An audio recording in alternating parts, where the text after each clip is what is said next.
Greetings, travelers, and good afternoon. Well, I guess it's technically still morning, but really good afternoon. How is everyone? Got myself an iced coffee here, back from a walk with Stella. Bit of an editing morning this morning. It was good. Productive morning. Now I can play some games. Now we can play some games. Bright, hello, hello. Mattman, your streak broke yesterday. Oh no, yeah, it was I have a pretty loose schedule. But the best way is to be in the Discord. They should get a notification if I stream on a different day. But I just had to play some Midnight. You know? I heard watching the VOD preserves the streak, right? Or like tuning, I think. But yeah, we were doing some normal earlier. I do want to get out and get a little bit of mining completed.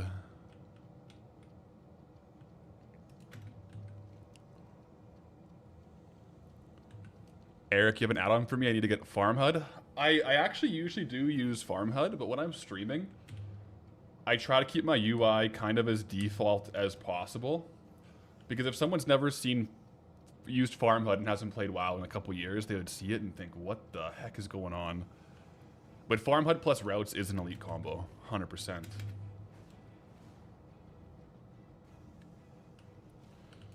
Let's see if any of these rares are popping up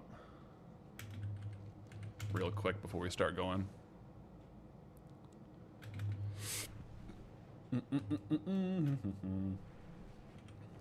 Ooh, yeah, my bags are full. I forgot about that. I haven't actually played Goldie since the Zone Unlock stream. Let me go to Karanos and vendor some stuff off here. There's a rare at the hangar sometimes. Did somebody say Goldbound? We're rolling on some Goldbound today. Let me drop this here.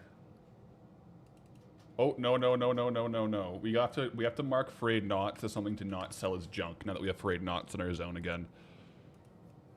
That does make vendoring a little bit less straightforward. Let's see. Because I do not... How do I mark that again? It's in TSM, I think. I might just have to do it manually. Those aren't a bad market value either. Mick, been going strong. Wouldn't be here if it wasn't for the Discord. Yeah, the Discord's helpful with the notifications. I might, oh geez, yeah, there's a lot of like gray items, like a lot of value, but low sale rates. I might try a couple of these and see what happens. I'm not expecting a crazy amount of value there, but it could be possible. Still got that token in the bags. This is also where a disenchanter would come in handy.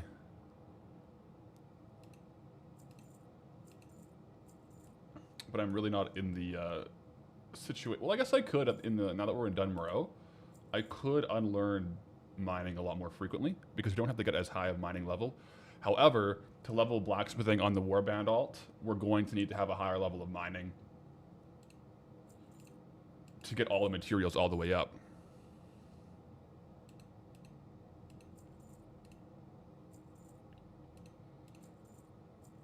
Got some leather as well.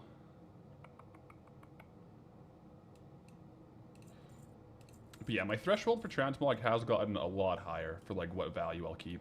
Battleforged though is good. Glimmering is good. Foreman's Pants we definitely keep.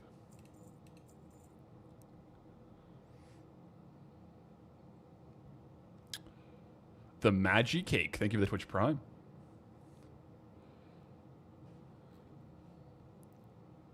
Gary 07. Good day to play some World of Warcraft. Okay. So yeah, we got a little bit cleaned up here. I will be going on to the Warband alt in a little bit. I think to start though, I want to just do some mining in Dun Morogh, kind of see what we're dealing with. We do have 300. No, we don't actually. We only have 178 mining. Well, it'll be good enough to go get our copper bars and copper ores and stuff. So let's do that. Yeah, copper is 338 right now. Pretty cheap. Dark iron ore is also quite cheap.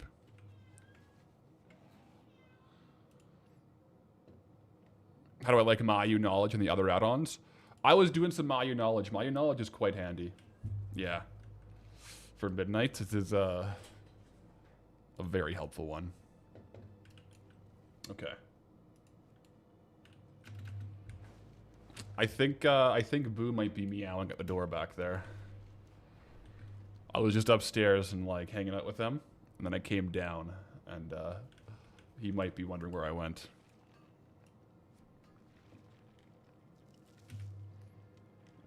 We're also gonna get some XP while mining, which is good. I'm assuming the best route is kind of just like a perimeter run of Dun Morogh. I'm also assuming Dun Morogh, it being more of a wide open map, it's probably best to use skyriding. That's what my kind of gut would think.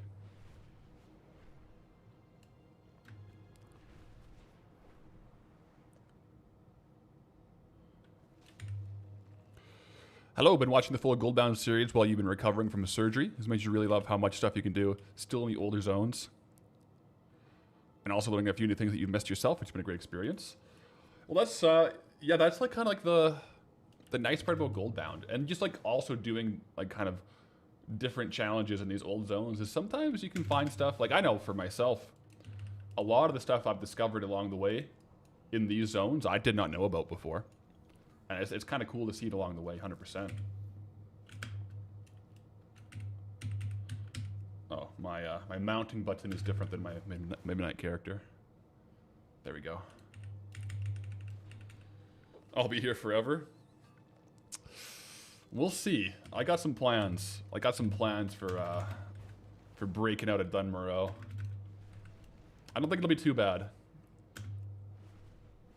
But only time will tell, right? There's going to be a lot of copper ore, though, that's for sure. Probably lots of copper ore, probably also lots of skinning, lots of Gnomerigan runs. The problem with getting out of a zone fast with something like Transmog from Gnomer is it's one thing to get the things to drop, but it's another thing to get the Transmog to sell in a timely manner while you're in the zone, right? Like a lot of times Transmog will sell a couple zones later just because of how slow Transmog can be. Gray, how's Goldpath doing? He's doing good. He's going to be getting fed some ore today, I tell you that much. I'll do some gathering here, and then we'll do some crafting on him. We'll probably get through the early levels pretty quick. I think that node wouldn't be too far. I think I have a decent stockpile of like rough and heavy stone. Can I go over this? Yeah, I definitely can. I think I have a decent, yeah, like stockpile of the heavy stones and dense stones, which can save a lot of materials when leveling mining. So I'll definitely do that.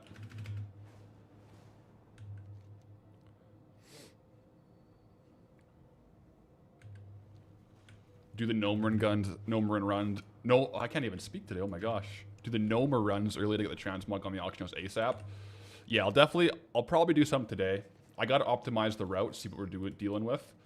I haven't actually ran it myself before, like too frequently as a Transmog dungeon, so I don't know what angle of a run I want to do. It can be a little bit of an interesting one. I do think I'll want to skip most of the bosses to avoid cluttering up the bags, because even though it's Gnomer, there might be a vendor in there, but I can't actually mount up on my vendor mount to get rid of all the trash super easily. So it is a little inconvenient to run out to vendor, because the actual instance dungeon is pretty far inside the cave. There's a vendor in the safe zone. Oh, that'll be helpful then. That'll be very helpful. So yeah, I'll have to optimize. I don't know if it'll be a 6-minute run or what it'll be, but it'll be probably good. Do we have an ore farming target today? No target today. I kind of want to just get some to level up blacksmithing on my alt. So we'll see. I'm definitely going to go for a little bit here to... What the heck? Wrong button. I'll definitely go for a little bit here to kind of see what kind of rates we get. It's not looking too good so far, if I'm being honest. Based on this first lap. It's looking like it's about 1,000 gold per hour just on the ore, but, you know, we'll see what happens.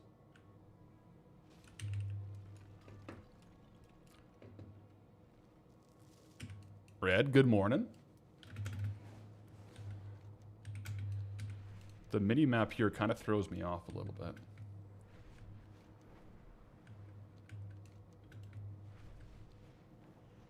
I think the caves are actually going to be a net positive for ore here. If we're a little bit limited for ore spawns, the caves should help force some extra ones. That's my theory, at least.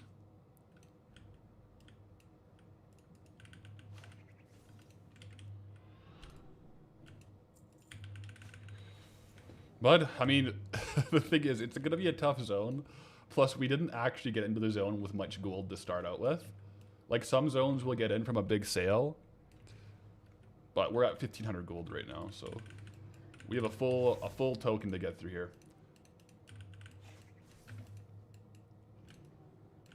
The crafting alt is going to be good, though.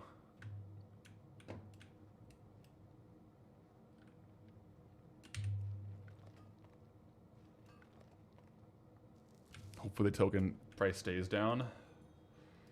Yeah, it's been hovering around there. Who knows how long it'll stay down for. But hopefully it stays down long enough for us to get another cheap token, 100%.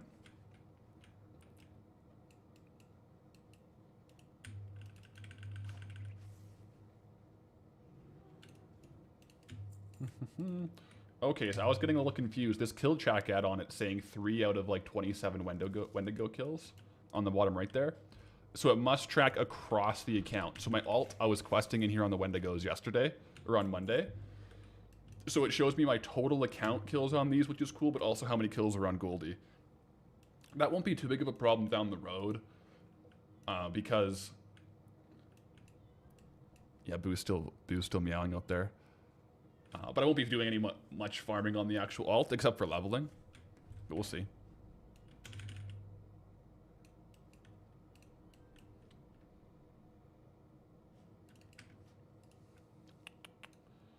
Might turn the game sound up a little bit. What do I have in mind for my next challenge? We'll see. I do kind of a lot of like the mini challenges along the way, like one episode challenges, one-off ones. Goldbound's gonna be a while though, for like the ongoing one. Interesting. We're picking up keystrokes. I didn't change anything on my audio sound or anything like that. It's all the same settings. It might be that there's just like no music, no loud music in the zone. Potentially. Let me see on the side here. Yeah, everything looks the same.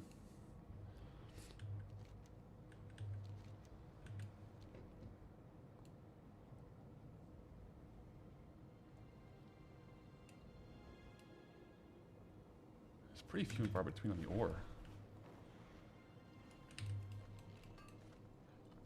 I might just be a little more excited on the key presses today. That's true.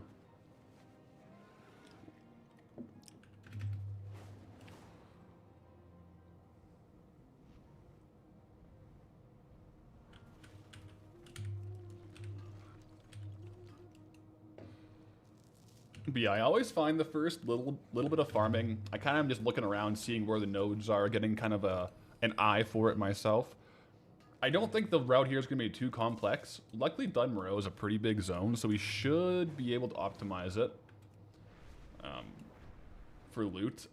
We probably are going to want to go into all the caves, I'm going to be honest. I wonder, is like square footage, is Dun Morogh bigger than Elwyn? It might not be. Elwyn might be bigger. 0G86, thank you for the Twitch Prime, by the way. 4 months. Let's go. Columbus, are we farming more copper ores? Yes. There is going to be... what's the over-under on how many copper ore we farm to escape Dun Morogh?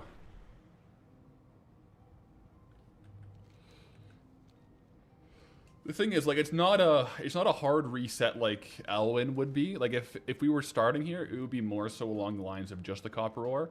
But with the warband crafting alt, we'll definitely level up mining and have some higher level crafts and get some higher level ore as well. But there's going to be a lot of copper ore as well. I can pretty much guarantee that. I don't recognize my strength anymore. I think I'm just excited to get out in Dun Morogh and I'm smashing the keys, guys. Might even have to do a little bit of leveling on the alt today. Because I think, well, we'll test it out. But I do think I'll have to level up a couple higher levels to do the dark iron ore crafting stuff.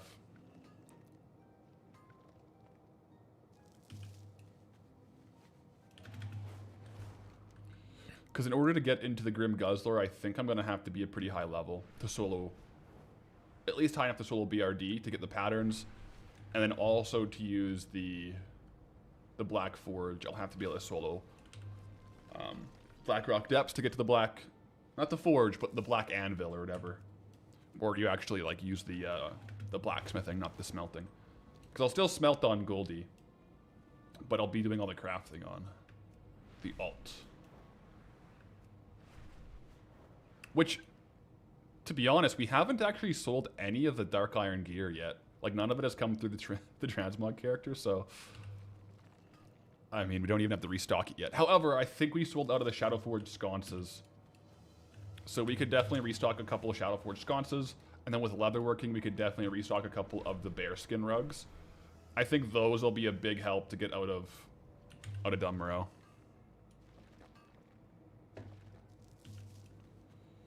So far, yikes, guys. So far, copper ore farming is 1,100 gold per hour. Oh boy, that's a pay cut. That's a pay cut and a half. That's crazy.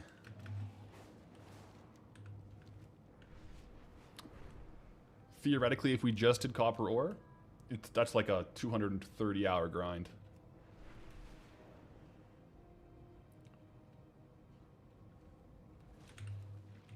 So we'll definitely get it to craft, but...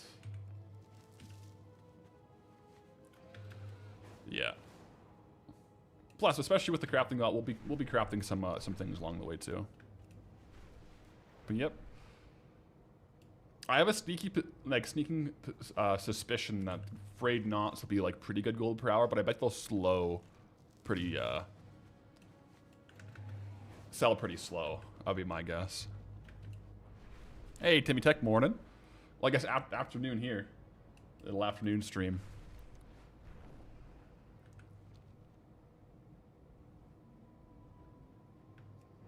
But yeah, especially while we're leveling up Blacksmithing, we'll be investing a lot of the ores and skins that we get into the alt. But once we're done leveling, that's the nice thing with the crafting alt, is that's done. It's invested and it's all said and done, right? So... but yeah, we'll definitely be sinking a fair amount of gold into the actual initial setup cost.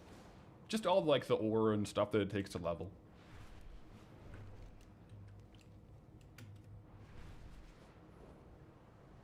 What are Frayed knots again? They can be pickpocketed from low-level humanoids.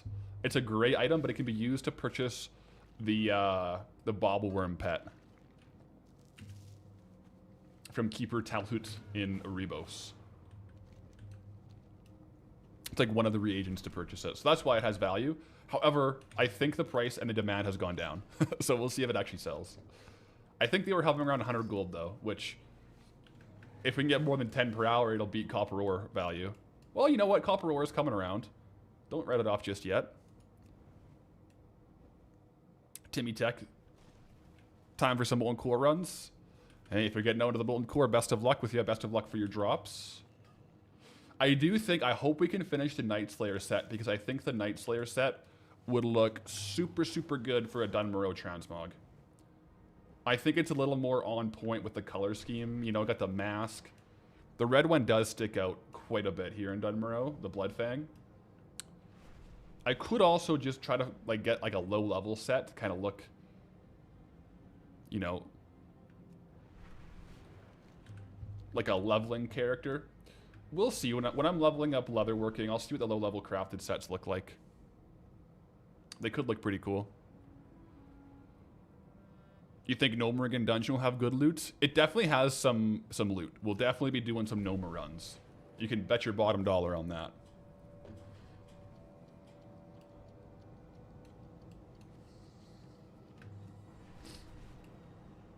You feel like we're going to be a Dun Morogh for a while? It's possible. I'm not going to lie.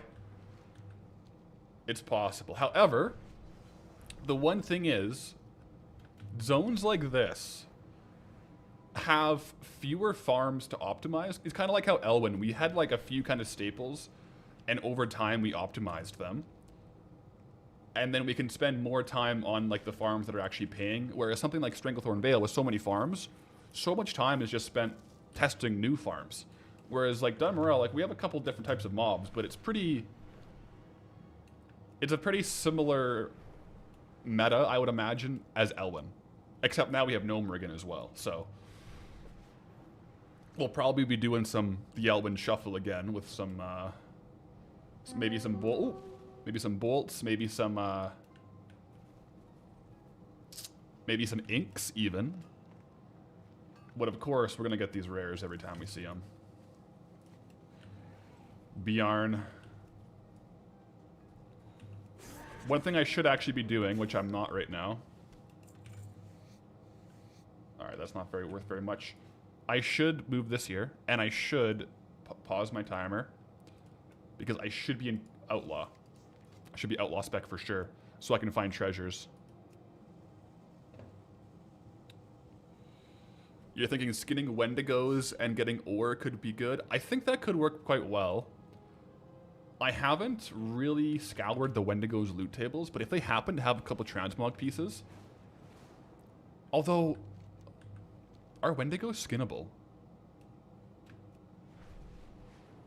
They are, right? Because if they're skinnable and have Transmog... It's a really good combo. Yes, they are. So yeah, that'll definitely... We'll have to test that. Something like that. Also, the Trogs in here. Trogs in mining. See what's on their loot tables.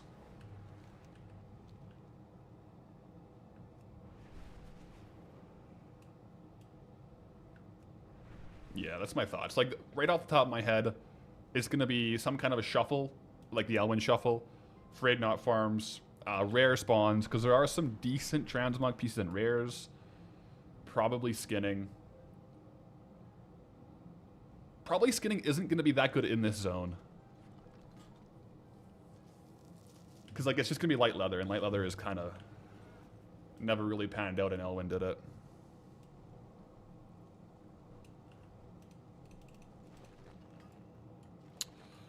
Wendigos used to be, but haven't been in a long time. Uh-oh. So I might have to find a different skinning farm. That's okay, though.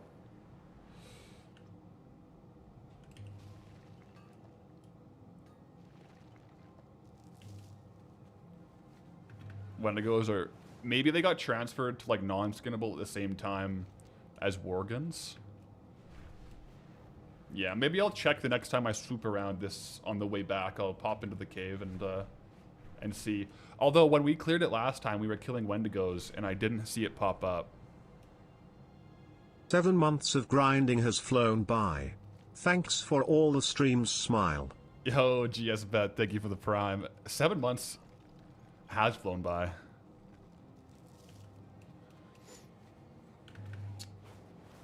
Did I test him on Monday? Yeah. I definitely killed a lot on the alt, but I didn't have skinning on the alt. I might have killed him on Goldie, though.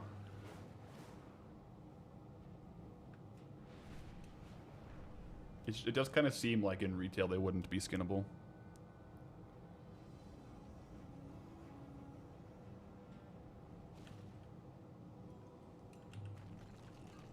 There's technicians here that could be killed, though.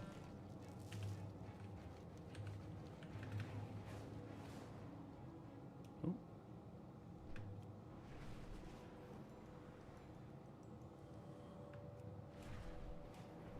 Raystorm is saying Wendigos were made non-skinnable in Cataclysm. That's always the problem with Classic and Retail. Things are not universally true. They're true for one, not for the other, right? So...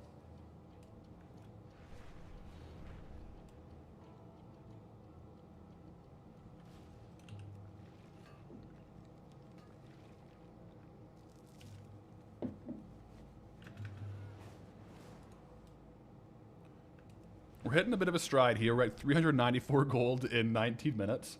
When we were testing Midnight Dual Gathering, we were at like 10,000 gold in 19 minutes, so... It seems like we don't get as much gold per hour in Dun Morogh as the current content zones, unfortunately. That's kind of surprising. I would have thought Dun Morogh would be higher gold per hour, but I guess not. They should make it so you can craft regular copper ore into refulgent copper ore and just sell it. It would kind of break the system though, right? Make it like inefficient. You know? Like it takes like 10 copper ore to make 1 refulgent copper ore. I guess the gold per hour would just be the same then. Because if it was 10 for 1, it would be like a similar gold value.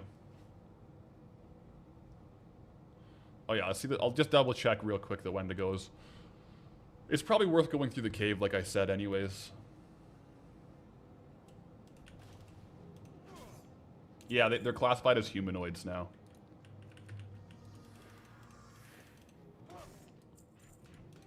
So yeah, not skinnable. Confirmed. Oh, I gotta switch these.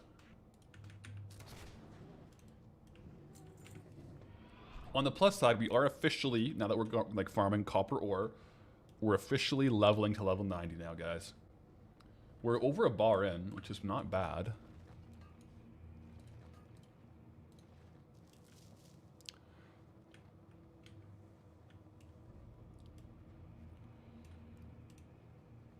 Let's see here.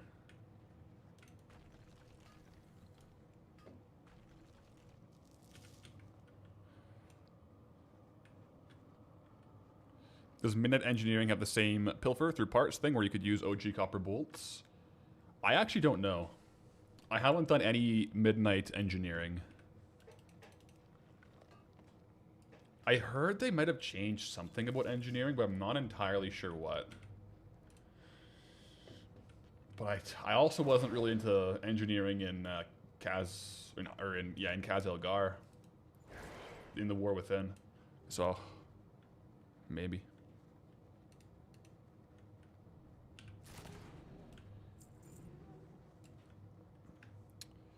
Apparently you can still scrap, it just has to be midnight reagents. It's not good for the copper ore value. Yeah.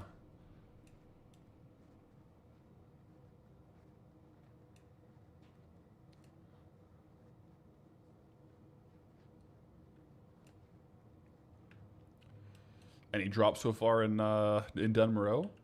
I did get one good drop. I haven't listed it yet. The Forager's Pants. We got that on the zone unlock day, just killing. Was it a random rare? It might have been, or just like it might have been a blue. I can't remember. I think it might have been a rare. But yeah, so that's the best drop we've gotten for sure. I'm sure we'll get a few more good drops in Gnomer again though.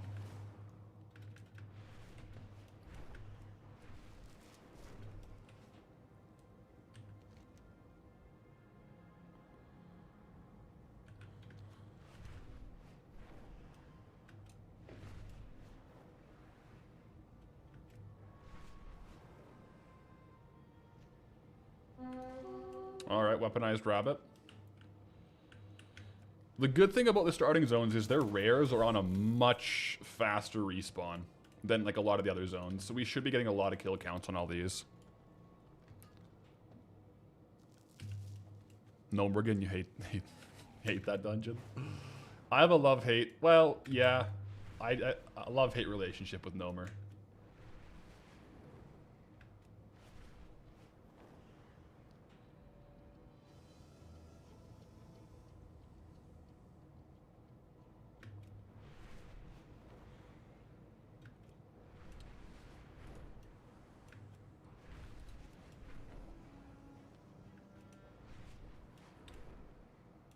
Do I think Dun Morogh will take as long as Elwyn did? I think Dun Morogh will be faster than Elwyn.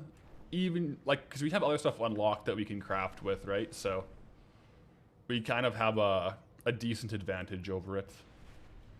If we were, like, if, for example, we were in a different universe and started Dun Morogh, they have a lot of the same farms as far as like mining and herbalism and Frayed knots. However, Dun Morogh has a dungeon as well, so I would think Dun Morogh might be a little bit faster, but it's hard to say.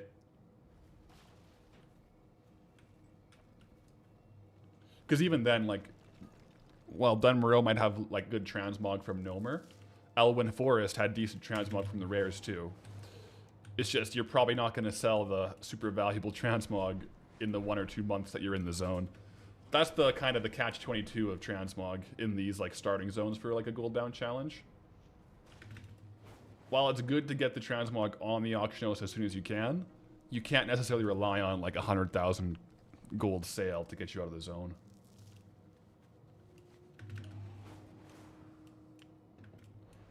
Oh, I need to be tracking treasure. Because the treasure chests in the starting zones can have like the most nutty loot tables ever. They can have some pretty rare items. Like just like white items that are like crazy rare. I know there's a vest, like a white chest here that's pretty rare as well. So we'll be doing a little exploring for those, 100%. You best believe it.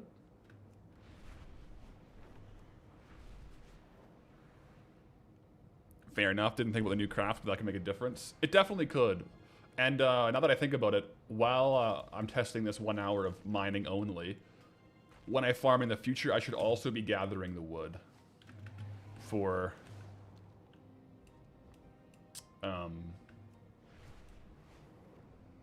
housing decor. Because the crafting alt will be able to make a few pieces of housing decor.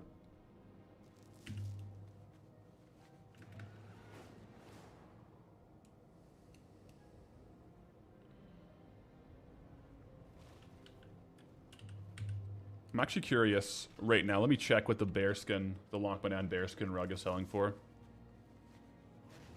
Oh, that's the wrong mount. 1 sec.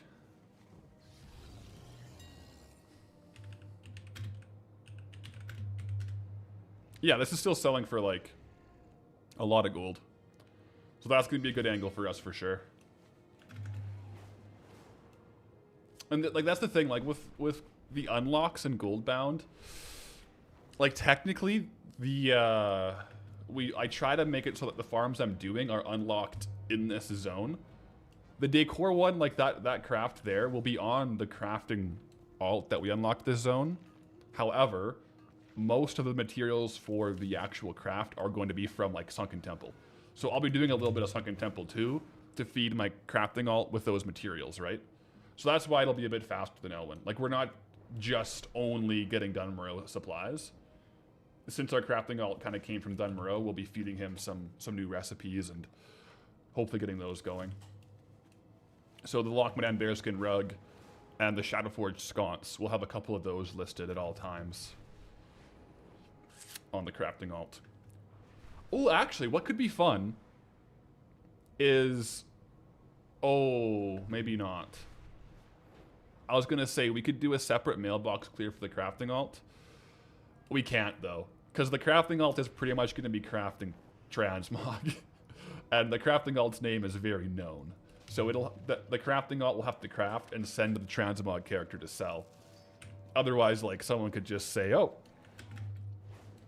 let's buy out all the transmog he crafted.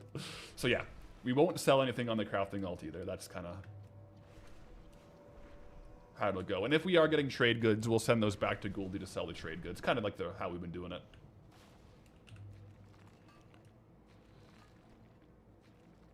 Decor is still selling good. Your little candle bottles that were still around 2K last time you looked. People might need so many. That's true. There's things like that, like rugs. Some decor items that people want multiple of. That bookshelves that could sell quite a few. Versus like most people who only want like one table or something like that. Look at this node, how high up it is. That's cool. Jesper, that's true, will also be doing the weekly raids. So that gives us a good amount of gold even just doing the one run of Blackwing Lair, Blackwing Descent, and Molten Core, right? It'll definitely give us a couple thousand gold per week.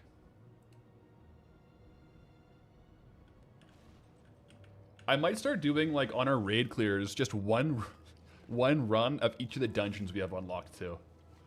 Just, you know, that way we're getting maybe a chance at some of, like, the rare transmog items from BRD and, like, all that things, but we're not just sitting there farming it. That might be fun to do, like, a full reset day where we just do one run of it, of, like, everything. I was thinking about that. That way, you know, we get a little bit of different variety in there too.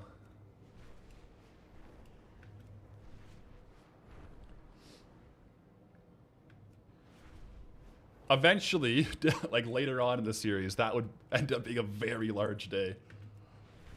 But it would kind of be funny eventually just be like every single raid in the game and every single dungeon in one day. Although by that point, hopefully we have some things finished.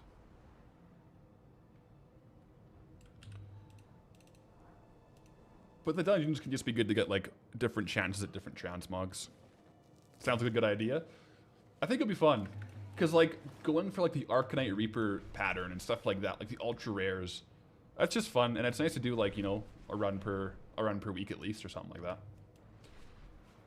Because we try to do a lot of runs when we have the zone unlocked, and then we kind of abandon a lot of the transmog spots, so.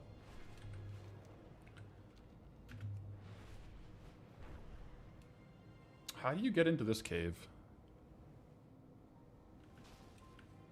Where is this cave? Oh, it's the Goldbound quarry. I can't speak. The quarry.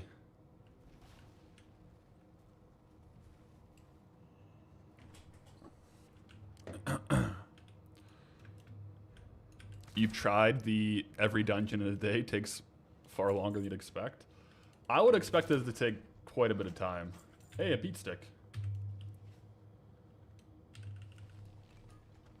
Oh yeah, there's a rare in here, so we should definitely go in here for the ore.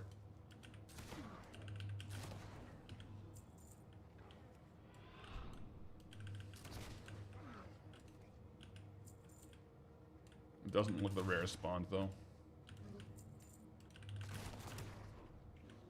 It's up around here, if it is. Oh yeah, he is here. Alright, hammer spine going down. What up, gang? We call him IOMS, Instant Muscle Soreness. Yeah, we do. Any loot? Disciples chest? Nah, nothing good.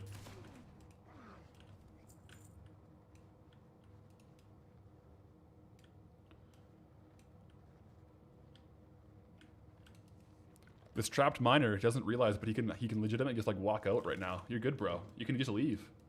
I'll literally escort you out if you want.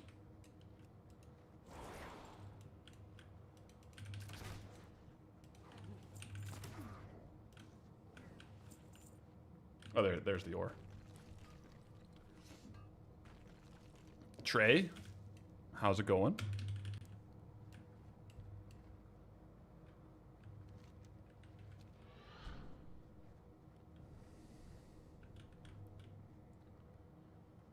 Reminds you of the Hunter and Hunter, where the guy does 10,000 perfect punches a day, and it starts taking him like 20 hours, but eventually it only takes like 1 to 2 hours. It just starts punching faster and faster.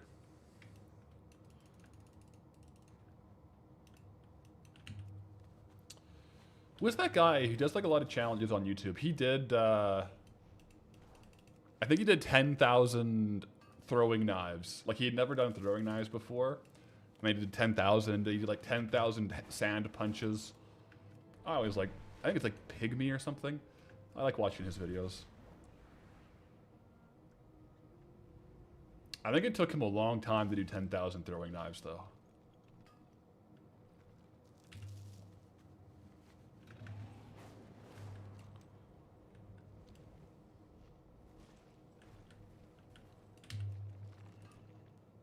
Yeah, so we're about 33 minutes in.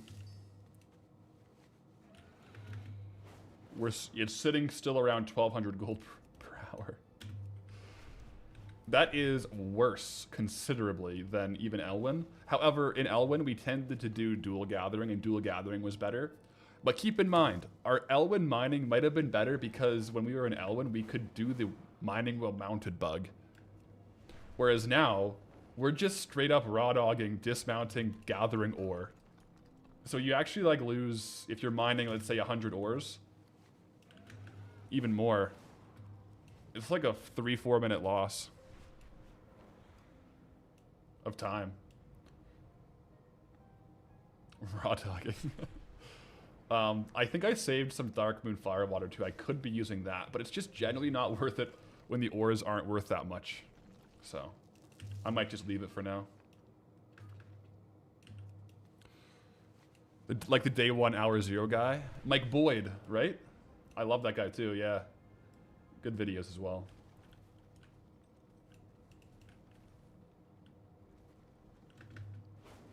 Where's this ore?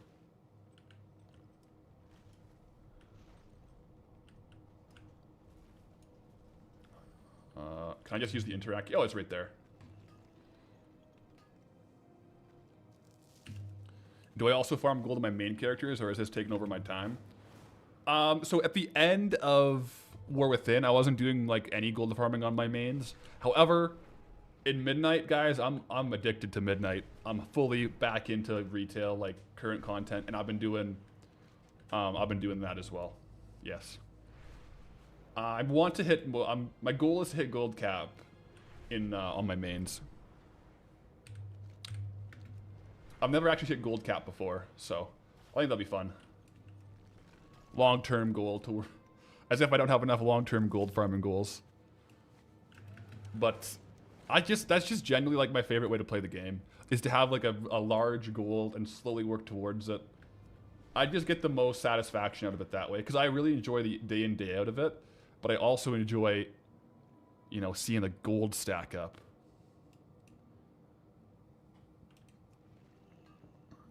I was thinking about it. That's the only downside of like using the token as the goalpost for Goldie, is we never actually see the gold stack up in our bags. Like if we weren't actually buying the tokens, our gold stack would be at like 2.6 mil right now. And that would be pretty cool. But it is nice to have the token because it fluctuates with the market, right? So, you know, like right now the token's down, sometimes it's up, which I think is a fun little effect, but it would also be cool to see the catch stack up.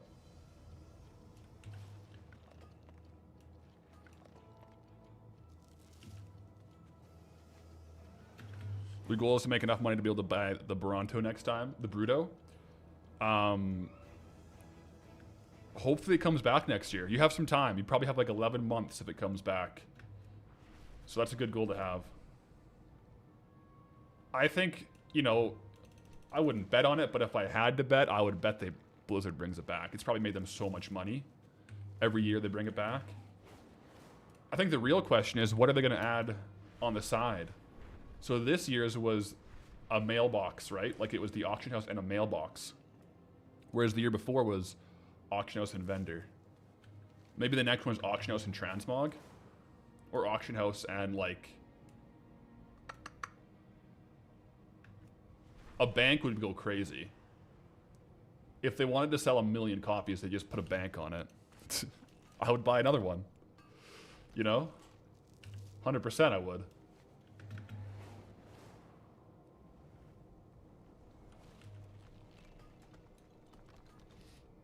Crafting tables from Midnight?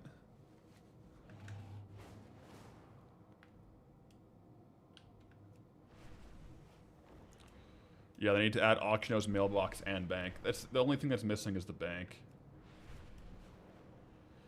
Hear me out. If they really wanted to cash in, you know what they would do?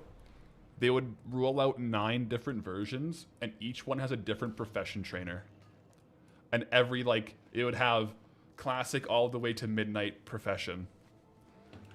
That would be crazy. And it would have, like, yeah, like the leatherworking table for patron orders, training, like all of the leatherworking vendor supplies. And they would sell 9 copies of it. I shouldn't give them this idea, because then if someone bought them all, that'd be like $1,200. Plus, then just basic mount collectors would have to buy every variant of it too. I think they would get a lot of backlash at that. BFA had a 5 mil, or the BFA one had a vendor. Yes.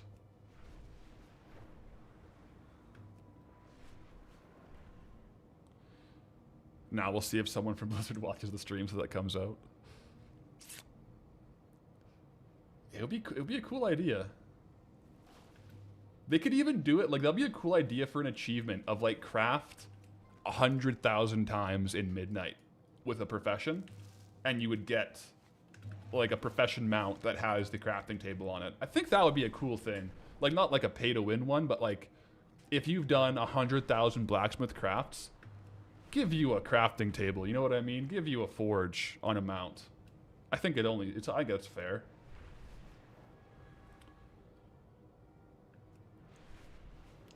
Little flex.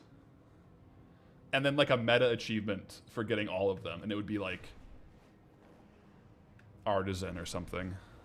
100k crafts. You know, I'm just throwing out numbers.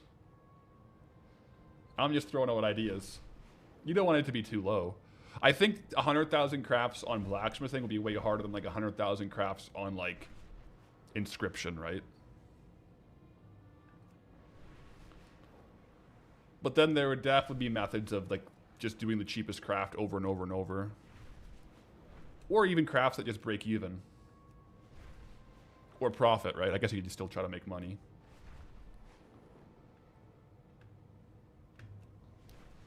Blaze of Glory, how's it going? Hope you're having a good day. We're so far having a good day over here.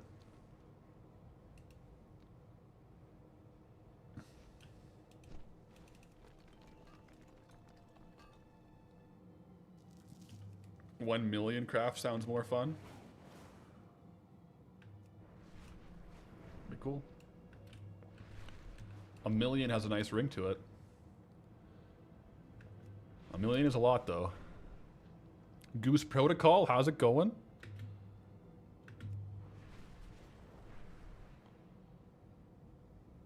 It's actually a stark difference gathering on Goldie right now versus on Patholerics, my main. With my profession equipment and all that stuff. It's literally like I'm getting 1.2k gold per hour here. My main was getting like 25. Like 20 to 30k gold per hour yesterday. Depending on the Lotus procs. Nocturnal Lotuses or whatever. Mad. Oh, uh-oh. Character stuck? There we go. Just had to dismount there.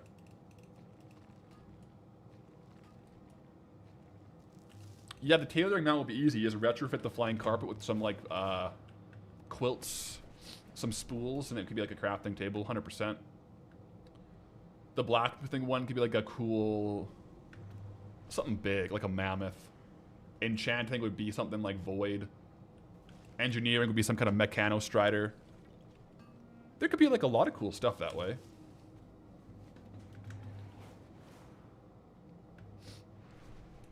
Alchemy. Could be something like void. A blacksmith forge rhino would go pretty hard.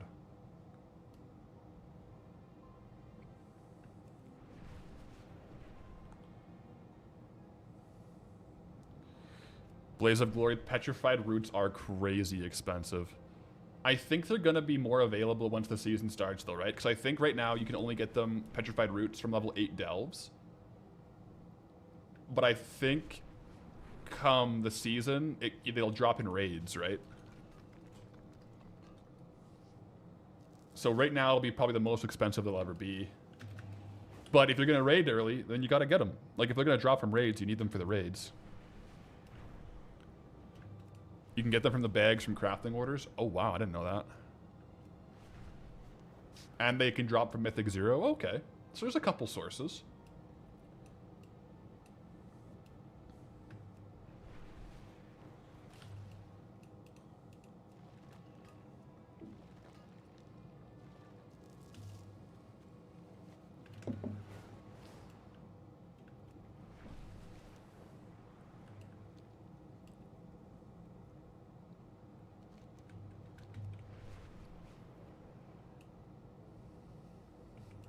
Maybe I do some Frayed knot farming too today. I think it actually is smart to front load the Frayed knots because they'll probably take a while to sell.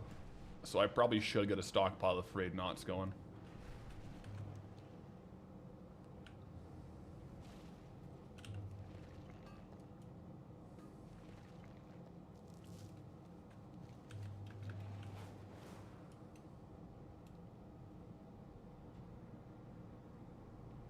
How far into this farm session are we? Yeah, we're not even at 1,000 gold yet. That's crazy. I wonder how profitable it is to smelt them into bars. Because I am going to have to smelt them, right, before I send them over to my crafting alt. Because mining does the smelting, blacksmithing does the crafting. So I'll smelt them up, see if it's profitable. But I'm not going to be selling them yet. These ones are going to be used for crafting. Same with the dark stone, or the rough stone. I'll use that for crafting to level up the crafting alt. We'll probably level up blacksmithing first on the crafting alt. And then focus on leatherworking. Leatherworking shouldn't be too bad. I'll probably just have to like do a couple of resets of Sunken Temple to get the wide array of materials. Because we can't get all the materials to level blacksmithing and leatherworking in Dun Morogh, because that'll only be high enough to get to level 70 or 80. Well, maybe 100. But we'll have to go into some of our other unlocked zones to feed the crafting alt for sure. But the first thing first is indeed copper ore. And then we had to test an hour here anyways to see what the gold rates were. I bet you dual gathering will be pretty decent, or better. I would think. Especially if some of the herbs are still a little inflated in price. I don't know if they came down with midnight though. The lower level herbs. They probably did.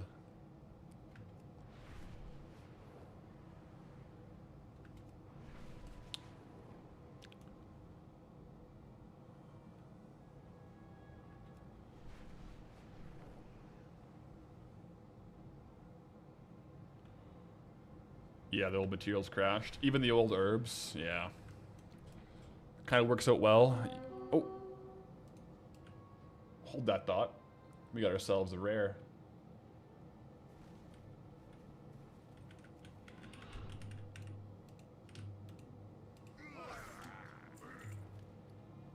Disciples Vest, 83 gold. Kind of works out well. You got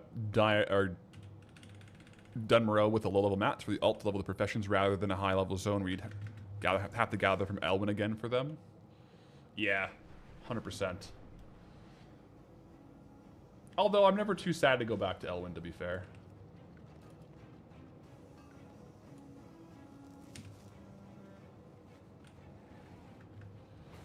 Are you going to buy stuff from my crafting alt? Like the non-standard stuff, or are we gathering everything on Goldie? It'll be the same rules as Goldie, so 0 purchases. Goldie has never bought anything from the auction house. So it'll be the same for the alt. I'll have to gather 100% of all the reagents on Goldie. Or if they're soulbound on the alt, and get them over there. So that's what really makes it slow. Is it's a matter of gathering and then crafting what you gather. Which is the way that's how I like to do it. I like it that way. Very fun for me to gather into the craft.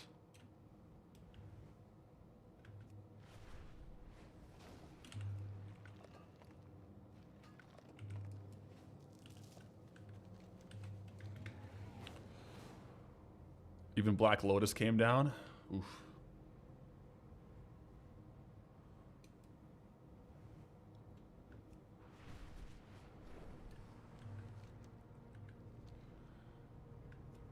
How many nodes for one level? Well, I'm assuming we're going to level slow enough that we're going to have rested XP the whole way, because if you look at my bar, we are gaining rested XP faster than we level.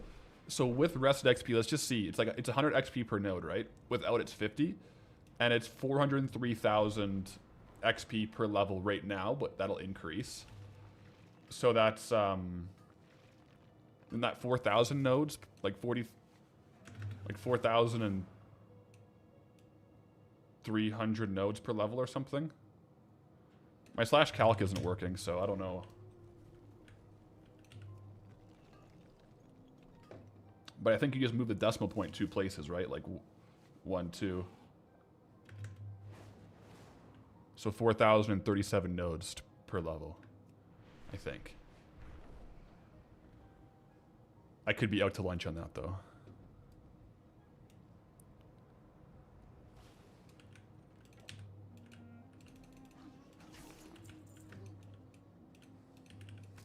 Boom. Into the mine we go.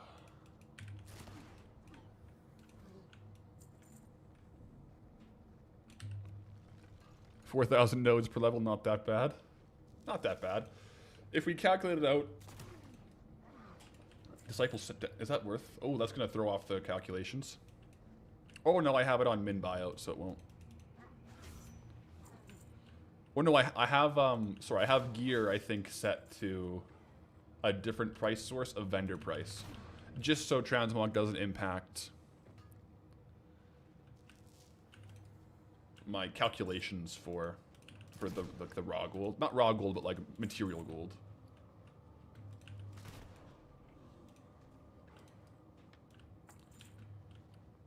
Yo! We... Okay. Frostbit staffs. We got that on Double Down. Do you guys remember that? The Frostbit staff. I think we sold it in Classic for like 60 silver. It's worth quite a bit.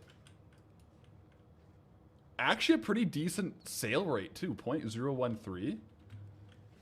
That's actually not bad. We'll have to stock up on those. It shouldn't have impacted the value here though. No, it didn't. Good, good, good, good. But that's definitely something to farm. Is Loot Appraiser not working? You remember when you loot there was a notification of gold, etc.? So that was actually, you know what, thanks for mentioning it. That was a different add-on. Farming bar. I don't have it on right now. I probably should if I'm farming ores.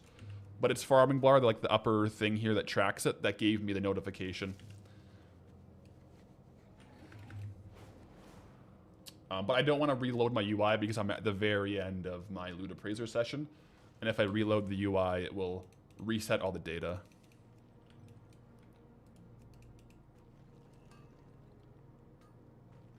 Your Loot Appraiser still doesn't work. It really messes up your UI. Yeah, I was having a lot of troubles with it yesterday with Lua errors. I think it might be having interactions with other add-ons, depending on what add-ons you have active. It's been working for me today, though, in these older zones. And at the end of yesterday, like when we were farming in Herondar, it was working okay for me.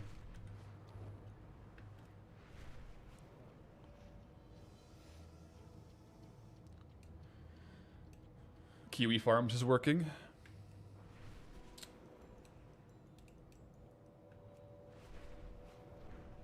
I saw that Dala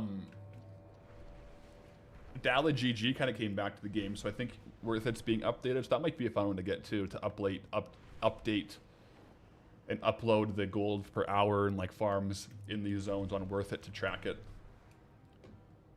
Because that'll be a fun way to have it in a good way to present it in game.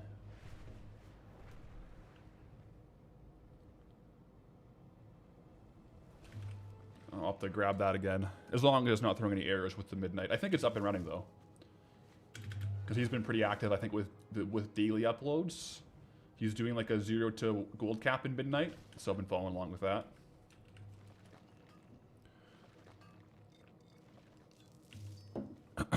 Gotta respect the grind.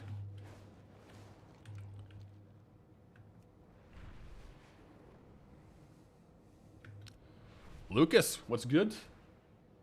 Hope you're having a good day. We're just out here mining in Dun Morogh. And luckily, as long as there's no big errors with it, we will officially have zone timer for the full zone. So we'll actually be able to track it. So right now we're at 2 hours and 14 minutes in Dun Morogh, and that does track the alts time. So that's kind of cool. So our warband crafting alt, it will like his time tracks on the zone timer. I think that's a really cool feature for it. As long as only my Goldie warband alts are using zone timer, it's all gonna be just Goldie.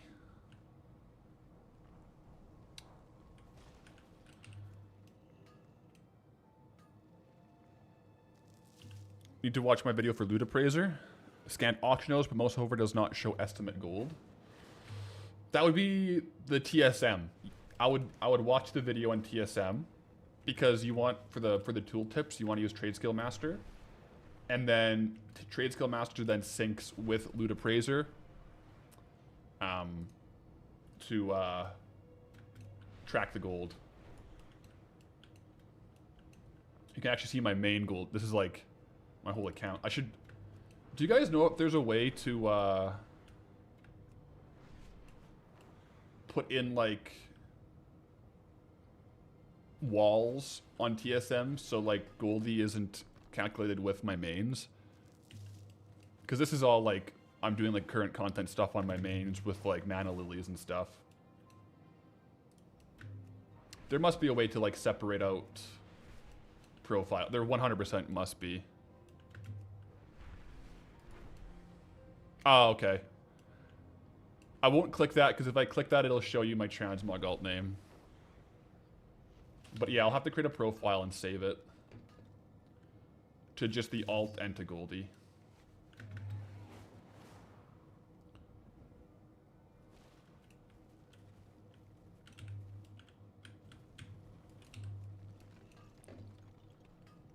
We're nearing the end of our hour of copper ore. Comedically low gold per hour. Gotta love it. But it's over 1,000, so you can't scoff at that. Plus we're getting XP.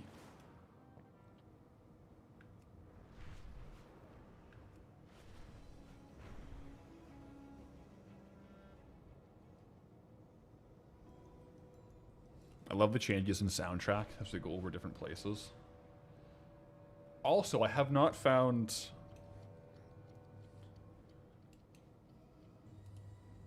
any treasures yet, even though I'm tracking treasures.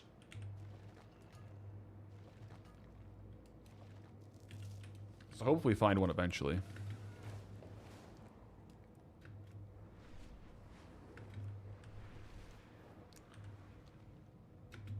Only 250 hours for a token. Yeah. Plus, keep in mind, we also have like a pretty big Transmog backlog. So we'll still be selling all that on the Transmog also. So hopefully we can pull in a couple, like, you know, 20 to like 50,000 gold per week or per 2 weeks on that, hopefully. Especially with midnight out, we should be able to sell a few more Transmog because there's more people playing the game.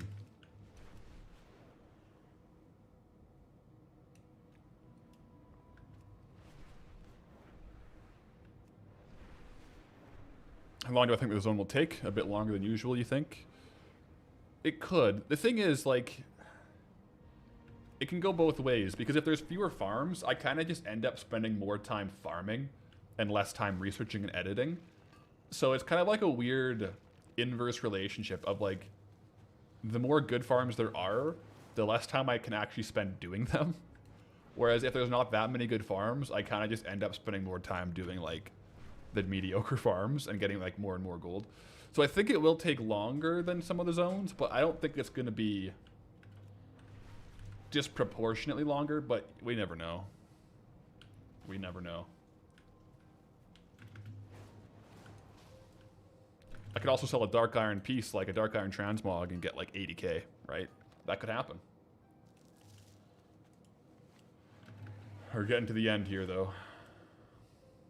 Well, not the end, but like the end of this Copper Ore session.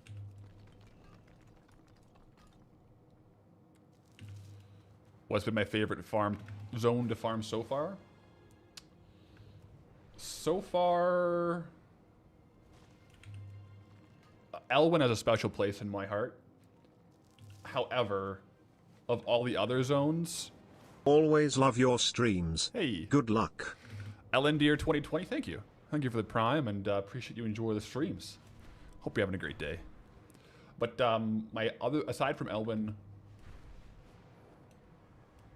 I actually really liked Searing Gorge. I don't know if it was my favorite. Swamp of Sorrows actually might be my favorite aside from Elwyn. I had a lot of fun in Swamp of Sorrows. And there's a lot of really good farms, like the Turtle Farm, Thoriumore, Sunken Temple. Like, there was a lot of heavy hitters. Mightfish. You know? Swamp of Sorrows might have had some of, like, the most consistently heavy-hitting farms for consistent sales. Yeah. Like, imagine if Swamp of Sorrows could still get Disgusting Oozling, which, now that I think about it, our crafting alt could be a Disgusting Oozling farmer. Because that's one of the things where, because Goldie over-leveled, he can't farm it. So we could actually potentially, like, lock his XP to the Disgusting Oozling level and farm Disgusting Oozlings on the crafting alt. That could be an angle. You know? Because they only drop if you're a certain level, right? So maybe.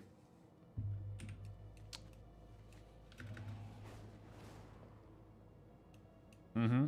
Then it's not a crafting alt anymore. True, but we have to level on them. The rules are pretty much the crafting alt can farm things that are soulbound that Goldie can't get. So, like, if there's, like, a crafting reagent that he can't get, then I craft it. My intention isn't to go out and do, like, these same farms on him, but that feels like one where if it's kind of, like, buggy where, like, what's the reason why Disgusting Oozling doesn't drop for level 80s? Is it intended? Is it a bug? I don't know. So, like, I wouldn't be opposed to using a lower level to get around bugs. Question is it a bug or is it a intended feature, right? But yeah. It's a thought. It's a thought. There we go. That's time. That's time. Let's go up here to look at the gold per hour. So.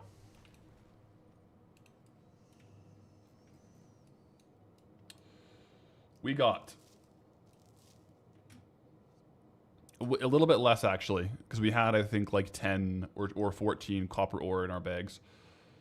But we got basically 375 copper ore, which is where most of the gold is. Right now, it's 3 gold, 38 silver each.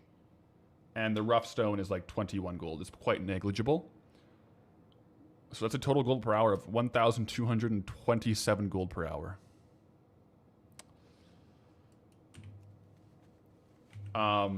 That's pretty low, guys. That's pretty low. Let's go smelt this up, though, and see what it gets out. I can smelt in Karanos, right? And then I'll mail this to the crafting alt and see what he can do with it. We'll definitely want to level him up a bit.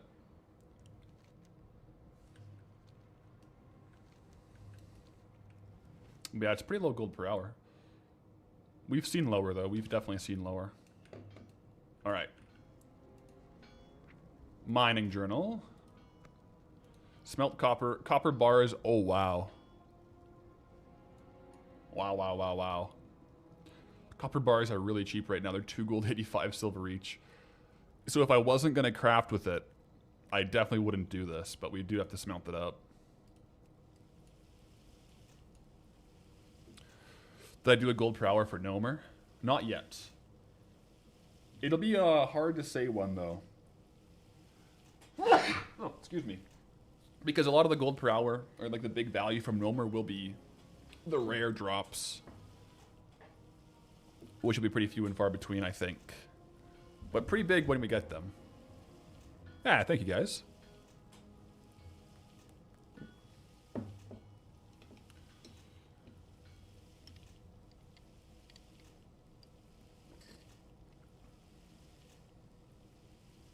I might save a couple copper bars. Because I think we'll have to smelt some with tin to get bronze.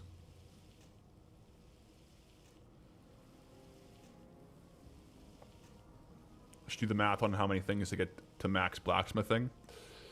Yeah. I might just There's probably a guide. Let me see here. Because now that we have good access to like all the nodes, I can probably just actually follow a guide. Retail WoW, 1 to 300 blacksmithing guide. WoW professions. Yeah, so it's saying 150 copper bars, 150 rough stone. So we have that for sure. So I'll smelt 150 of these for sure. And then we need 95 coarse stone, 5 silver bars, 140 bronze bars. So with that many bronze bars, it means we need 140 copper ore left over. So we will have that. We have enough copper ore for both the bronze and the copper. That's actually perfect. So I do have to go farm tin. Tin, silver, and gold, and then we need 230 iron bars. We get iron really, really fast in Stranglethorn. Green dye, which is sold by vendors. And steel bars, so we need another 190 iron bars. So we actually need 420 iron bars is what we'll need.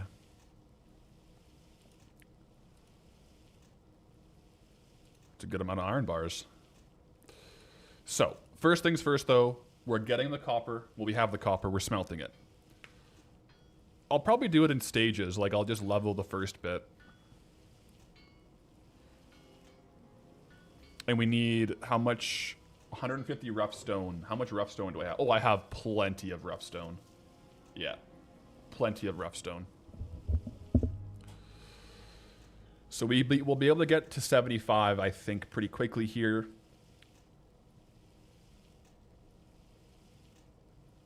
Honestly, I think we can go 1 to 125 real quick on our crafting alt. So once I smelt these up, we'll send them over and we'll level it up.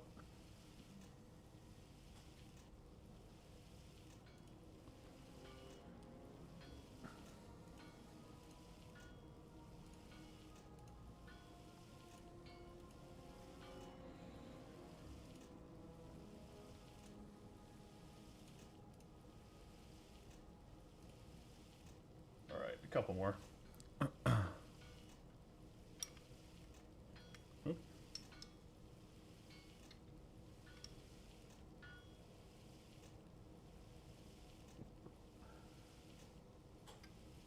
Gold per hour for crime encrusted object. That would. We will test that. We'll definitely at least test 100.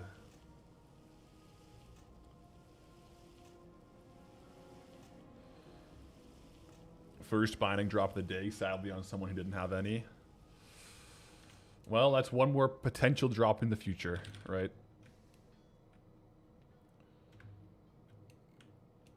Now I can just go on the Brutosaur here and send mail, not the mailbox. Oh, actually, I have to go full cam. With the green screen, that's crazy. One sec.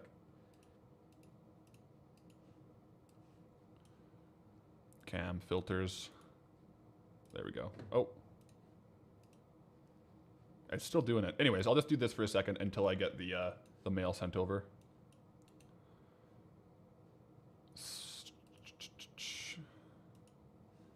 Actually, that's a big brain move. If I just don't use the TSM mailbox, you don't see the mail. Like, you can't see it all added up. Golden path. Subject. Blacksmithing. Mats. Greetings, traveler. Welcome to the Goldbound warband. I trust you shall find the enclosed materials most helpful in your blacksmithing training. Yours truly, Goldie.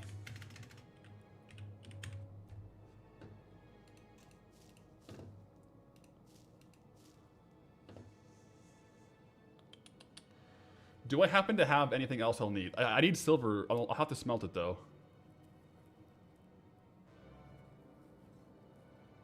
That should be good to start. Well, I think we can get to like level 125. The pearls? I guess these are all... I'll send a couple. We're going to save that. The stone. I can't send the ore because I'm going to have to smelt the ore on path. Not on path, on Goldie. Is this what you call super sad when you roleplay with yourself?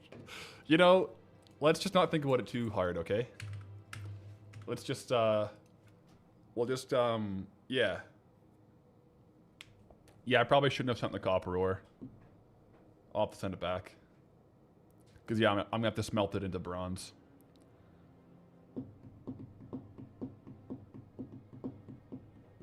Okay, so.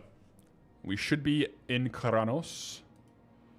Ready to go with the leveling. Let's see.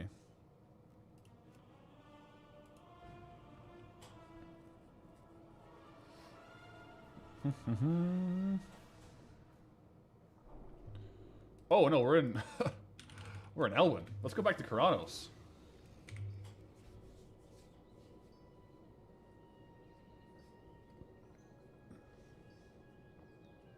We want to hang out there for crafting. Uh-oh. Yeah, we're good. Yeah, so the Dun Morogh, it adds up for both of them, which is, I think it's cut quite nice.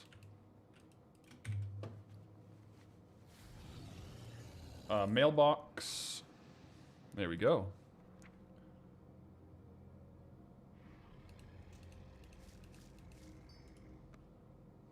Lost item. Oh yeah, we need bags too eventually. I'll have to go into Goldie's bank and see if we have any spare traveler's backpacks or something like that. Okay. Blacksmithing trainer. We have it all learned, right? We may as well just learn everything.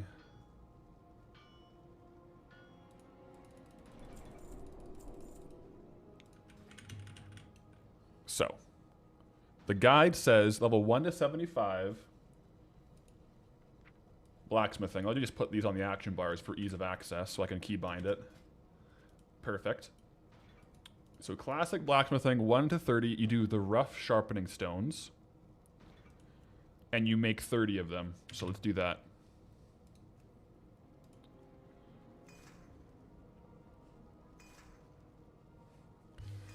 Alright, we're officially leveling up the crafting alt professions. Exciting.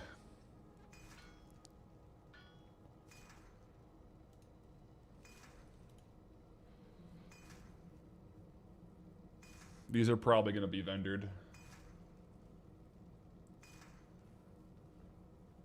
You think the alt should stay in their main cities like Ironforge, Thunderbluff? That's not a bad idea. I might keep them in like the main quest hub.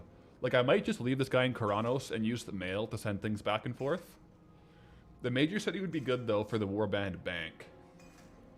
That might make it easier if I'm getting, you know, tramping between crafters. Because I would assume sometimes there'd be some crafts that require reagents to be crafted by other crafters. So if I'm sending from Goldie and other crafters down the road. Oh yeah, I could use a 2-hour warband spell. I wonder, is that cooldown per character or per account? Alright, and then rough grinding stones. Let me train blacksmithing.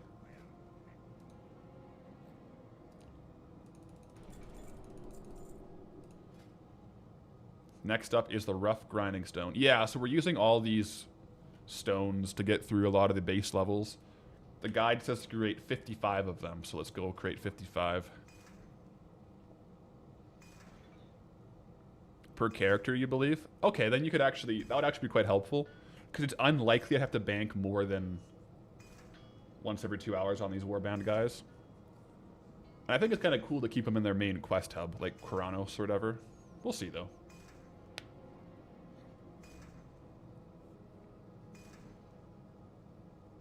This is our first time having multiple professions. This is crazy. I can level blacksmithing and just go out and get more materials. What is all this?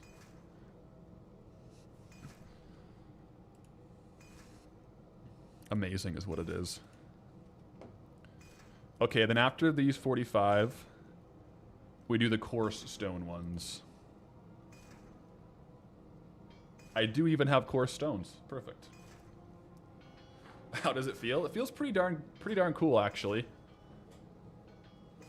It's like a breath of fresh air. And then once I hit 300, I'll just send, or I'll open up the warband bank and send all of my blacksmithing recipes that I've been saving up to him, and just learn them all and not even worry about it. That's going to be a really good feeling, too.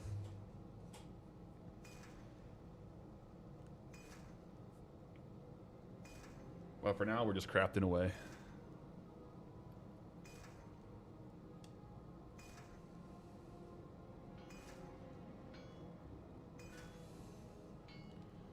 If only they were on different accounts and have both up at the same time. That would be min-max. But then I think it would be hard to transfer between them, because mail... I guess if they were in the same guild, mail would be instant, right? Would I say that I'm grinding? On the rough grinding stones, I'd say so. I would say so.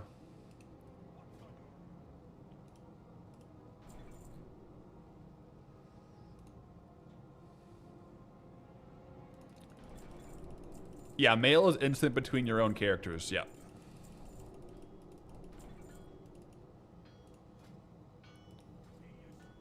Alright, classic. So...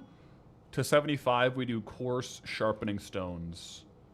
So for 5 more levels here. Is the neutral auction house still a thing? It's still a thing. No, it's there, but it's not like how it used to be, because the whole auction house now is neutral auction house. So there's just an auction house there, but there is a bank. I just don't think there's a forge in Booty Bay. There we go. Now, level 75 to 125, we do coarse grinding stones. So I might actually have to go out and train or get more coarse stones. Because I'm getting pretty low on stones here.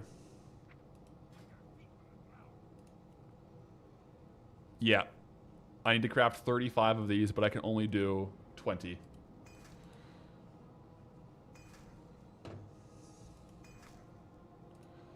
Hey, Path, is this the new crafting alt? This is him. We're leveling up blacksmithing. It's pretty exciting.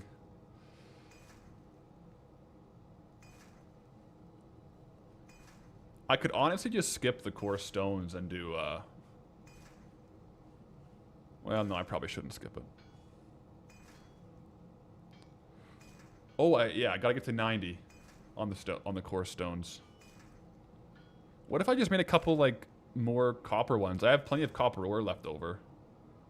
I'll probably just do that.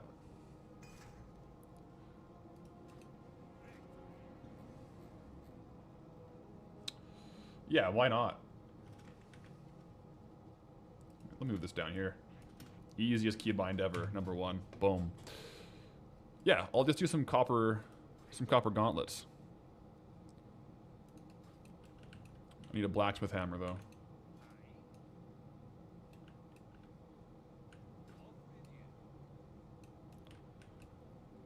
There we go. Blacksmithing supplies. What's the second profession going to be? Second prof will be leatherworking, is my plan. I have it learned, but I haven't leveled it up yet. So let's craft 3 of these to get me to 90.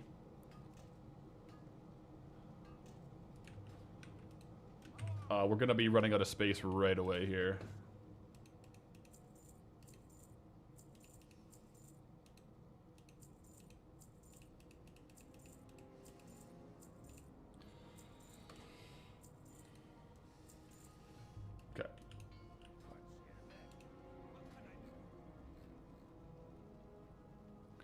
And now the guide says to do 90 to 100 runed copper belts.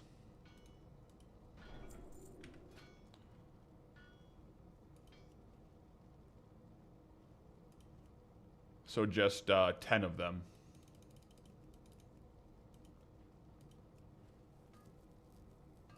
Oh, can you just put that up there?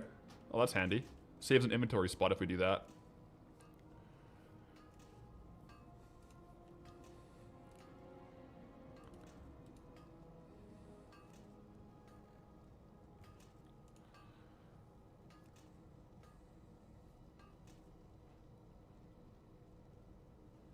Okay, 100.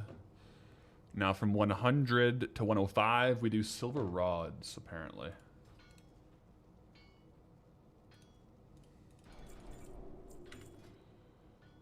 Ooh, I'm gonna have to have silver bars though for that. So that's, I think, when...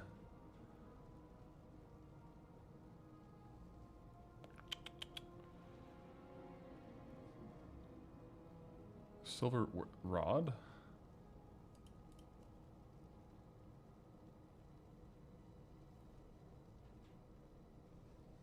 I think it says silver rod. I don't see the silver rod as a...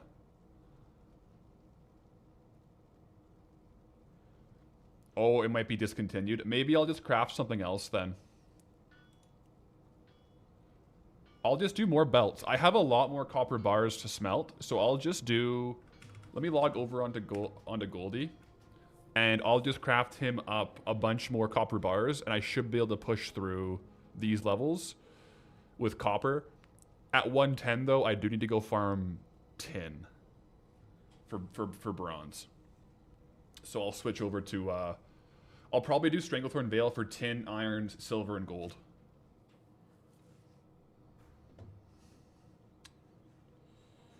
Where's my mouse?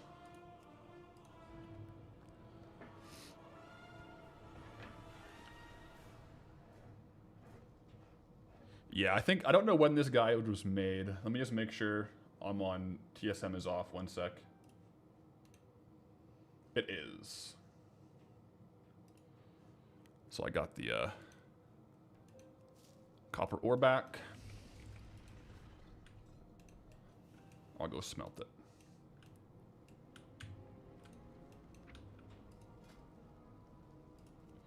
So I need to save 150 of these. So I will smelt up 679, is that right? 69. Yeah, that should leave me with, or is it 79? No, it's 69, I think. And then hopefully that gets us far enough to get to 105, it says here on the guide, 105.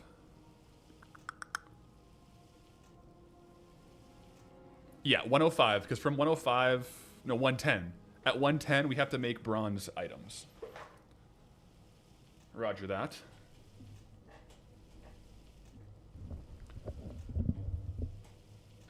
Can do.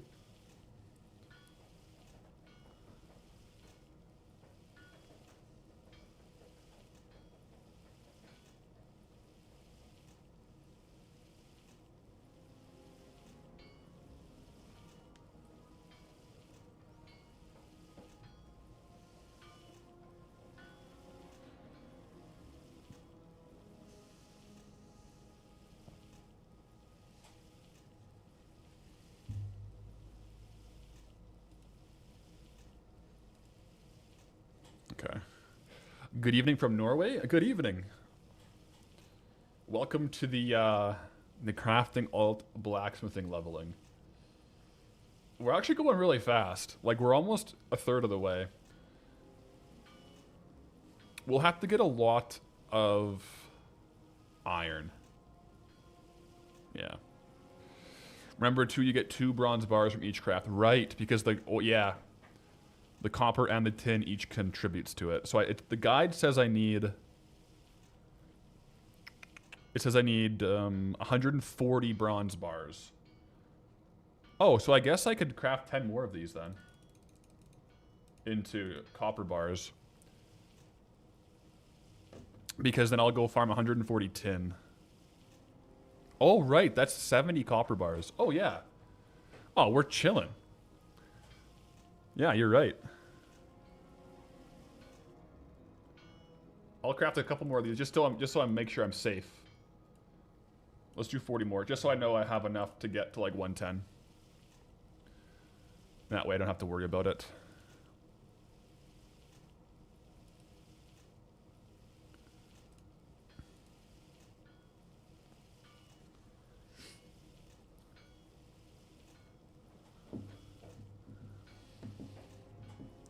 Blacksmith speedrun 100% glitchless. Yeah, it's just, that's actually kind of a funny speedrun category of having to farm it all and then craft it all. That's actually, that's a funny speedrunning category. We're doing it right now though. We just did the copper farm. We definitely overfarmed the copper. If you were gonna do this, it's actually a good speedrun category because there's RNG in the nodes and there's RNG in whether or not you get a skill up from every single craft. That's kind of a fun speedrun category.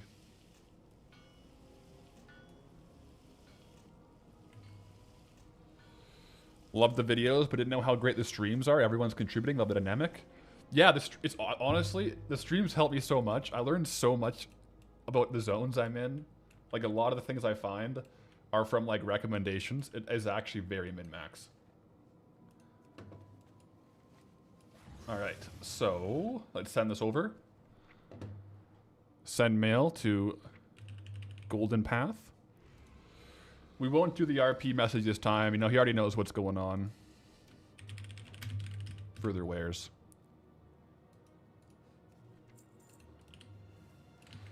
The gold making hive mind is strong. It is. It is very strong. Okay. We'll go back on Goldie now. Or on Golden Path.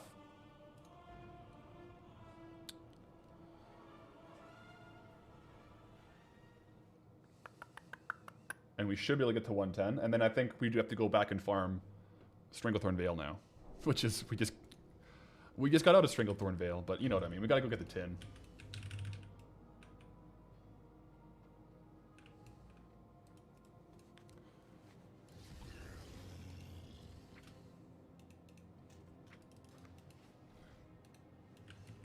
Okay. Just a trick for Dun Morogh. You can stand outside on the steps close to the building and you'll still be in rested XP. Oh, that's kind of handy. I'll probably only level this guy, like, from rested XP. I should also make sure I'm logging out on Goldie in rested.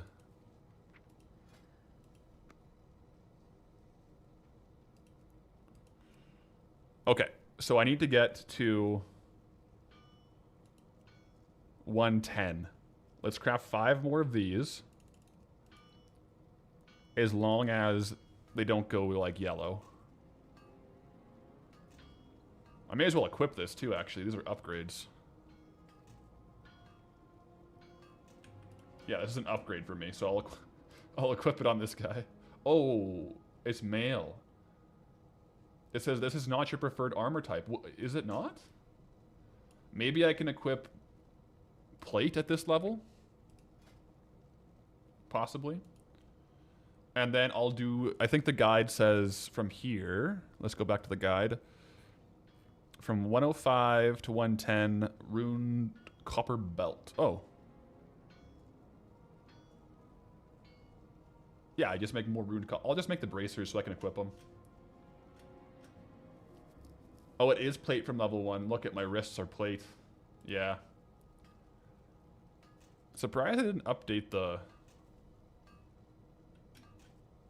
crafts for that, but that's what it is. Okay, so we're at 110 now. Maybe I should just craft the rest, though. Like, it's still orange, so I'll just craft it.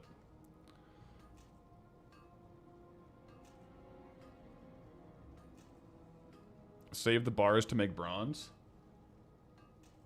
I saved a bunch of the copper ore to smelt into the bronze. I think I have to do copper... Oh, I'll have to resmelt them, won't I? Yeah, but I saved a bunch of copper ore for it, so it should be okay.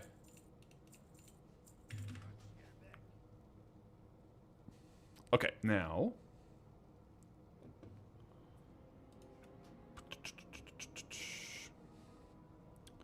We need to have a lot of heavy stone and bronze bars. So we gotta go get tin. So let's log into Goldie again, and we'll go on a tin hunt.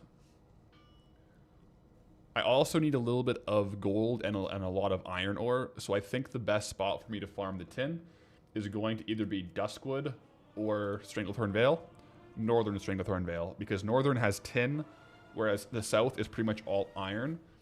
So I'm honestly probably just going to try to do that all right now. So let me go back to Lion's Pride Inn.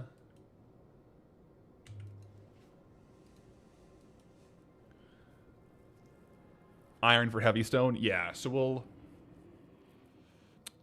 Not surprised I need gold, isn't that what the challenge is all about? I mean, it is, yeah. It definitely is. Let's go back and get some.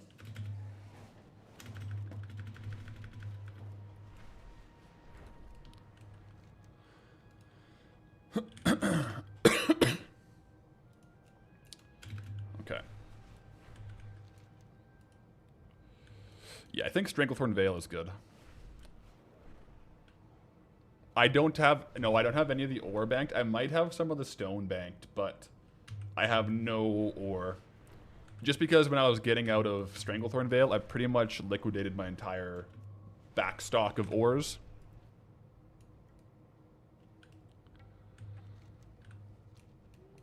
Alright. I guess we're already back in Stranglethorn Vale, guys. So we need tin.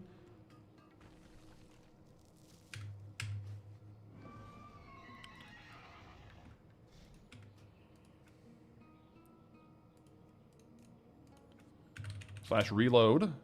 We can actually use farming bar to its full capabilities here as well. So let's go ahead and put the ore that we need on there.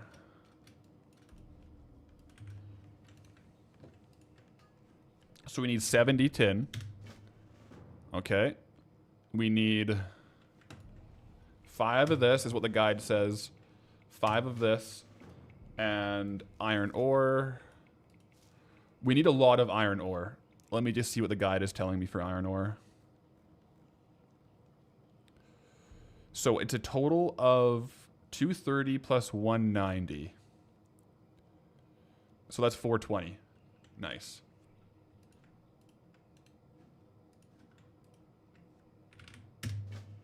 All right, quests are accepted. I love that, dude. Ah, it's so satisfying. The tracking capabilities are unrivaled. So I'm going to stay up here until I hit the tin ore requirement. Once we hit the tin ore requirement, I'll go down to the south where there's higher density of iron ore.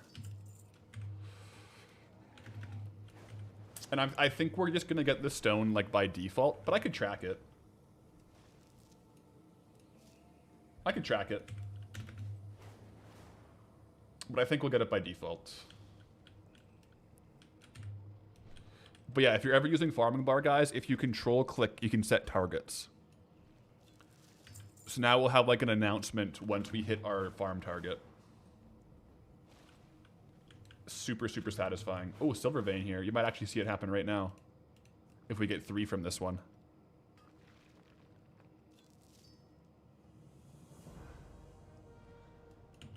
It's the quest complete sound, guys. Isn't that sick? Isn't that sick?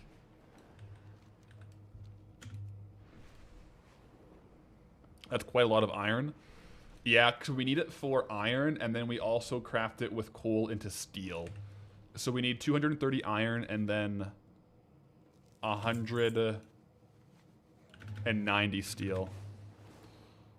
Because each iron craft takes like 15 ore for like 1 level.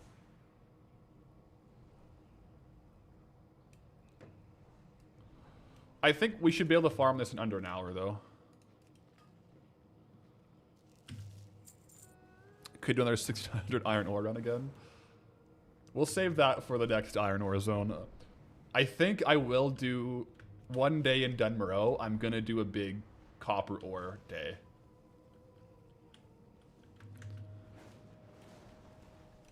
Like, we'll do like a big copper ore target one day, I think, just for fun.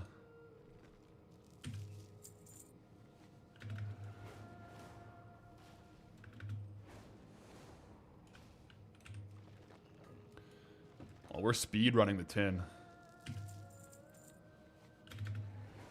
3K copper.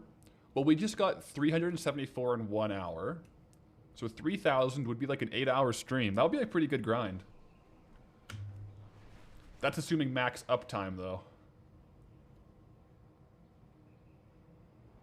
Well, let's go in here.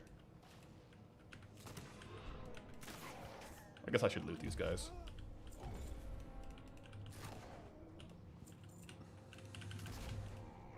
Okay.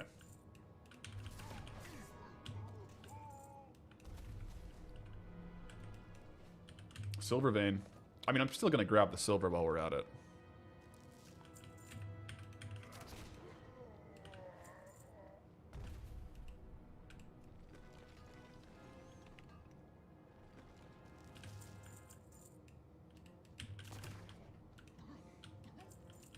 I'm assuming we're going to hit the gold just by default when we farm for the iron. Because we just have to basically get like 2 or 3 gold nodes.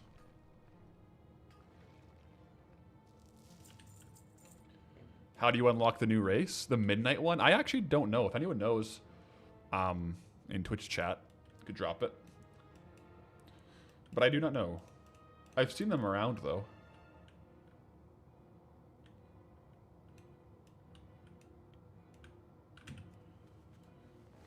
Just by finishing the campaign, apparently.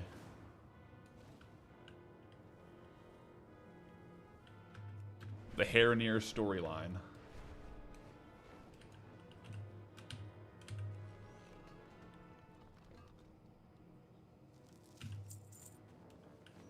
Oops.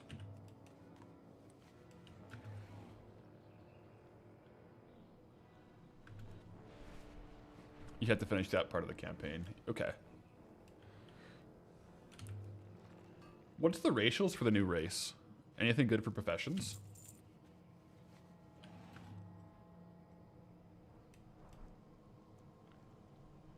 I have heard that the new race has some, like, yeah, some visual issues with clothes. Herbalism boost. Oh, that's cool. Might be worth to make an herb. A druid version of one would be, like, the best then, eh?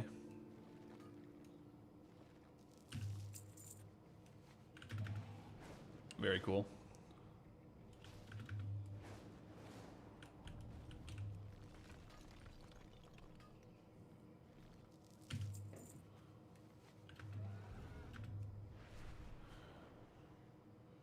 So it's going to be like the new meta druid gathering pick. Very cool. Maybe I'll make one then.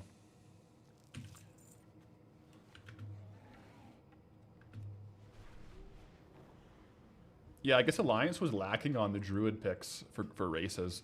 Because the Horde would use Taurens, right? We didn't really have that on ally side.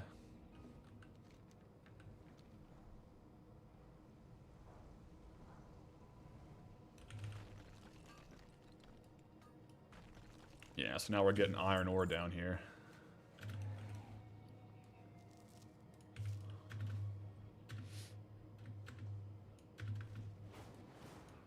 Oh, jeez.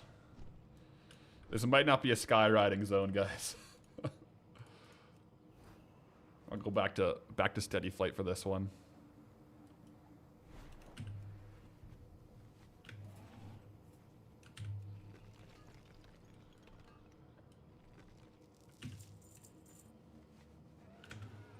A lot of silver veins are popping out right now, though.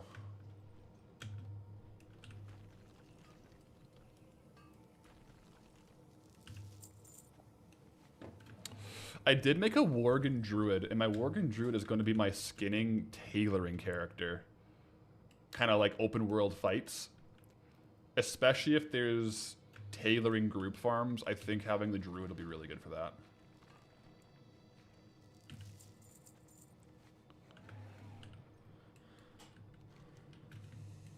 Zebislav, good day. So far, it's all going really good over here. Just farming up the materials to level up blacksmithing on the crafting alt, so pretty darn good.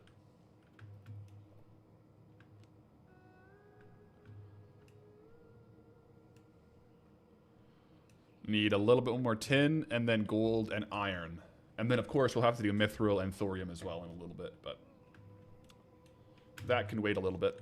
This iron grind is going to be so much easier than the iron grind the last time we leveled blacksmithing, when we only had duskwood. Because, yeah, the south of Stranglethorn is, like, the spot for iron. 100%.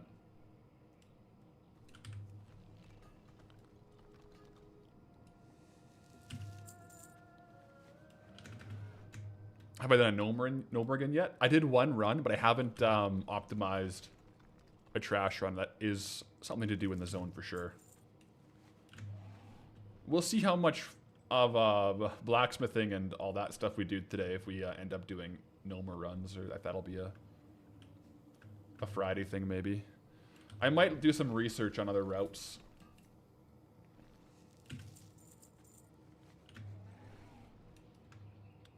I'm assuming as a rogue we're going to have to use the No Morgan back end exit to like min-max the reset, but we'll see.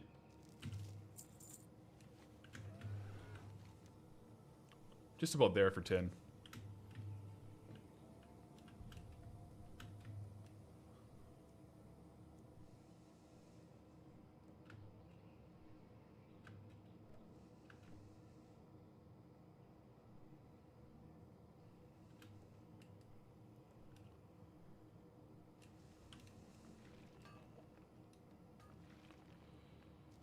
Alright.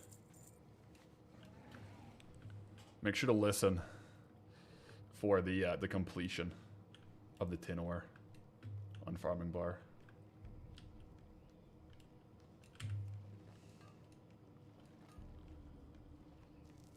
Oh, one more.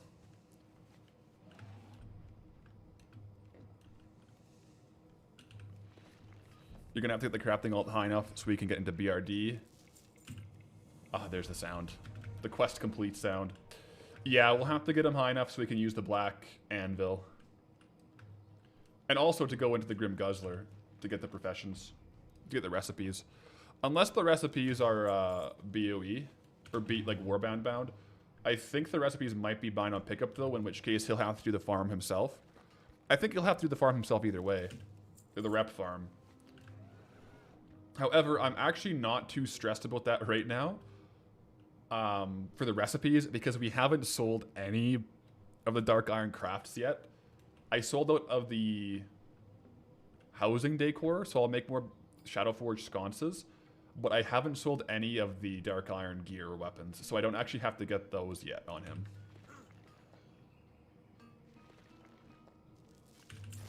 But yeah, I'll definitely restock a couple of the sconces and a couple of the, once we level leatherworking as well, a couple of the Lochmadan bearskin rugs. Oh, there's a chest back here, guys. Let's go get it. Sturdy treasure chest. Thunderbrow ring. Okay.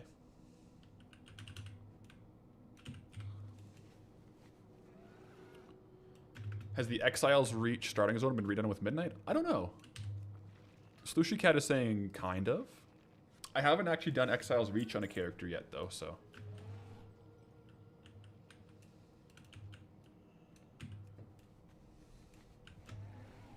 You're saying the profession through Exiles Reach is the same, but the NPCs are different.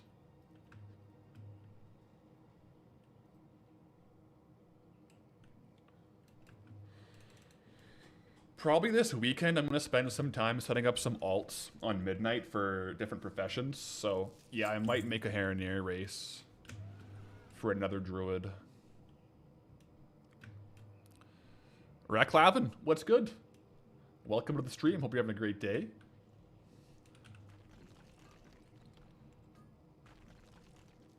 Yeah, we get so much iron ore down in the Cape of Stranglethorn. It's the place to be for iron ore. 100%. Nowhere I'd rather farm iron ore than the Cape of Stranglethorn. Bar none. What are the odds Scalebelly is up? I didn't get to kill Scalebelly at all when we were in Stranglethorn Vale. Now that we're just back here for iron ore, I bet you it spawns. We'll see though.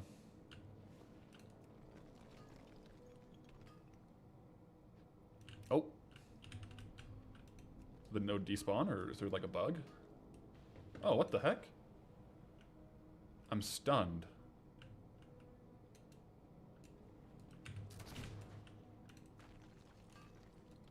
That was weird. There we go.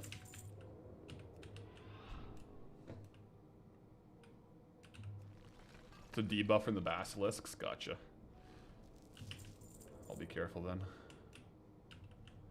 Nope. Scale belly is not up.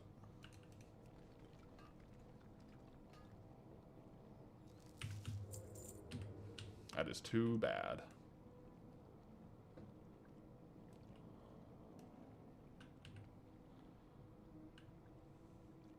How much gold per hour is pig farming in Dun Morogh? I don't know yet, but I will tell you one thing. We're going to find out eventually. Some of those meme farms, like, I'm definitely going to have to fish in Dun Morogh. It's going to be terrible, but we got to try it out. I wonder if there's any fishing in... No, is there fishing in Nomer? Is there any water or fishable locations in Nomer?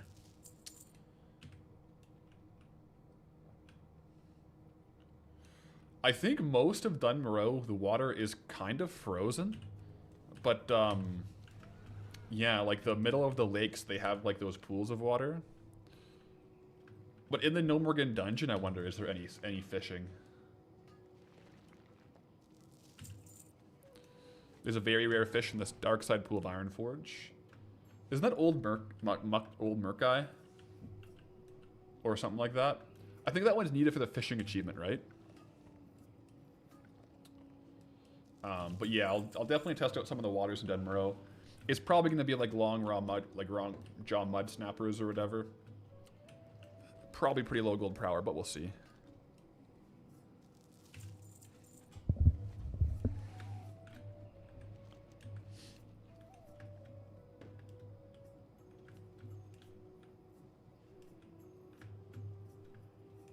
Who would have thought we'd be back in Stranglethorn already? Not me.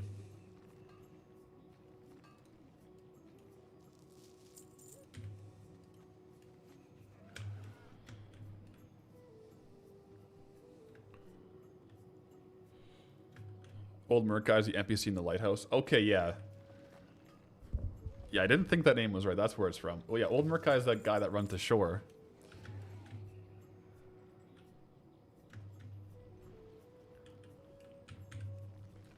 Guess the drop in token prices have been beneficial for the Goldie runs. Yeah, our last token was pretty heavily discounted, which is good because with Midnight it dropped the token, but it also absolutely tanked the old world economy.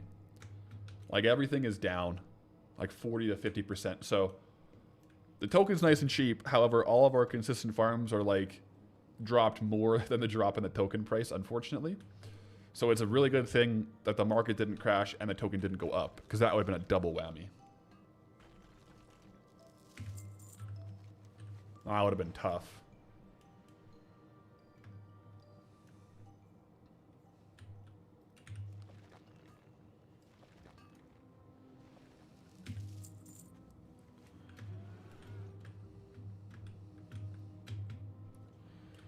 It is a little bit unfortunate, though, that all the ore we're mining right now, like, we're not going to sell it. We're just going to be crafting with it.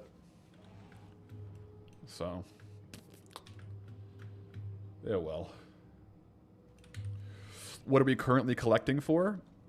So, with our last zone spin, we got a warband crafting all. And I'm leveling blacksmithing on him. So, I have a lot of the targets here. I'm following a guide for leveling blacksmithing. So, I'm just going out and getting all the materials I need. So right now, we're getting the iron ore to level up his blacksmithing. It's at 110 right now.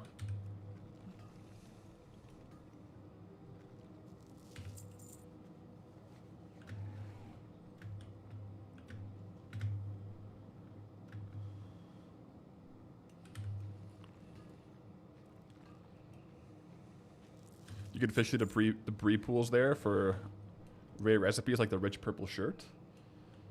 The debris pools here or in Dun Morogh?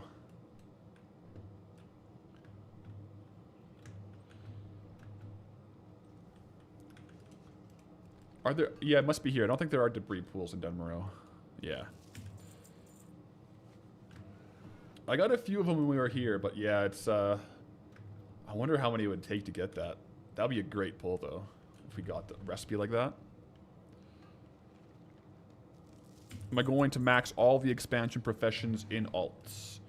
Like, all the new Midnight professions? Or on Goldbound, eventually get all the professions?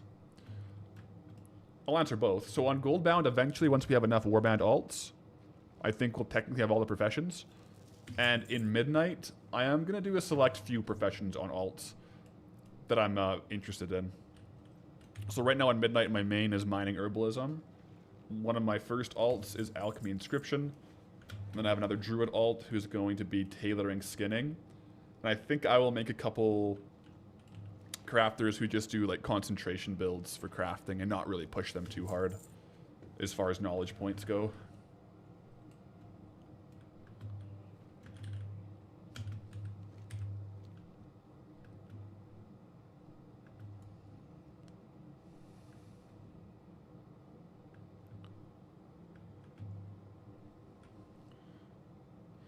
You got it from your very first cast? That's crazy.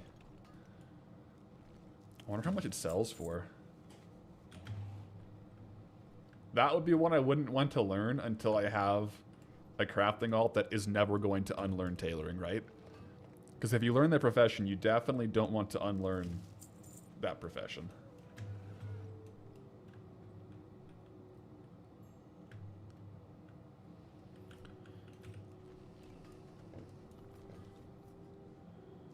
Alright, our first bit of gold ore there. Gets a lot of the way to the gold.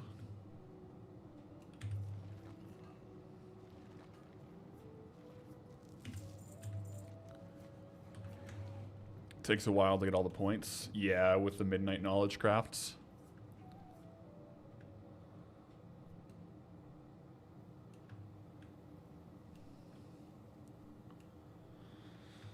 Some professions are a little more straightforward for getting all the knowledge point crafts, but some are pretty tough.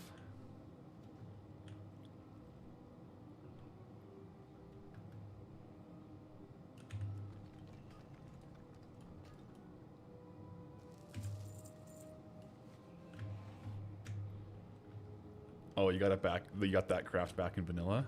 200 gold back. Oh my gosh, yeah. Let me actually quickly.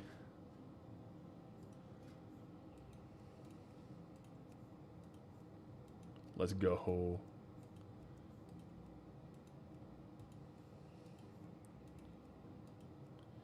Locked gold starting his journey. Good luck out there.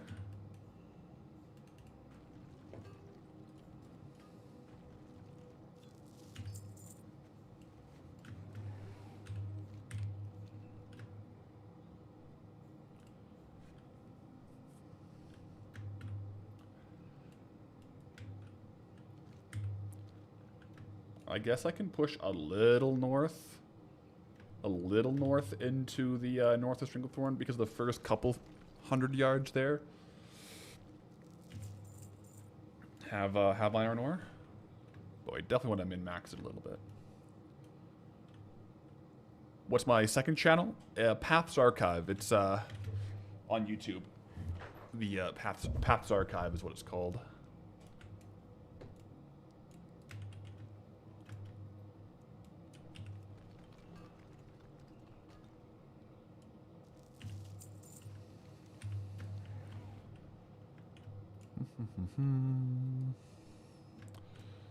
The sun no longer waking you up for work until you're late was a game changer in a bad way. Oh man, I feel it every year when the clocks move at this point in the year. I go from waking up with the sun. Also, Dragon Dog 9, thank you for the Prime 4 months. Let's go. But yeah, I go from waking up at like 7:15 with the sunrise to like now it again. It just goes back to like not rising until like 8:15, 8:20. Or so. Whereas now it's like very light a lot later. Which is like, I feel like the change, at least in my time zone, it should wait like a little bit.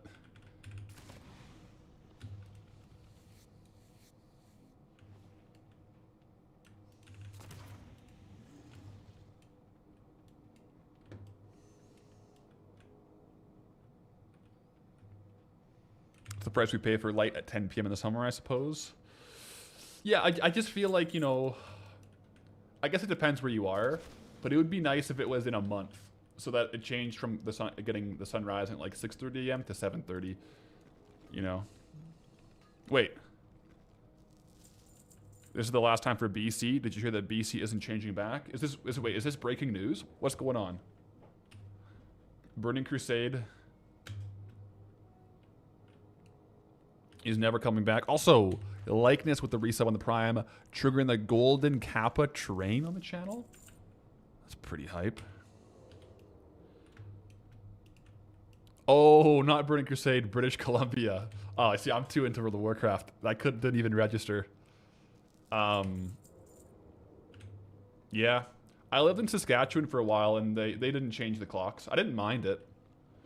But, yeah, I didn't really register that it was British Columbia, not Burning Crusade. Have I been playing too much World of Warcraft lately? Possibly. But yeah, like in Saskatchewan, they didn't observe. I lived there for a little while, and we didn't observe daylight saving time. It was a little late in the summer sometimes, like in the winter, but Mr. Plow with the Prime is well on the Golden Kappa train. Thank you, Mr. Plow. Appreciate that.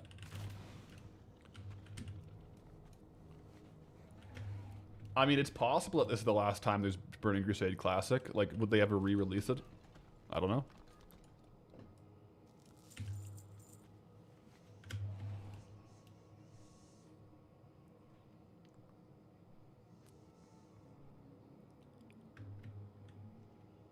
Bum, bum, bum.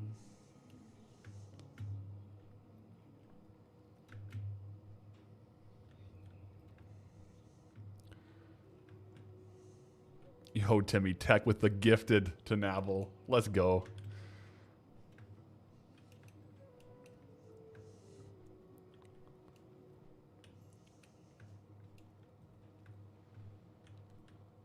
Oh. Now, personally, your body recognizes the changes in time. It drives you crazy mentally. Yeah, it's always a bit of an adjustment period.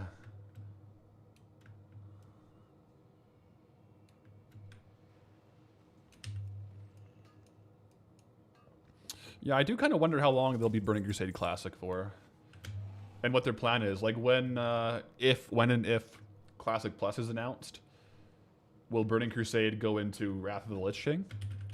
I feel like Wrath Classic was popular enough where they'll probably roll it through and just leave it on Wrath. Because I think people really liked Wrath. They'll announce it at BlizzCon. I think you're right.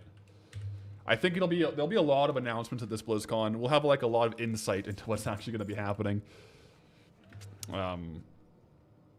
Oh, Blaze of Glory. That's an interesting point. Do I think they'll do Season of Discovery for TBC?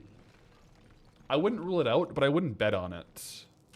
I think in my head, what I imagined for Blizzard, Season of Discovery was like a Classic Plus light, like their kind of initial attempt at a Classic Plus. That started off not too great, but got a lot better. So hopefully they learned. Maybe, but I don't know. It's possible, though.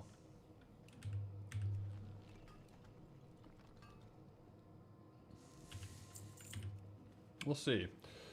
I'm looking forward to BlizzCon, seeing what they announce. I'm sure either way it goes, a lot of people will be excited, a lot of people will be mad. You know, that's I think that's going to be either way you cut the pie. But I think, you know, in general, like, Blizzard does get like a lot of hate for things they're doing with the game. But in general, I'm just excited for all kinds of content from WoW. So I'll if there is Classic Plus, you'll see me in there. We got a Golden Kappa train. Yeah, we procced a Golden Kappa train over here on Twitch.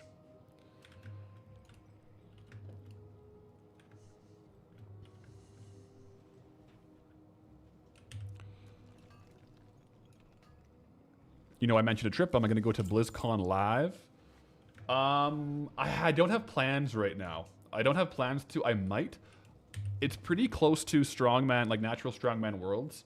And so I'm going to be traveling to Scotland in August for Natural Strongman Worlds. So we'll see how close they are together.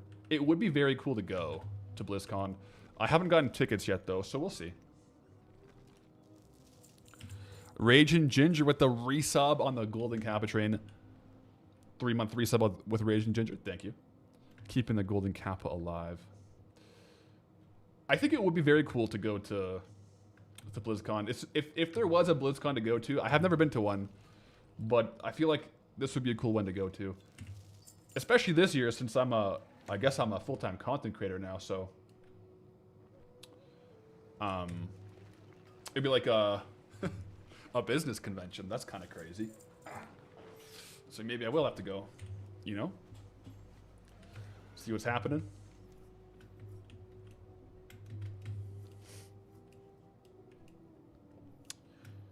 How'd I get into strongman stuff anyways? Well, I've always liked watching it, and I got into the gym, like, quite early.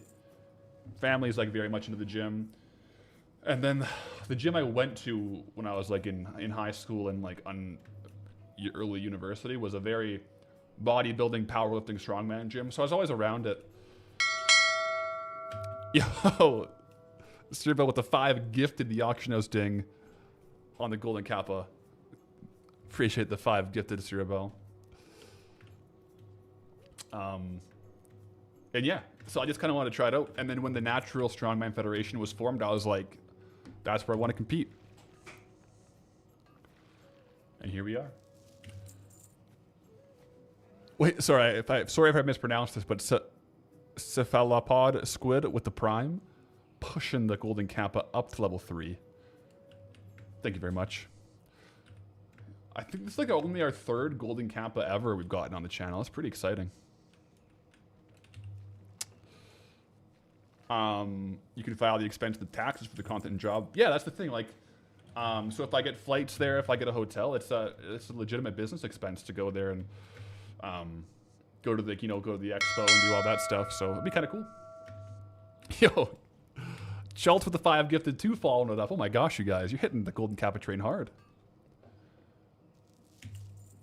Dropping those gifted. Did that level it up? Yep. Level it up to 4. A layover in Scotland. I think that will be a pretty out-of-the-way layover. But you know what? I'm not opposed to it. I'll have just come from Scotland, I think. So I might need a bit of a recovery before I go back.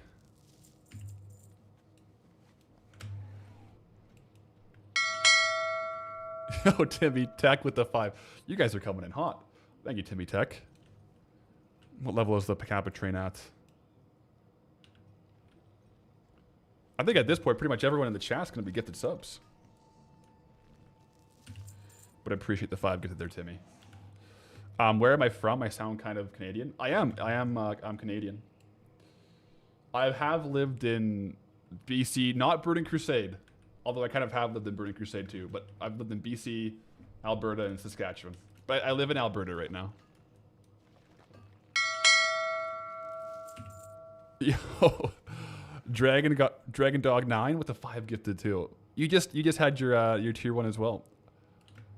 This is hype, guys. Wait, that just leveled it up to 5. Oh my gosh, hype, hype, hype. Dragon Dog 9, hype indeed. I appreciate the 5 gifted, man.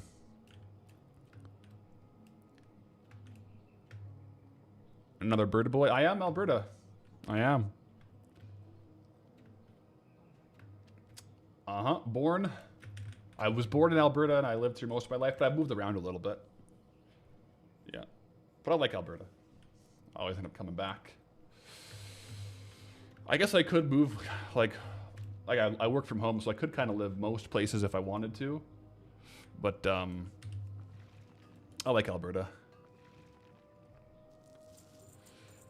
Hanur 89 with the 2 gifted. Come on, like, I appreciate that, man.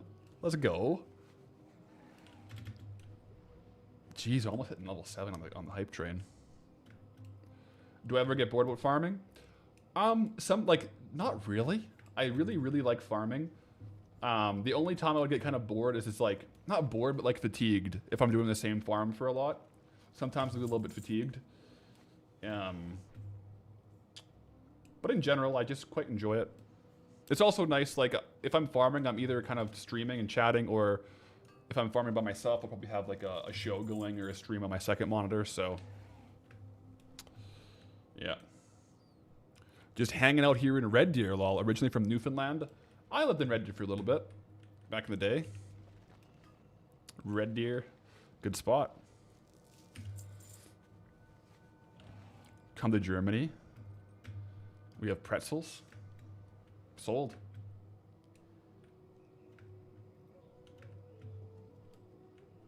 The best camera store in the world is in Alberta, in Calgary. What camera store is that?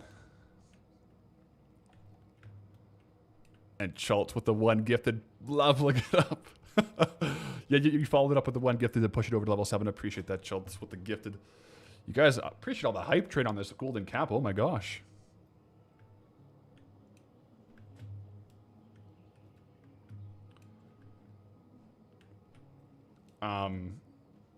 You have a question? Have I played RuneScape at all? Because the RuneScape is nothing but farming. Oh yeah, I love me some OSRS. I was last week I was pretty much always on my second monitor farming, doing cooking training on my OSRS account. I think I got like 5 million XP last week. So I do dabble with the RuneScape. That's where, like, some of my favorite content is RuneScape YouTubers. That's where I kind of got, like, a lot of the idea, like the concept for Goldbound from, is very much rooted in, like, RuneScape content.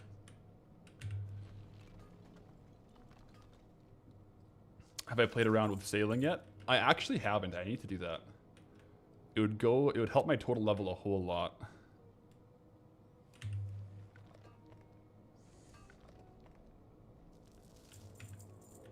But yeah, no, I like RuneScape. I started playing OSRS again like maybe 2 years ago on my phone when I was on vacation, and I've kind of been playing it on and off ever since.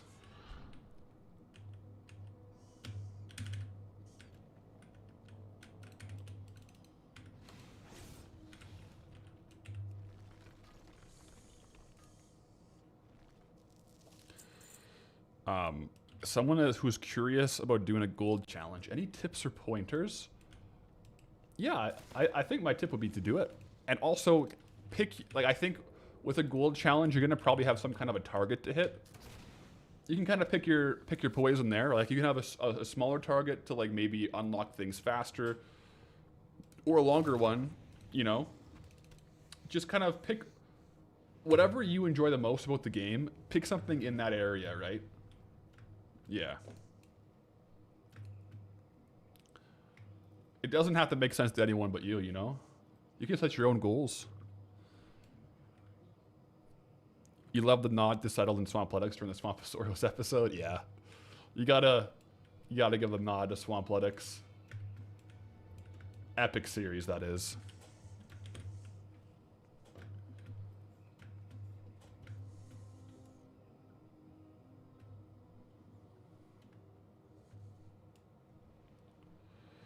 You have a mental image of if Path found RS younger, he'd be an RS player instead of WoW player.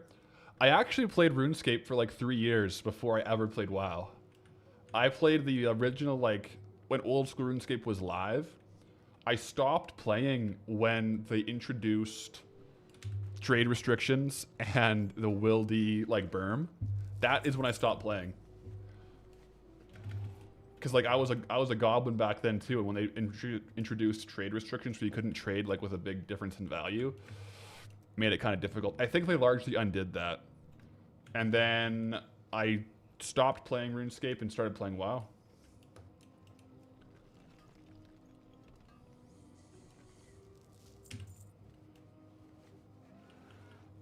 You heard that was when a lot of people quit. Yeah, I think there's a pretty big exodus then. I feel like, I don't know, maybe I'm wrong, but is that kind of when it started going down the path of, like, RS3? And now old school RuneScape kind of has the ethos of before that.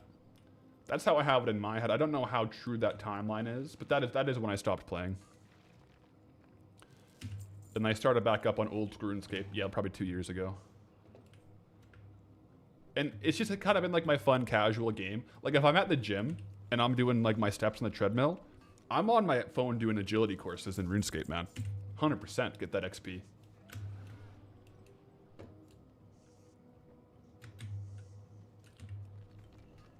My brother's also super into the old RuneScape. We got back into it at the same time. So it's always fun to kind of like play a little bit together. We went on vacation and we were both on the quest to do our fire capes for the first time. I had never done it. I watched a guide and then I one-shot it. And I had done it just after he had tried and failed on like wave like 50 or something. And then I was like, hey, come over here. And he just watched me for like an hour do the last bit of the fight. And he was like, oh my gosh, that was epic. And then he grinded the rest of the day and he got his fire cape. And then we both had our fire capes on the same day. It was awesome. All right, guys. Golden Kappa train, tier 7. Share the Golden Kappa, guys. Let's go. I appreciate the hype. Appreciate all the gifted and the subs. 29 subs on that Golden Kappa. Oh my gosh, you guys. Thank you. Pretty hyped, though. Now we got the Golden Kappa. So, there we go. Choo-choo.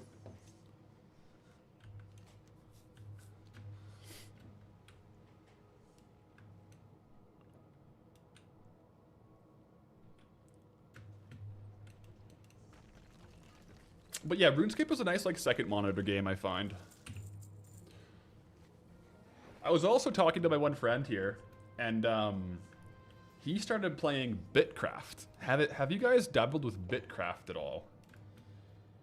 It seems like a co-op RuneScape Minecraft world building grind crafting game. It seems pretty cool. It seems pretty fun, but I haven't played it personally. Yeah, I think it's still in beta a little bit. Maybe once it's out and about, we'll make like a Goldbound Bitcraft server. Because it's a good second monitor game to play while I'm farming gold. We could have it in the bottom right. That'd be funny.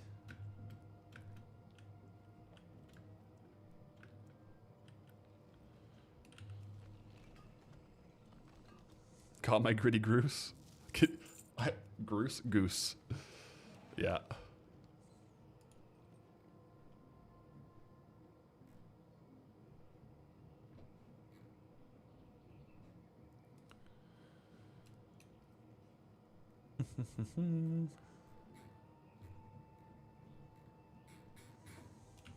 All right.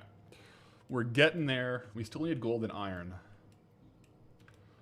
This is a lot faster than it was, though. The first time Goldie leveled up blacksmithing. If you're just tuning in, we're getting all the materials needed to level up blacksmithing for the warband alt. So, a couple more iron ore on the go here. Slash train redeem when? What, I'm not super familiar with that command. What does slash train redeem normally do?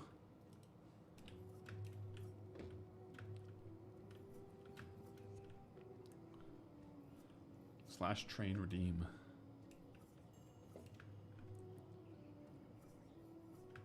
It's from WoW? That's the one when you do the choo-choo in the auction house and everyone has to mute their sound because everyone's going choo-choo? Gotcha. I've definitely heard that.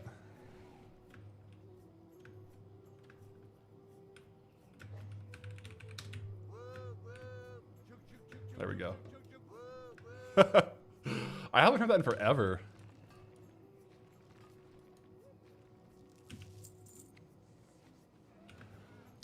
I should keybind that into my pistol shots. That'll get annoying fast. Yeah, that could be a channel point redeem, like slash chicken or slash choo choo.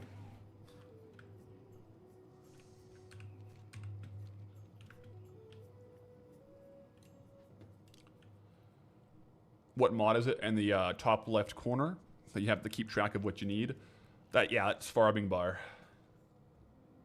It's kind of cool though. You can set like objectives. Like you can see here, we hit the objectives for the tin and the silver, And we're still needing a bit more for the gold and for the iron. It's one of those ones that just helps make farming like a little more dopamine intensive, you know? So it's quite fun.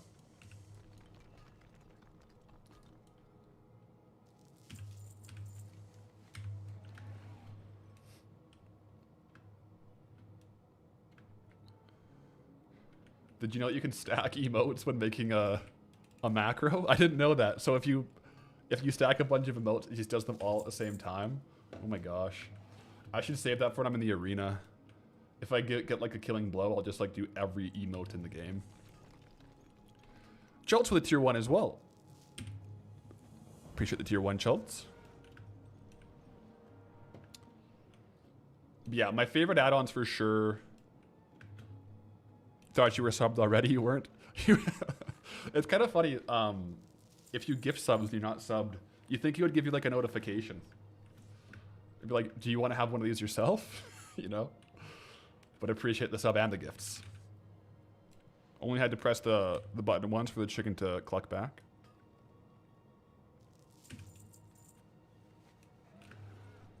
Yeah. Yeah, sometimes those macros when you're in the arena, when people have like a different macro for like a different ability, can get a little bit of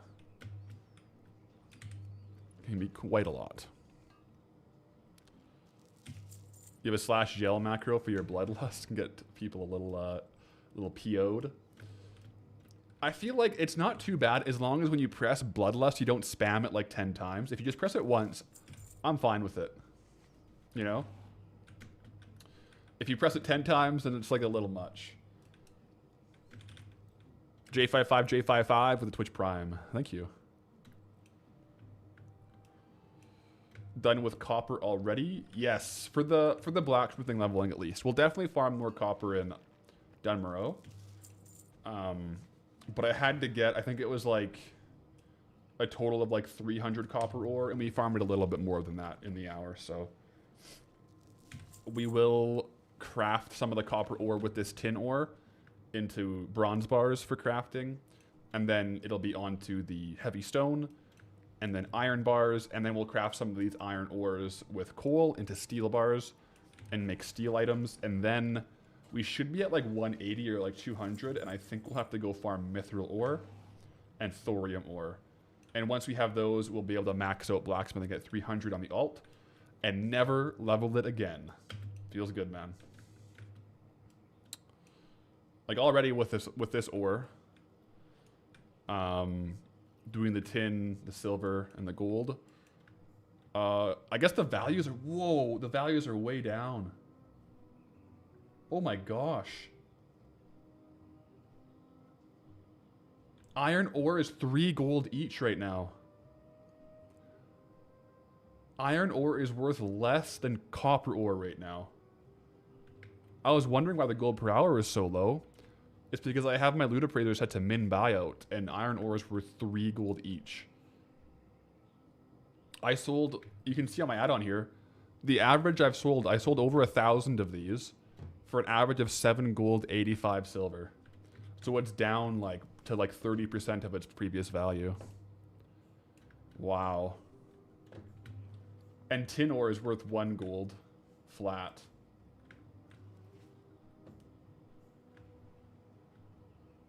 That's amazing.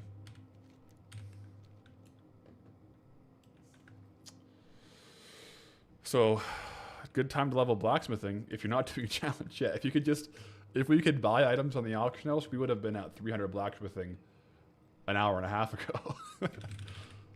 But also, it's a good time to level it in game because it's better than selling it for such a low price. Like, we may as well get the productive aspect of leveling up blacksmithing, right?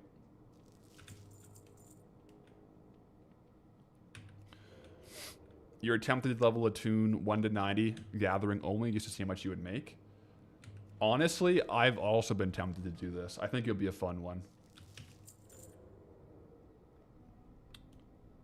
If you made it so you were in the right, like, war zone, not war zone, time walking, You would get decent XP. I would be curious as to how fast you could actually go 1 to 90. If at level 80 you went to current content zones. Might have to do it. Although, maybe after Dun Morogh. I think I'm going to have to spend a lot of time just farming in Dun Morogh, so... Yeah. Can't spend too much time leveling a different character. Farming only.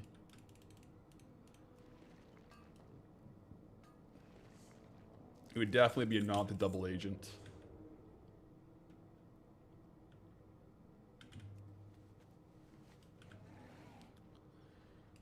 The OG farming leveling.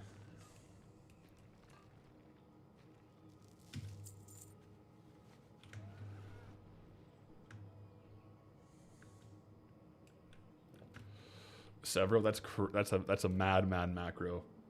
You made it so your friends' abilities all look the same, but in there was the ability in /G quit as well. It was probably... How long did it take for him to figure out that you changed his macros? Or his keybinds?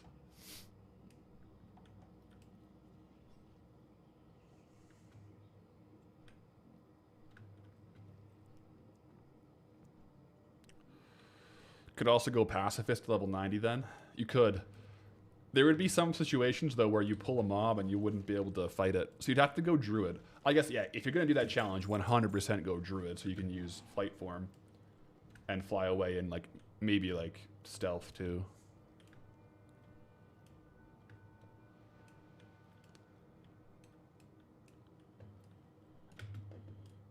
But it'd be fun. It'd be a fun little challenge, for sure.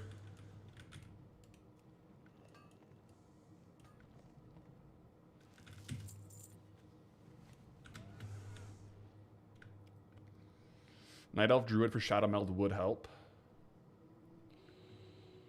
You almost might want to go the new Hair race. Although they wouldn't have Shadow Meld, but they'd have the Herbalism proficiency.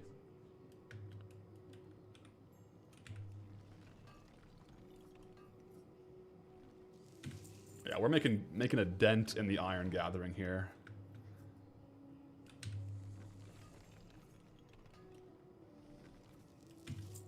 Because right now I'm getting like slow XP, but it's because I'm technically like in current content. Like level 80 to 90, the XP requirements are way higher. Whereas before, like when I was leveling from like 50 to 60, I was getting a level every hour, nearly, just from gathering.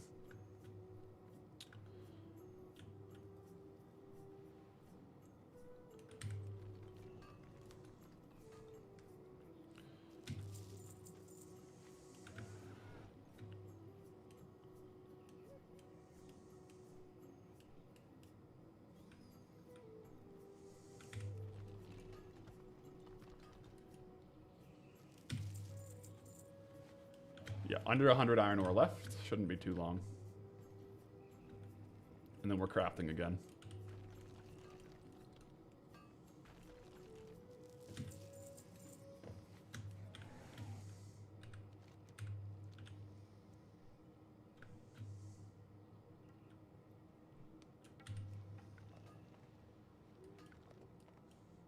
And yeah, we're at the gold, we're at the silver, and we're at the tin, so it's just the iron.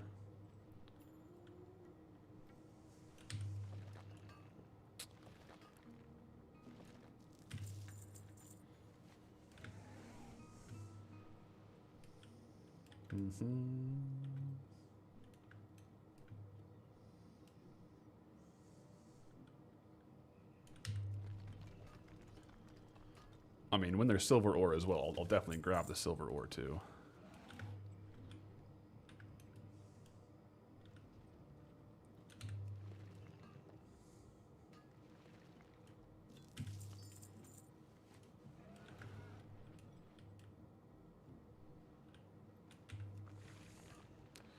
By the way, have people been sending money to your character? If so, what have you been doing with that?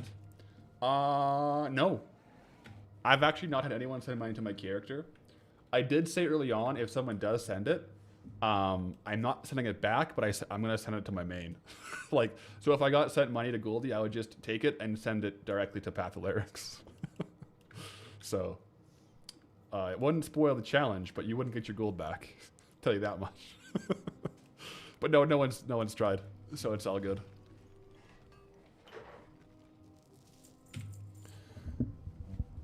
But yeah.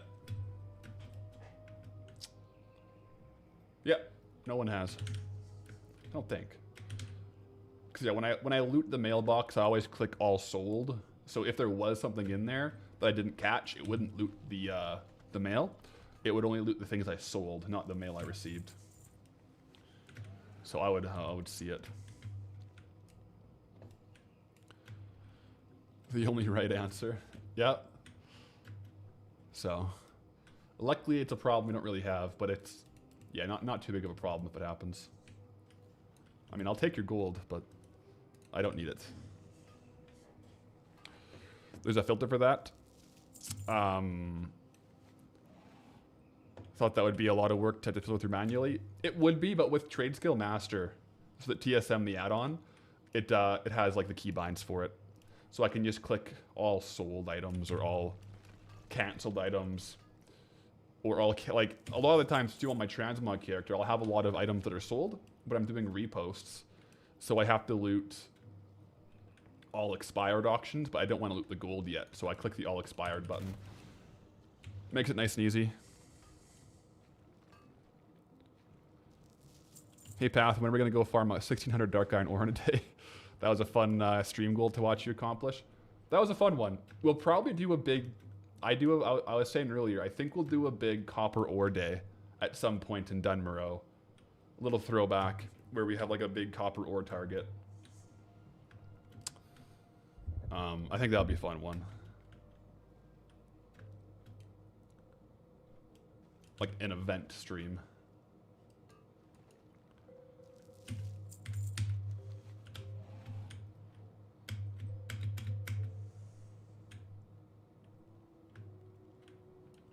That's rather a throw up than a throwback. Well, that was my first ever live stream in Redridge. Was this stream ends when I farm 2,000 copper ore. First live stream ever.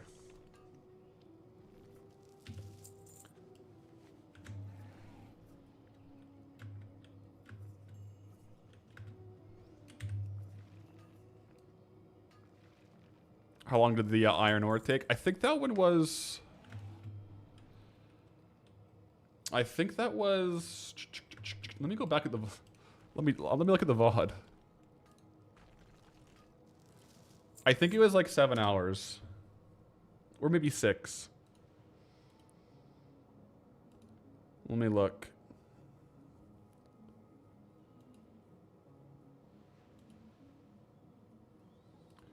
Content live. Oldest. If I just scroll all the way down, I should find it. 6.5 hours. Yeah. 6.5 hours for that one.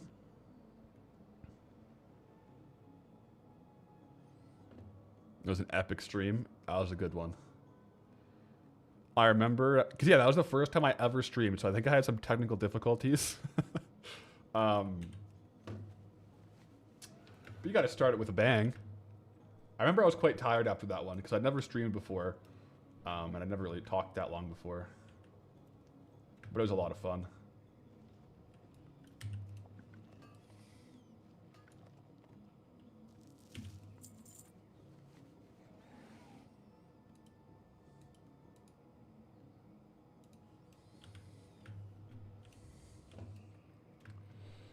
If a first stream isn't at least slightly scuffed, did you even stream? Exactly.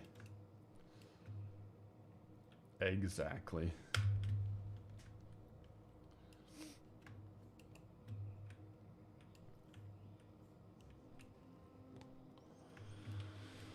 Okay, we're getting close to the iron ore target.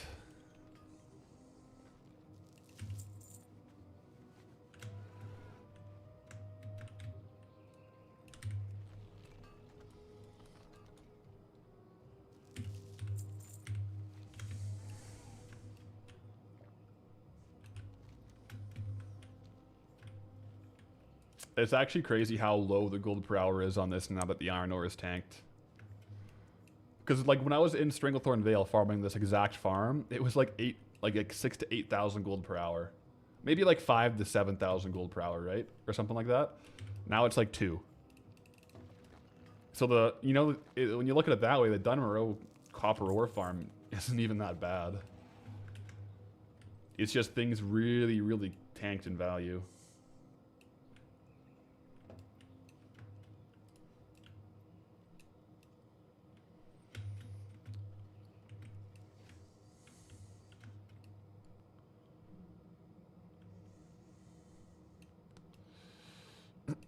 But yeah, we'll be doing a lot of crafting for sure. And there'll be some very profitable crafts with the warband alt, because we'll be able to keep the supply up for decor crafts. Which that was the hard part with just Goldie crafting, is I couldn't really keep my decor crafts stocked, because I would craft like 10 of them, and then once they sold out, I didn't really have time to relearn the profession. Whereas with the crafting alt now, I can actually keep those decor items stocked, because I can feed the supplies via Goldie and just keep the crafts going. So it'll be very helpful. And then also with like Transmog, I'll be able to do the crafted Transmog without stressing about unlearning rare recipes and stuff like that. Ooh, I'll have to go get another one of those mithril, the mithril longswords, right? The crafts that like the recipe from Searing Gorge. I'll have to get that over to my paladin.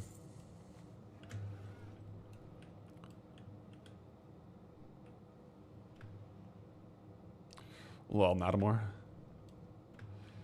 So for gathering a minute, have you found any good spots for skinning the scales? Leather is everywhere, but scales, I haven't found a spot for them that's decent yet. I personally haven't played around with skinning yet. I've only really played around with mining, herbalism, alchemy, and inscription. I plan to get my druid going on skinning, and then I'll have some more info, but so far I haven't done any like current content skinning. But yeah, my druid is going to be a tailor to get the cloth, because only tailors can get cloth in midnight, and I'll be doing like open world farms. I'll probably do some like live farms too, where we can like get, like when I'm just playing like my regular account, get viewers in the group and do like farms together, like which we can't do on Goldie. So like the tailoring farms are probably going to be good group farms for that, but I'm also going to have him as my skinner, my skinning guy. So I will have to gear him up and level him.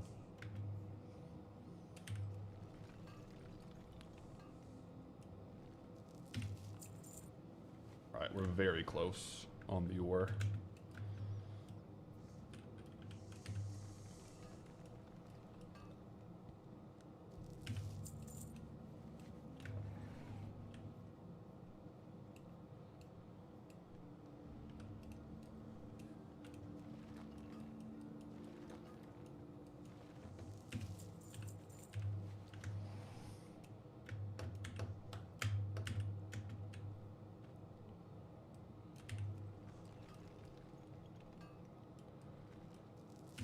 Bag prices have got to be insane then.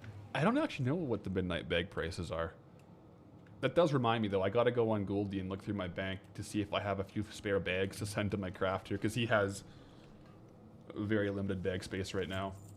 And eventually we'll have to craft him Ember Silk bags, but that'll be a little bit down the road, because I'll have to level up tailoring on Goldie again for that.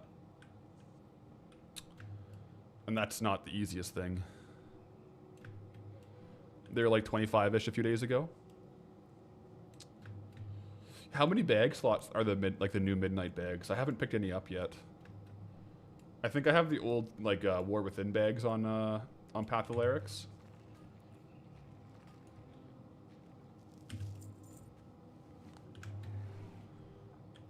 $38 for normal bags, 40 for reagent. That's so big. I'm sitting here with my 22 slot bags and I'm happy. It's like almost double. That's insane. That's so cool though.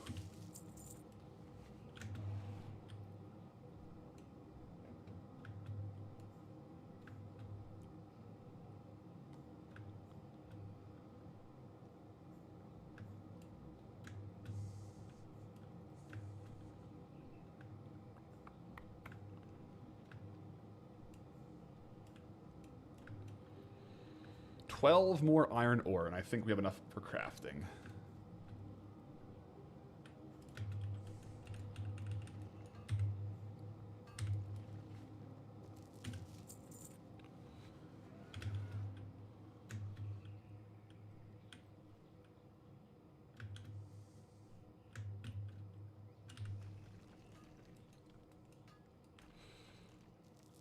Does YouTube chat work? Yes. So on my end, I have like I have a desktop application that on my end I see YouTube chat and Twitch chat in the same feed, like on my end.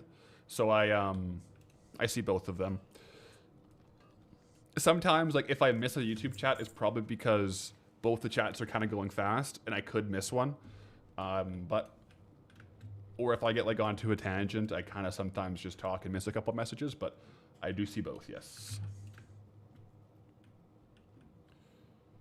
However, Hockey 11, what happens sometimes on YouTube is if you get an ad, you will be behind the live status. So you might hear this in 5 minutes. So if you hear this in 5 minutes, just check and see if your progress bar is all the way caught up, because YouTube will like pause the live, play the ad, and then resume where you started off, not live. So that can sometimes cause some confusion on YouTube as well.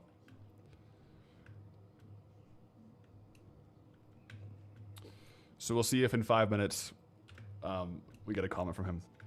So it's kind of like, it's good. Oh, you know, you have YouTube Premium, no ads here. Yeah, so you have no issue with that then. So yeah, I do see the YouTube chat though.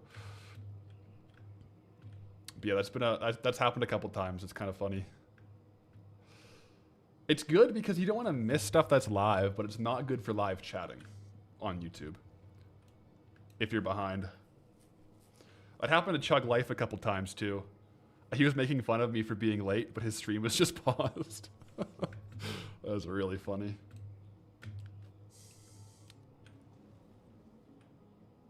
All right, this should be it. Listen.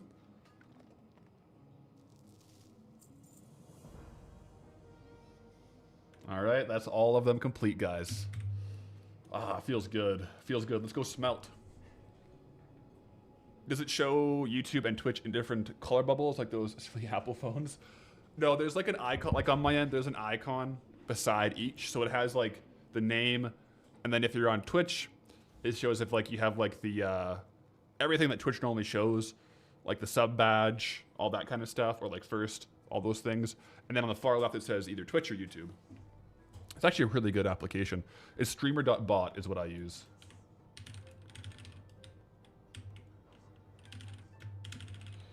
Time for some crafting, yep. Now let me double check the guide. I'm following a guide here for leveling. I do need to make 230 iron bars. You know what? We're gonna have to go to Duskwood because I haven't trained, I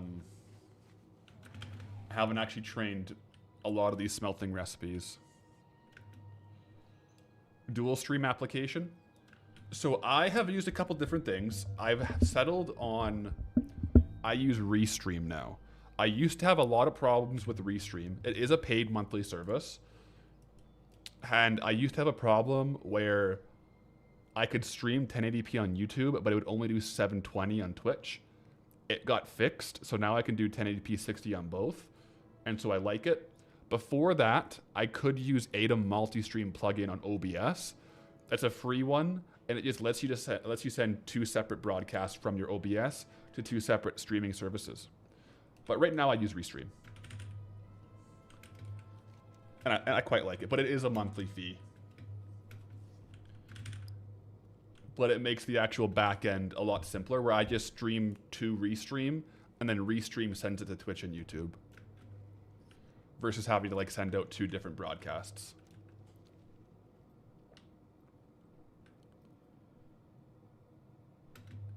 All right. Matt Johnson. Let's train.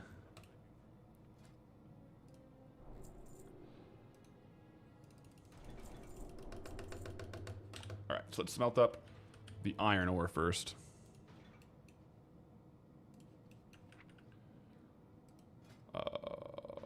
Yes, I want classic mining, and the guide says we need 230 iron bars.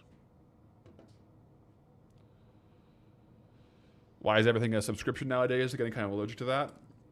Yeah. I kind of get it for like stuff for like the cloud services, right? Because it's like using it for that. But I know what you mean. Like it would be nice if there's like a one-time fee. Hockey 11 with the super chat. Here's some money so you can keep the restream up. Now smelt. Oh, thank you, Hockey 11. Appreciate that. We'll craft 230 of these. And then I guess we'll have to go to the dentist because we're 230. So I'll leave you with that little dad joke there, but I'm going to go grab a soda pop. Be right back.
All right, we're back.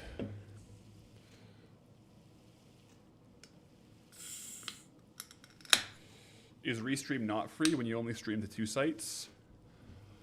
I think it is, or it can be, but I think the quality is throttled for the free version or something like that.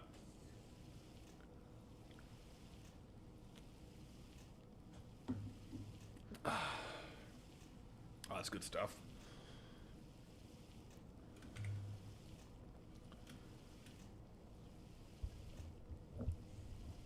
What happened to the magical green screen? I still have the effect, but I kind of like having the camera covering the chat, just in case people message me something. And I didn't have I was playing Midnight yesterday. I didn't have like a separate tab open for like just my loot, so it was just easier to keep it on. But I do kind of like the green screen, but I also like having the background, because I do like my background too.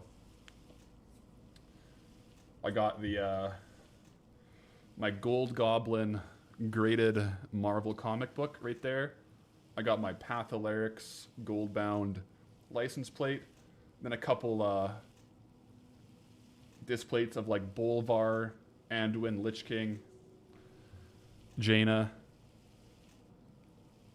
So I kind of like the look of it. And then I got like my bookshelf too with a bunch of WoW books on it. So I do like the green screen, but I also kind of like the background too.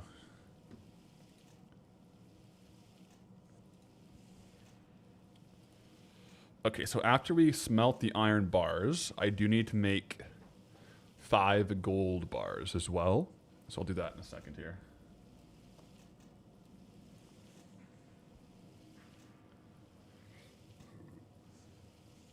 And luckily the vendor here in Duskwood has coal, because I gotta buy some coal for smelting steel bars as well. Canadian soda? Is it a Canadian version? No, it's not very Canadian. It's like the FIFA edition of Coke Zero. So not particularly Canadian. Well, it is the Canadian version, though. Like, you see here, like on the top, it says 0 sugar and 0 sucre, like in French. And everything else is in French, too. So I guess it is a Canadian soda, but it's not... I don't think it tastes any different than Coke Zero elsewhere. I think it's kind of standard. Hashtag not a sponsor. But, I like a good sody pop every now and then. Some pop. Is that a Canadian thing to say? Pop? I don't know.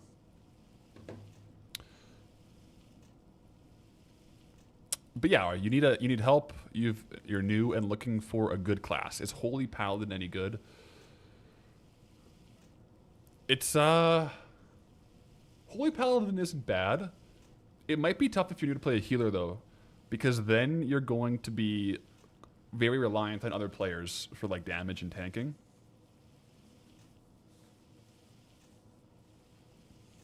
But a lot of classes too, it's like very personal preference. I play Ret Paladin. That's my main, is Retribution Paladin, and I've been having a lot of fun on that in Midnight. I keep wanting to say War Within, in Midnight. Gotta get that straight.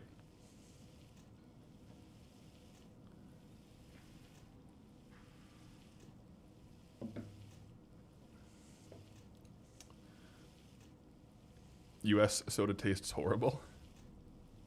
Not to mention chocolate from the U.S. Vile stuff. I was in Belgium a couple months ago. I will say I was blown away by the beer and by the chocolate. Like it's very true what people say about that.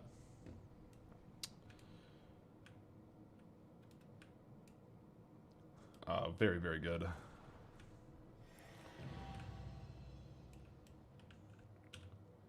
Okay, so now I need to craft 190 steel bars. This guy has coal. So we need 190. Thank you very much, Gunder Thornbush. Much appreciated. And now we'll smelt 190 iron ore with 190 coal.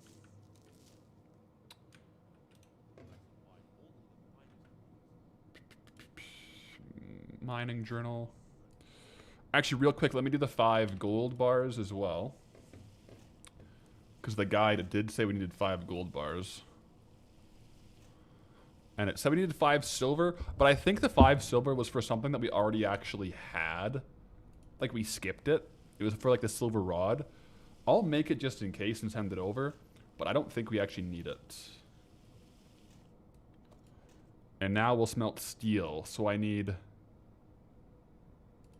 I think, is it 230 steel? No, 190 steel bars. Yeah, 190. Oh. You just straight up craft it from the iron bars. Gotcha. Okay, so I need to craft all the iron. And then... Well, I'll do 190 steel, and then I gotta recraft all my iron as well. Okay. Hockey, time to sleep over here. Looking forward to the video on Saturday. Well, yeah, thanks for hanging out. Thanks for the super chat as well. Hope you have a good sleep, and yeah, there'll be a new video Saturday. Making steel. Yeah, I'll make the 190 steel, and then I'll do the rest. Yeah, maybe... I'll make sure I don't craft too many. Yeah, otherwise it will make 230. You guys are right.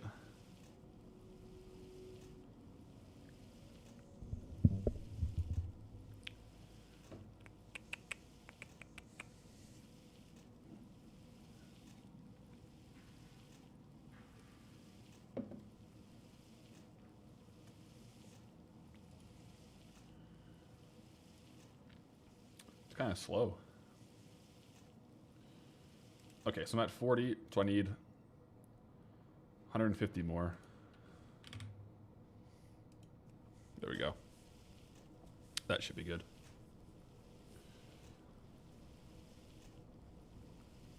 And then I'll have to smelt up the rest of my copper as well. Because you'll do copper bars for bronze. I might have to make tin bars too, actually, and smelt them together, right? A lot of smelting. Canada has 2 products, maple syrup and hockey players. Yeah, I mean, we do have both of those.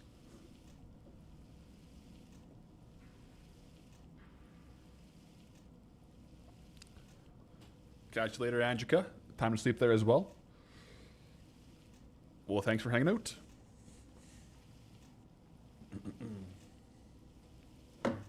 Put that over there.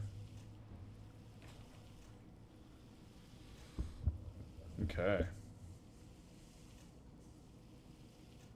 Yeah.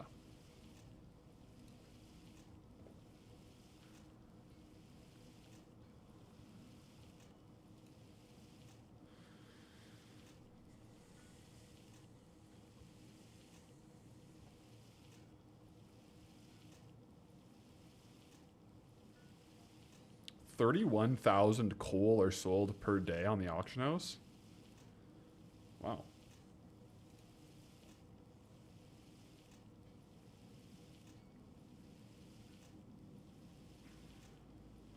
So let's look at the guide. How high of a, like, oh boy.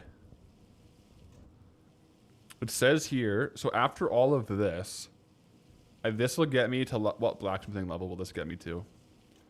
This is going to get me to 235.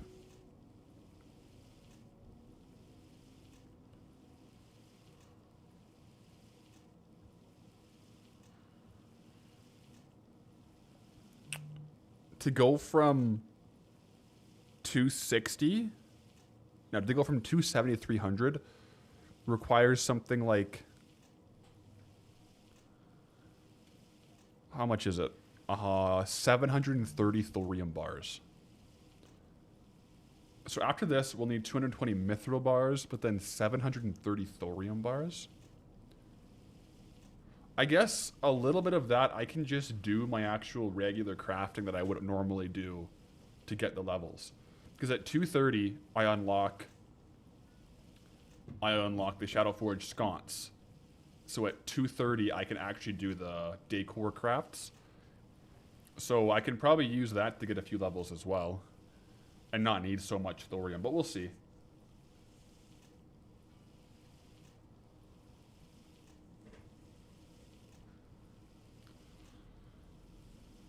The goblin ratios can buy things for cheaper from the vendors with a discount. I guess, yeah, if you're doing like a lot of vendor flipping, being a goblin would be pretty good. Also getting the reputation with whatever you're buying from. So if you have Stormwind that Exalted to buy from Stormwind, because I think you get like a 10% discount as well. So that can really add up if you're doing a whole bunch of auction house flipping from vendors. Most definitely.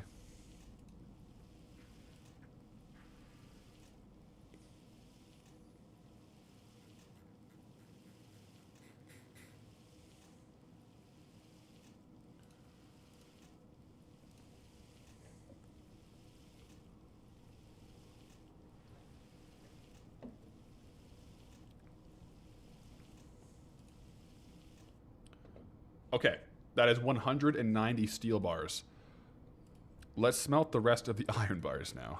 Very good. Oh, that closes it.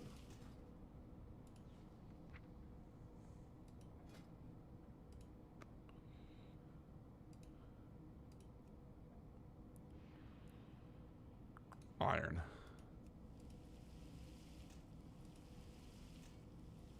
Yeah, so for the bronze, I will have to smelt the tin, the copper, and then smelt them together. So that'll be the last step here after this. In Legion, you used to do a bracer flip that was mega AFK while you played Among Us with friends. Just only doing vendor flips. That's kind of cool. There have been some pretty profitable vendor flips in the past. Especially when it's more so like processing. Because there are some vendor flips that are bugs, and you shouldn't do those ones because you can get banned. But if it's just processing and like not like infinite money glitch, pretty cool. Definitely pretty cool.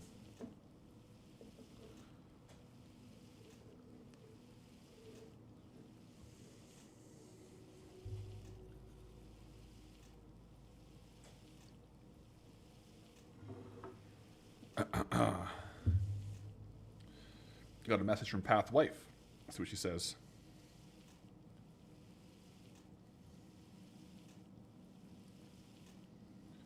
Says she's feeling kind of sick today. Uh-oh.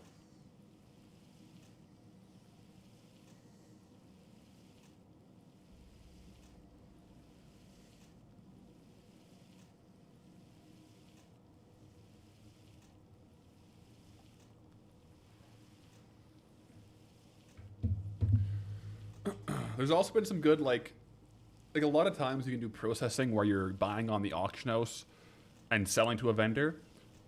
Like, I think for a while, like, Saronite bars in Wrath of the Lich King had crazy vendor value. Where, like, it could be somewhat profitable to buy the ore, smelt it to the bars, and then just vendor the bars.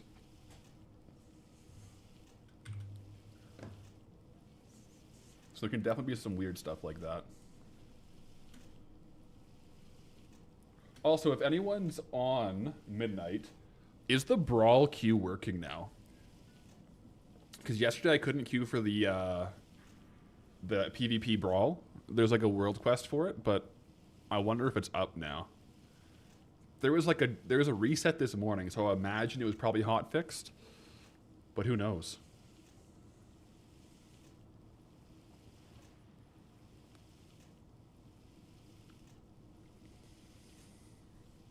And I could fall asleep to the sound of this. This is so relaxing. Just smelting away.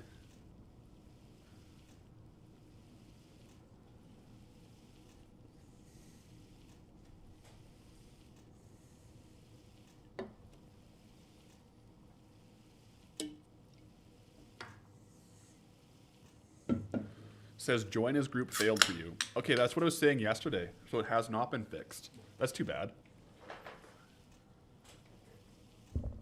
You're in a delve, that might be why.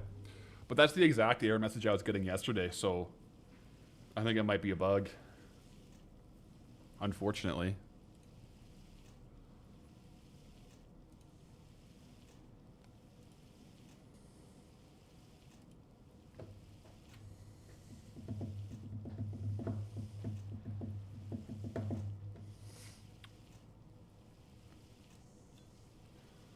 Yeah, I wonder what we'll do with our next WoW tokens, because we've gotten the Brutosaur and we've gotten the Grizzly Hills Packmaster. What would the next kind of quality of life upgrade from the shop be? Maybe a Hearthstone? I think you get like the toy Hearthstones.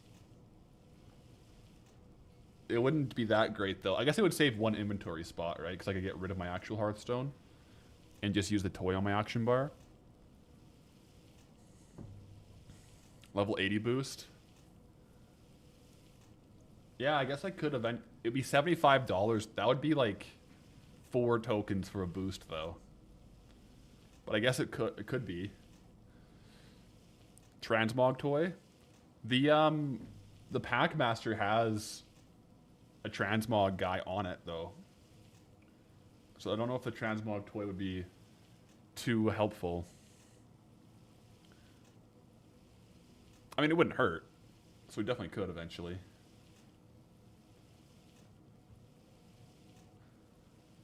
I mean, I guess eventually if there's just no good upgrades, it's just game time. You know? I've been paying for my game time with my main, though. Like, I was doing, like, some midnight farms and bought a WoW token, just redeemed it for game time.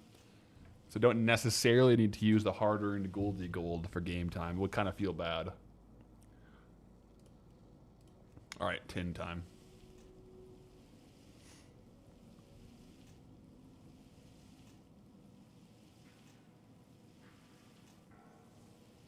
It is quite the process to level up blacksmithing from scratch, eh? I didn't realize how long the actual smelting part of it took.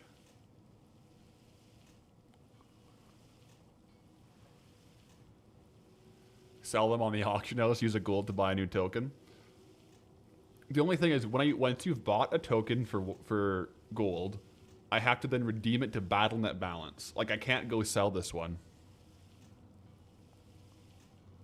right? I have to redeem it and then use the currency of BattleNet balance to then buy a new token.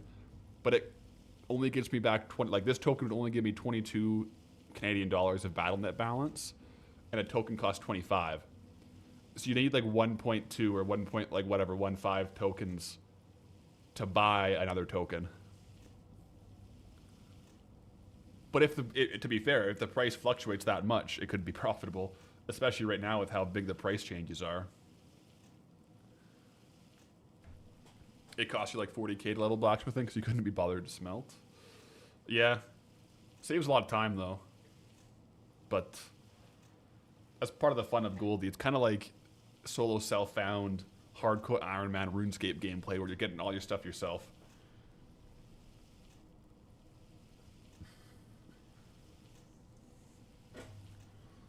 The crafting alt makes it feel really good though, because I know like we've already done this grind once for Goldie to level up blacksmithing, but it is nice to know that right now we're doing it and we can just like have a blacksmith at 300 forever. That feels really good. So like this grind, it's very, very, very worth it right now.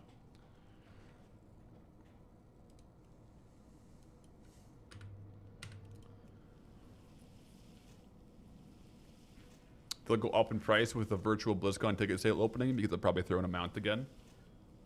Oh, they're doing virtual, like you could pay for a BlizzCon ticket with BattleNet? I should do that. That'd be great. Especially if you get a mount. That'd be cool. I wonder how much that would cost. How much was it last year in BattleNet balance if it did that?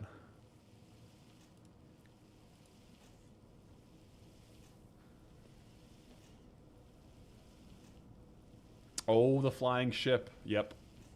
I think I got it. I got the flying ship. I think I must have got the digital access to BlizzCon that year.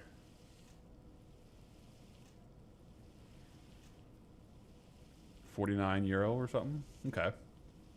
Pretty reasonable. Not a Brutosaur. Yeah.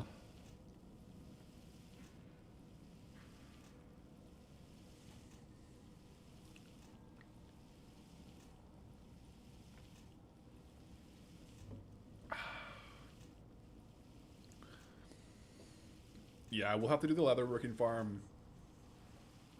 Well, leatherworking for me on this character and for the warband alt, I'll probably just do Sunken Temple, like leveling 1 to 300 and reset a few times, because then I should get like a good spread of leather. And once I've done that a few times, I can kind of target and see which ones I have to go out and farm specifically. Because I think there are areas on the map that I can go and get the specific leather, but it's gonna be pretty good there. Okay, so now we just have to smelt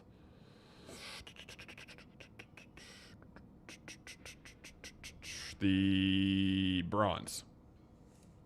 Craft beer is generally overrated. A lot of craft beer is, but there's some really good stuff. But that is, yeah, that's true. Which profession will the alt have? Alt is going to be blacksmithing, leatherworking. Yeah. So we'll see. The blacksmithing will be today. Get as far as I can with it.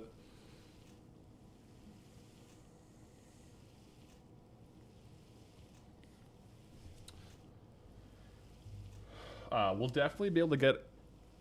I could just go do the mithril right now, too, and just send it all over. Because I only need... According to the guide, we'll only need 220 mithril ore. Not hard to get. But no, I think I'll mail this all over and level up and see where we get to, and then I'll come back and maybe do the mithril. Dutch beer is greater than Belgian. Oh, really? I've never had Dutch beer. Not like in person. But yeah, I mean, everyone has their own preferences, like their own taste preferences for sure, so.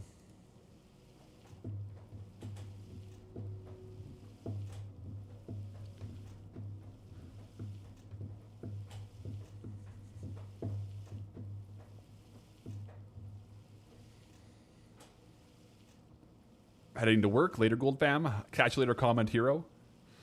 Not even Heineken. Oh, I've had Heineken, but like I mean, like I try not to judge imported beers compared to like having it in the country they're made, like on tap. Like if you compare, like for example, something like a Guinness in the can in Canada versus a Guinness on tap in Ireland, it's two different drinks. You know what I mean? So I try not to judge beverages based on the imported can bottles. Vurin, thank you for the super chat. Best WoW tuber on this platform. Oh, I appreciate that. And thank you for the super chat, man. Okay, let's turn this over to Golden Path. We got 140 bronze bars, 190 steel bars, 5 silver, 5 gold, 230 iron bars. That's a lot of bars. It took us to get those ones an hour and a half. Let me log into Golden Path here. The warband alt. If you're just tuning in, this is our crafting alt that we unlocked. So we're just trying to level up his professions.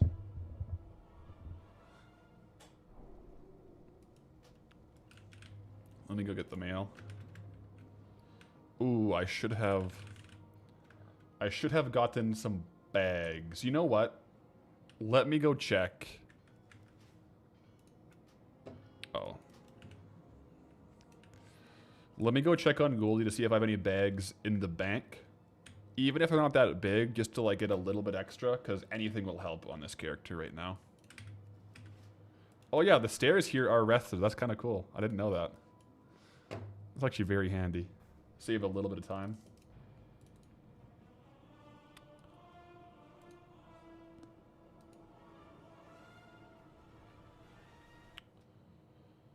Okay. Oh, this hearth to Lion's Pride. And then fly to Stormwind.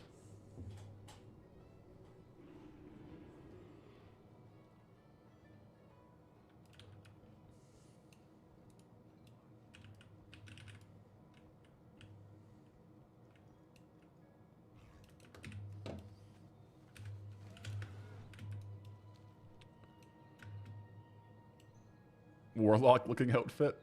Yeah, it's the Bloodfang set. I really hope we finish off the Night Slayer set for Dun Morogh. I think that'll be a really cool looking set for Dun Morogh.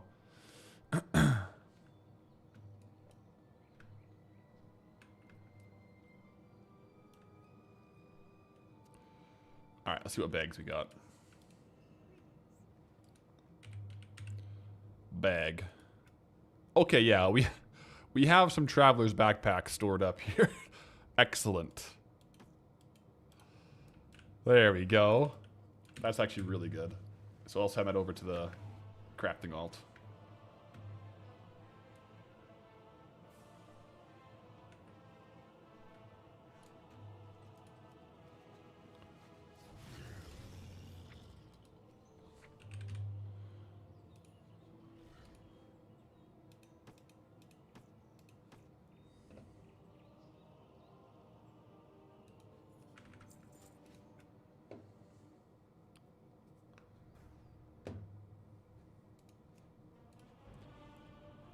Bum, bum, bum, bum, bum. Okay.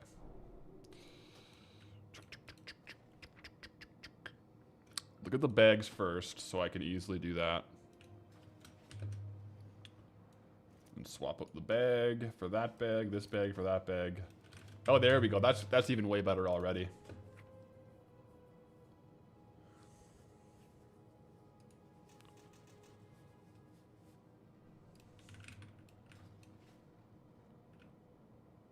Let's go smelt.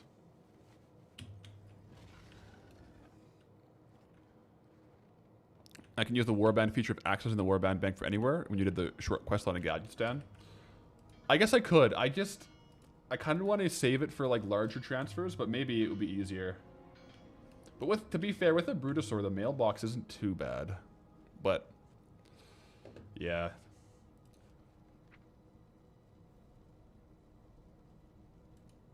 Okay.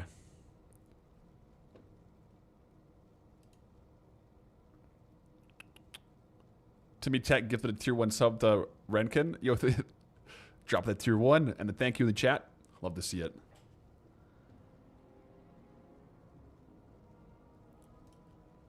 Okay, so go back to the guide here. I need to craft. We're at 110 classic blacksmithing. 115. Okay, we're at 115. So rough bronze leggings to 100 to 125 is what we need to craft. Rough bronze leggings.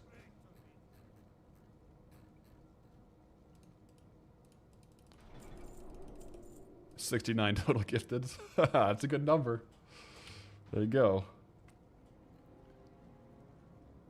Honestly, I might do a couple of all of them just for the gear for myself. Like the shoulders, I may as well have the shoulders. And the cuirass. And the legs. And the boots. Right? Like the set. Let's see what it looks like.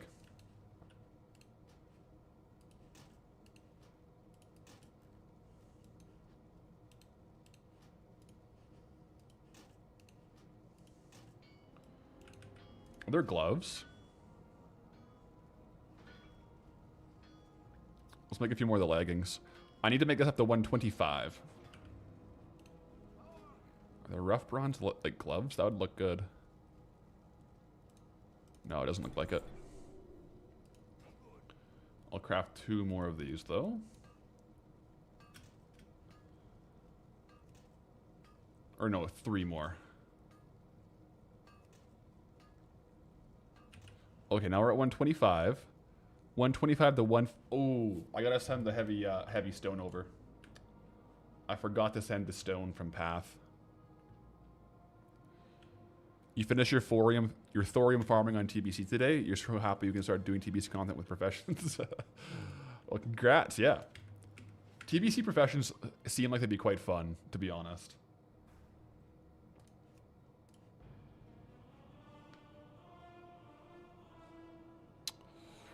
Oh yeah, you can straight up just craft from the war bank, can't you? Or does it have to be your actual bank? Oh, let's go test that out. That's so true. Okay. That could be the biggest time save ever. Like if I put it in the warband bank on Goldie.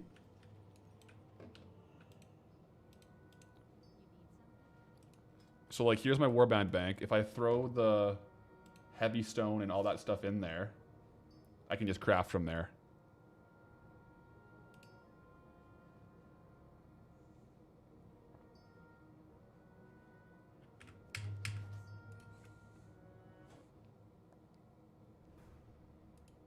Yeah, that saves it. Yeah, that's good.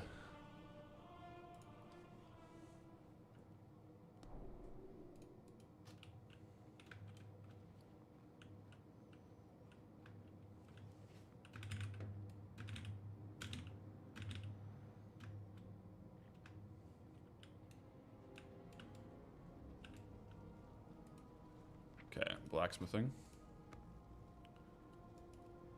Classic. Okay, the recipe I need to make is heavy grinding stone.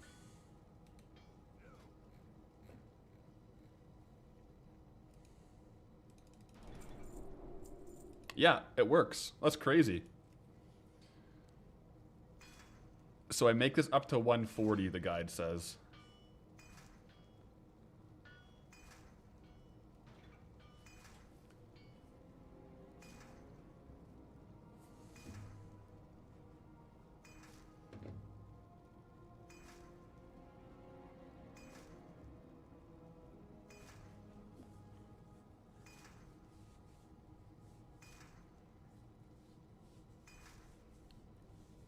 Oh, yeah, for midnight, that would also save a bunch of time. The problem is I don't really use my warband bank on my mains because it's the same warband bank as Goldie. So I kind of don't use my warband bank on them. So I'll have to just do it manually for them. Okay, now at 140 it says to craft 10 patterned bronze bracers. Uh-oh. might have crafted a one too many things. Let me see if I can get away with a level from these. I got it. Perfect. So now I'll just craft 9 of these.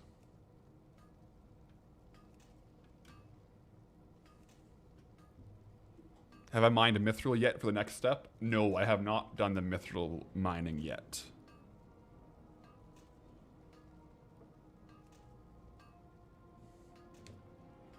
So I should get to 150. Perfect. Now, it is telling me to make green iron leg plates.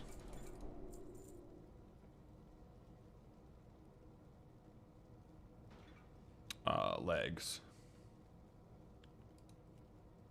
I don't have...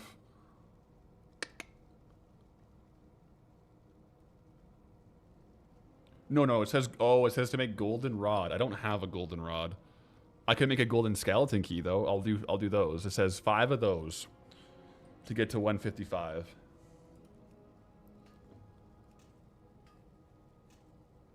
And then I should have unlocked the green legs. Oh. I need to level up. Oh no.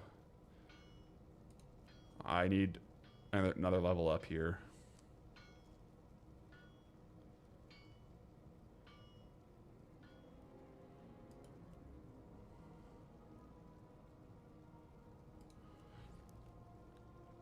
I think I'm done with bronze now. So I can just do one of the bronze ones to get the level.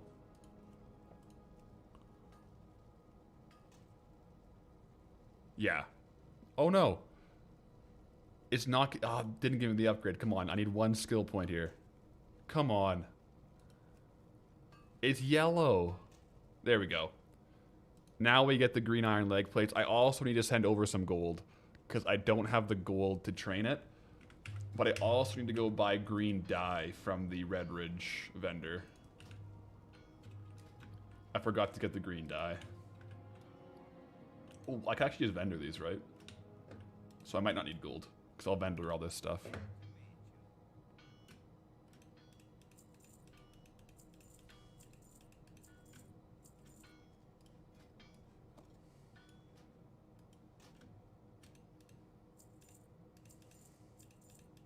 Oops, I don't want to sell that stuff. Because it can be used for crafts.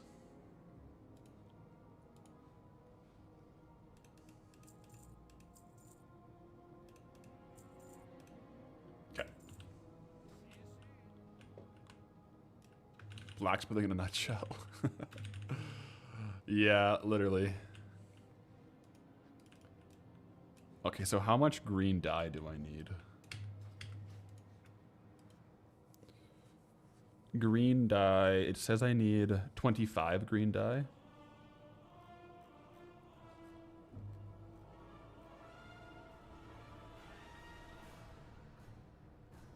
$35 green dye, okay. Let me go get it.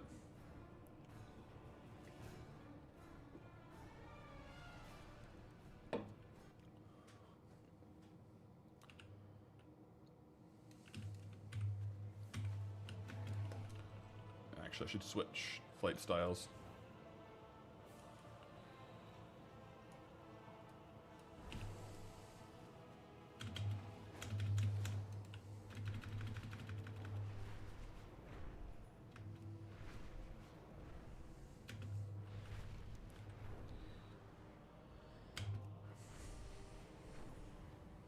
As far as I'm aware, the closest place for me to get green dye is the Red Ridge tailoring vendor, so I'm just gonna go there. Or they might be leatherworking vendor, but I think they have the green dye that we need.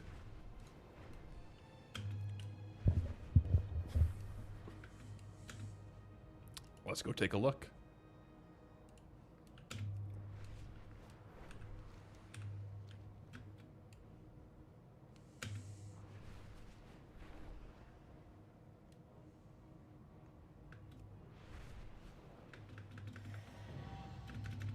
It gives me a panic attack every time the add-on gives me an exploration achievement, because I'm like, oh no, did I just explore a zone? But it's just because I haven't gone here with the zone timer add-on yet. I was like, oh, yeah, again, it does it every time. Okay. So up here, right? This guy has green dye. Yes, he does. And I need 35 of it.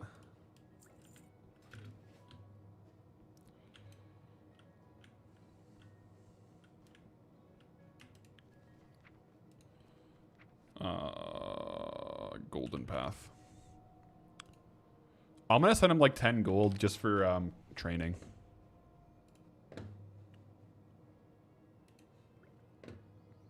Deposit some gold too. Yeah. Well, you know what? Maybe I'll give him 100 just so he has some training stuff. That should be sufficient.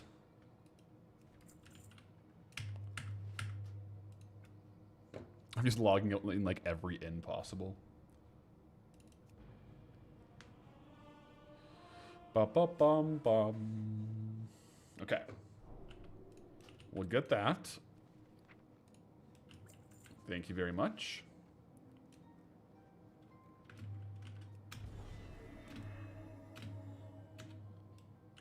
How are you?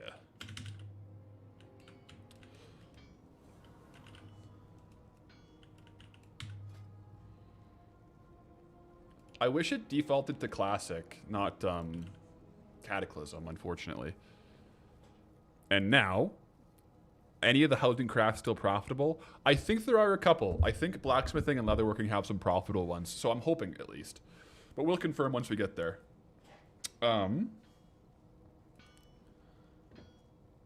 Let's see. I need to craft. It was the green leg plates, right? How many of them?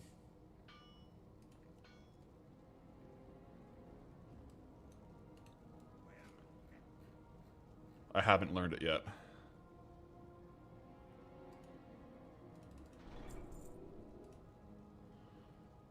Green leggings, nice. Requires level 12. I can't even equip these yet. Oh yeah, I can join the guild. I accepted it. 1 sec. Yeah, we're good point. Yeah, we're in Goldbound now. yeah, we're good. We're in. Okay. I need to make. It says 10 of those leggings. I can do that.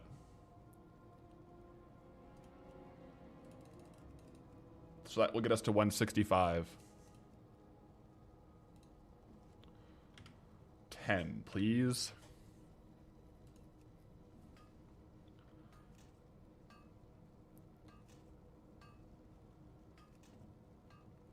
So exciting. And after that,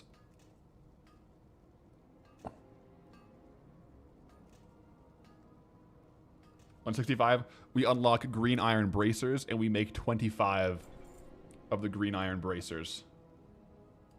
Perfect. LC, what's good with the poncho emote? 30 bits. Gotta love the poncho. The poncho emote. She was cute last night. Usually she sleeps on Pathwife's chest, but she was on my chest, poncho. And I'm not gonna lie, it was like 2 a.m. I heard Pathwife get up to use the washroom. And I'm like, hey, guess what? Poncho's sleeping on my chest. She's like, oh, okay. And then she didn't stay long because I had the roll. I don't really sleep on my back that well, so I rolled over on my side. But yeah, it was cute. So this should get us to 190 blacksmithing.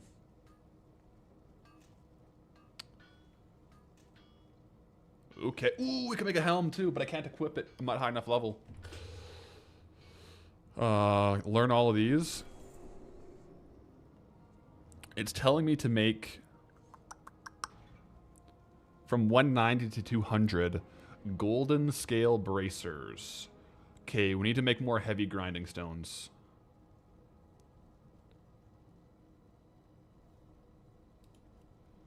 To craft those ones, so I'll go do that real quick. Those stones are in the warband bank, so I can craft them. That's so handy, actually. Super handy. That's one pretty kitty. Yeah, Poncho and Boo used to be a little more on stream. However, we had a couple accidents in the stream room So it, for the time being, is a animal-free zone. But, yeah.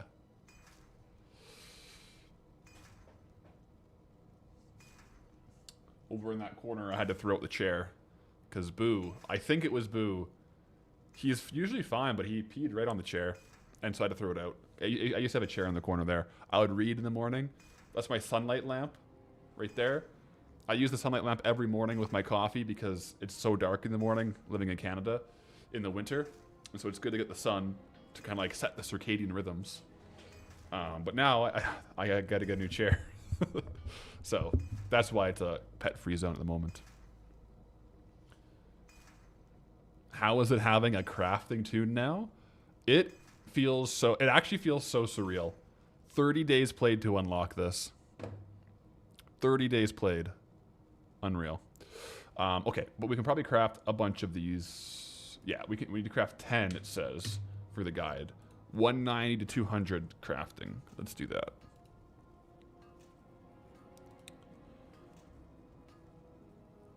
And after those, it is solid grinding stones for 10 levels.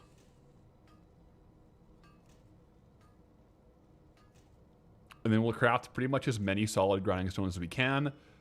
And then we are into the mithril crafts. So let me just craft all these.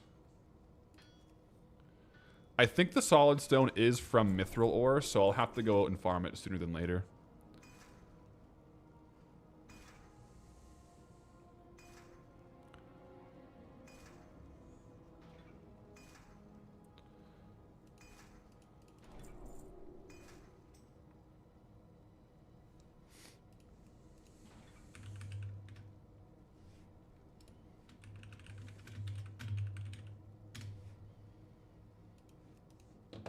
Okay. So now we have gotten as far as we can with the ore we farmed, and we have to go get solid stone and mithril ore. Okay, let's do it. So the target is 200. Where is it? 220 mithrils. Okay, that's doable. Let's go do it. Good thing that you sent gold. Oh yeah, good thing I did. That costed 30 gold right there. Oh my gosh. Let me vendor all this off and get some of it back. Yeah, that training was expensive. But yeah, I'll sell this off, and then I'm going to go over onto Path and mine. 220 mithril should be like 20 minutes. Should be very fast.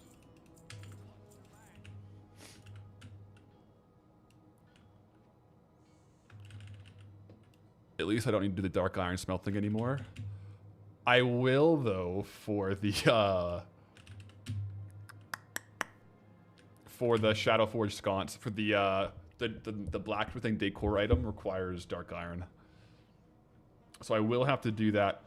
That actually, I will have to level up Golden Path to like level 35 in order to solo BRD to go to the Dark Anvil. So, what's the best power leveling method, guys? Okay, luckily, I didn't mean to do this. But we are very close to the best mithril farming spot in the whole entire game. Let's go ahead and take off these items. Dungeons. Yeah, I can't do dungeons. I guess what's the... I'll probably just have to quest because I'm still restricted on the alt, right? So I can't group up and I can't do the dungeons.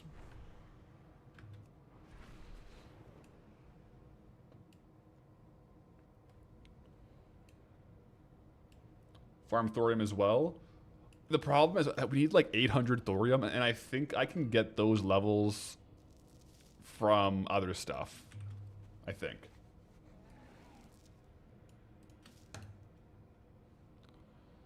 So yeah, probably just questing will be the best.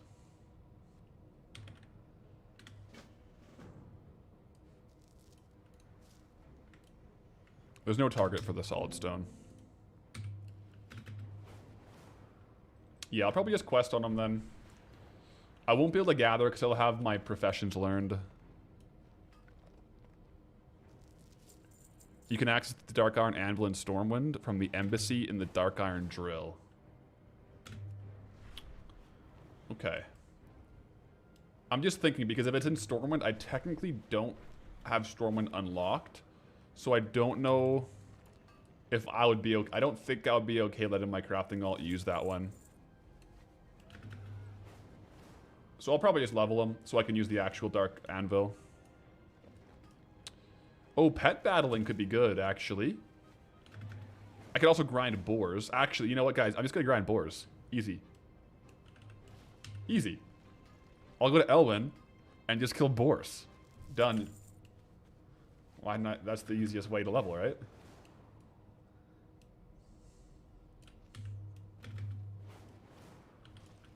A chance? A hope. We, when we were at the LAN, we rewatched the Make Love Not Warcraft South Park episode.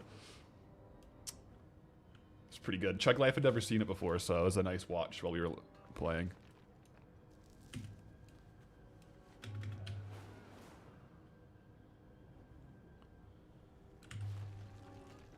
Even mithril prices are quite down. Arcane crystals are always a good seller. True. I probably could, yeah, I guess I could go get some thorium. But I don't think the zones I'm in, there's any zones that give me both thorium and mithril ore. I think it's mithril or thorium. Because thorium's in Swamposaurus, and mithril is in... I mean, technically I think there are thorium nodes here, but they're kind of rare. But mithril for us is Searing Gorge and Burning Steps.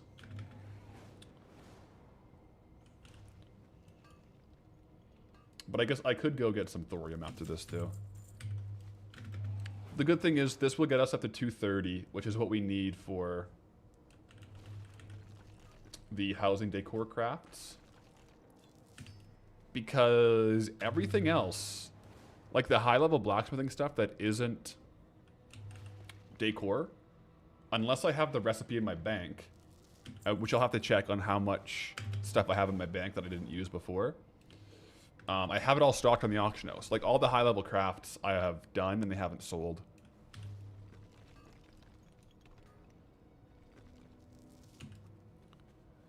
Yeah, all the basic stuff did do a nosedive, hey? It's so bad.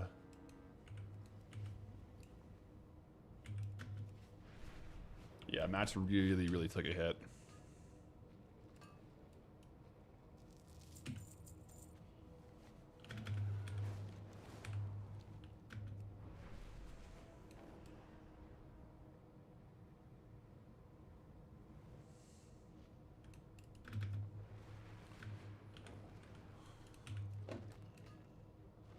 The bad guy in that video is based off Pirate Software's dad.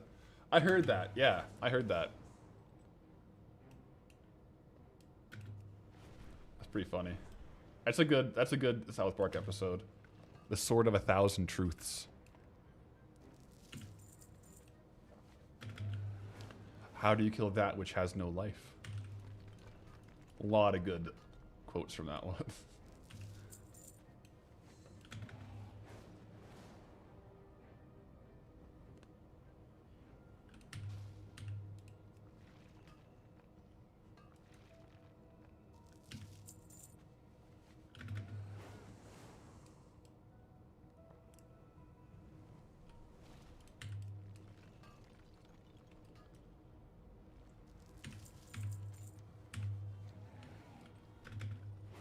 Yeah, we're already at 50. This is fast. How do you farm that which has no loot? That's a good question. How do you pickpocket disgusting oozlings? How do you pickpocket that which has no pockets? These are all questions.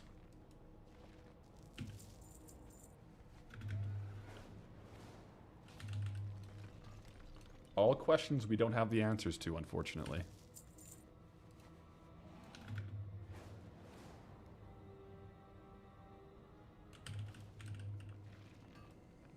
Very carefully with rubber gloves. That's one way to do it, I suppose.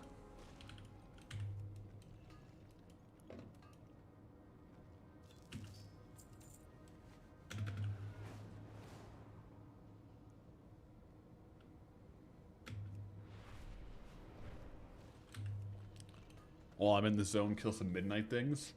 I haven't tested out the midnight mobs here for the quest chain. I might leave it off now for a little bit just to get my. I want to like stay focused on the ore. I can get sidetracked so easily is the problem. I'll end up going down a rabbit hole. I want to get this blacksmithing leveled up. From what I could tell though, only the boss is scaled for me. I think everything else is level 30. It seemed, but yeah. When I flew by. How is Stormwind unlocked for this challenge? So I'm gonna keep it pretty much locked until Eastern Kingdoms is fully discovered, and then it's open. Same with Ironforge. Reason being is there are certain profession trainers that I'll discover, and like vendors I'll discover in the world that are pretty much identical to what they can unlock in the challenge as the vendors in Stormwind. So it'll just be too much of an OP unlock to have unbridled access to the trainers and the vendors in Stormwind until I unlock them naturally in Eastern Kingdoms. So once Eastern Kingdoms, with the caveat of Quell the Loss, is unlocked, then Stormwind will be fair game. I did unlock Stormwind Stockade with Duskwood though, so the dungeon I unlocked with Stockade or with Duskwood. So it's just the vendors and stuff. And trainers. And yeah, like I guess like the anvil. There's some quality of life stuff that would definitely be unlocked with it.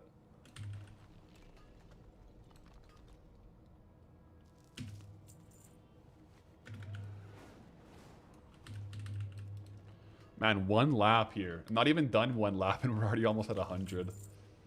No one is farming mithril ore right now. It's actually like not bad gold per hour probably. I wasn't tracking it though. How many transmog items do I have on the auction house right now? I won't give you an exact number. I don't think I know the exact number. But it's somewhere between 700 and 900, I think.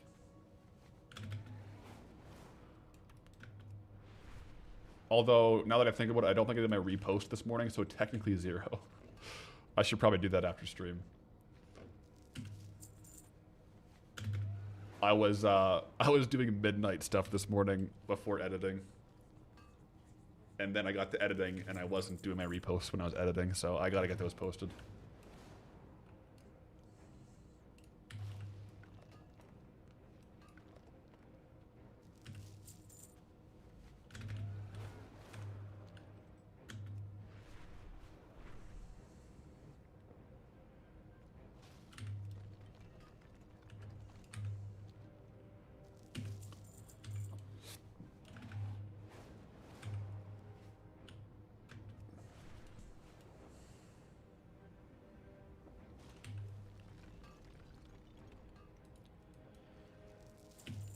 You've heard from a student that the ideal number is around 2,000. Yeah, and then you kind of like, is the idea you keep it around that level and you start trimming, like as you get more and sell off some, you kind of keep it around 2,000, but you trim off the bottom.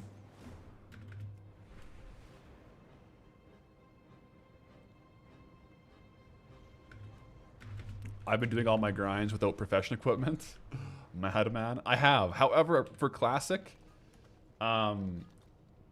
profession, I don't think profession equipment would help. Like you don't get like you couldn't use the resourcefulness and finesse and perception professional equipment for classic nodes. I could be wrong on that, but that's my understanding. Like it wouldn't affect it. Or like multi-craft. Simpler times, I suppose.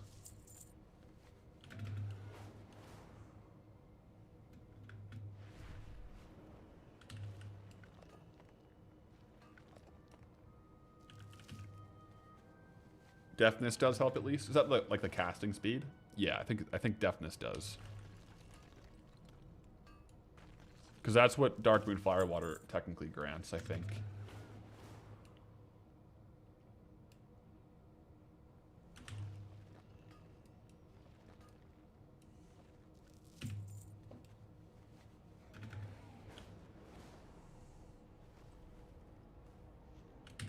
Oh.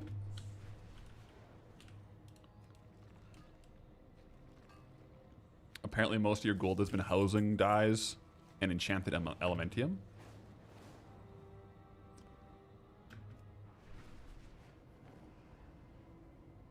Housing has been an interesting one. It's definitely helped the old world economy for sure.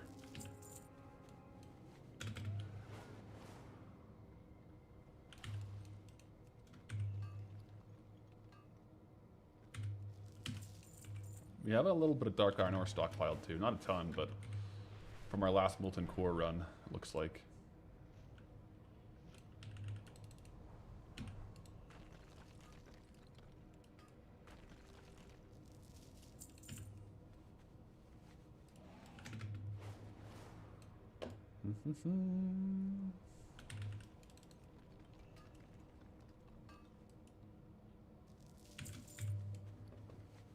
Yeah, Mithril's pretty good for how fast you can actually gather it up. The density is good, and I think you actually get more per node than... Maybe it isn't, maybe it just feels like it, but it feels like you get more per node than I was getting with, like, iron.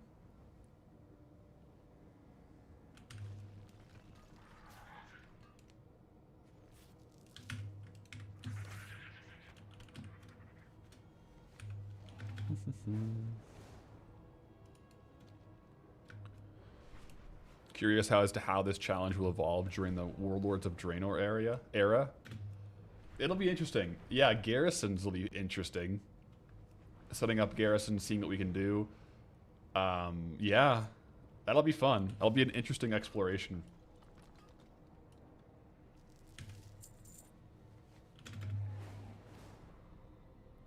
I'm actually getting mining experience right now. Or like mining skill points. Skill levels. Because my classic mining is only 211.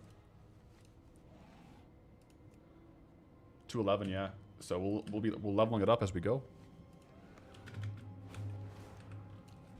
When I was in Stranglethorn Vale, I wasn't getting any high level ore. It only went as high as iron would give me experience for. So now that we're mining Mithril, actually leveling it up again. I should get quite a few levels too from smelting it all up as well.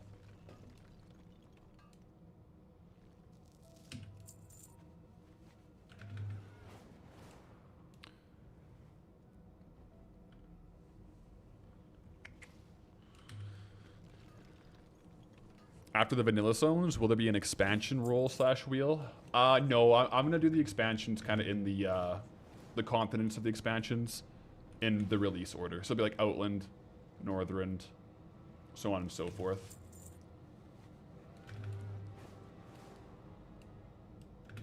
I could randomize it, but I would just personally very much prefer to do it in that order.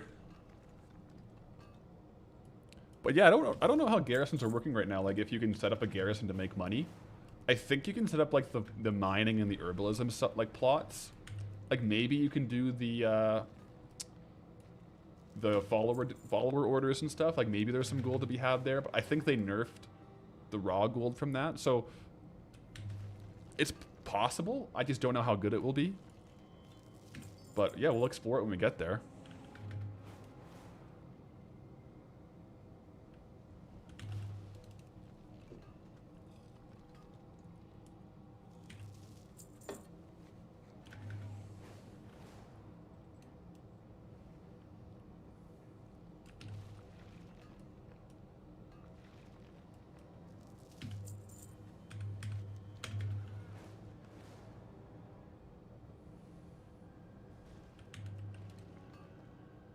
Yeah, dyes use herbs from all X-Backs, so the herb garden should be decent. Yeah, we saw like with housing, man, the old world herb prices kind of skyrocketed. They came back down quite a bit though with Midnight coming out.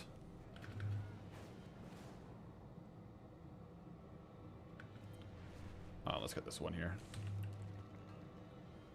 Natty, good evening all. Finally caught me live. Loving Goldly Locked Adventures on YouTube. In your opinion, better than anything on Netflix? Let's go, Natty. Appreciate it. And yeah, I guess we don't normally stream this this late into the evening, so welcome in. Right now, so we got our crafting alt set up, and I'm just trying to get all the materials I need. We've gone through like copper, iron, steel, and now we're on mithril, so we're leveling up the blacksmithing. It's running 220 mithril ore. We're almost there, though. It's pretty close.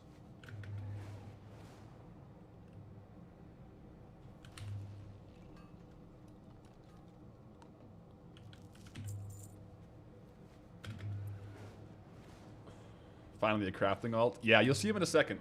We have him over on, well, just on our login screen, I guess, yeah, in the warband. So he's going blacksmithing and leatherworking. But I'm leveling up a blacksmithing first here.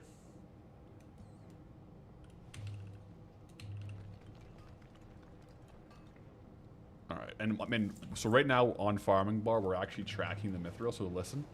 When we hit the 220, it'll do the quest complete sound. Just chef's kiss, little nice little sound effect.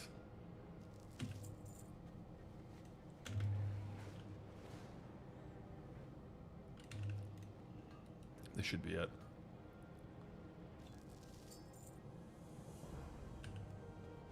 Nice.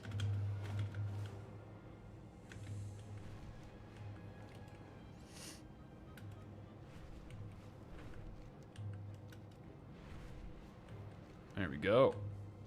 Let's get these smelted up. Leatherworking, you would have thought engineering would be better for money. Well, it's a bit unique for our situation because of how limited on materials we have. So it's really more of like the rare recipe angle, where like we want to make sure we can preserve the rare blacksmithing and rare leatherworking recipes on one character for when we unlearn. And engineering wasn't too great for us, at least right now, with what we can actually do in our current zones. Plus, blacksmithing and leatherworking have some of the better... Oh, I need a forge. This is not a forge. Is this a forge? I swore this was a forge. Oh, this is the forge. There we go. The housing decor crafts for like blacksmithing and leatherworking are pretty goated for what we can do in our zones.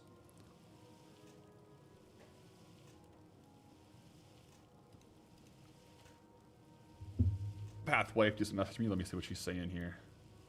She was saying she was feeling a little sick earlier.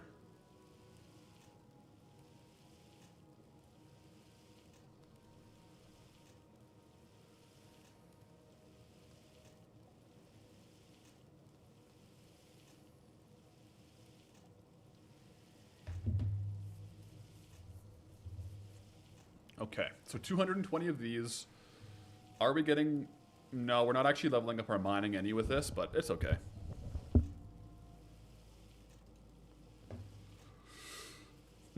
How many Goldbound crafting and gathering alts do I think I'll create?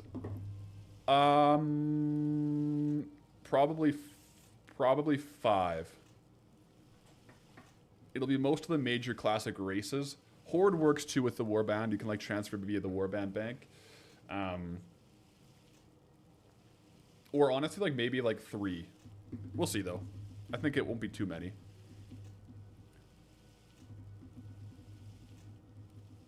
I think ideally you could do like every profession.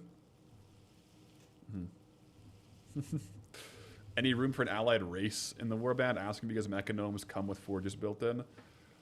I'm personally, just with how kind of ambiguous the unlock zone would be for allied races, with like the quest line to unlock them and stuff, I'm not going to do allied races. It's just also too many races. I'm going to stick to the major ones. So it's going to be like potentially like Troll, Orc, Tauren, Night Elf,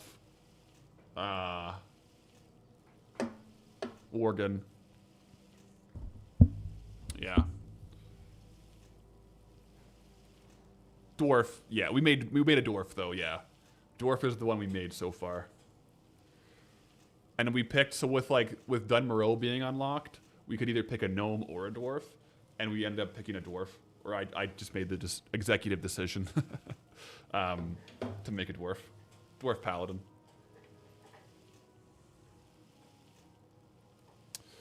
Are you going to place all crafting mats in the bank for convenience?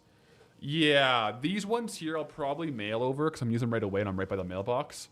But it turns out in general that just putting them in the warband bank is pretty convenient because you can craft. If I put them on Goldie into the warband bank and go log into my crafting alt, I can literally craft them from the warband bank. I don't have to pull them into my inventory, so that works really well. If Goldie is by the warband bank, otherwise it's not too hard to mail it over. But yeah, otherwise for min max, the warband bank is pretty handy for that.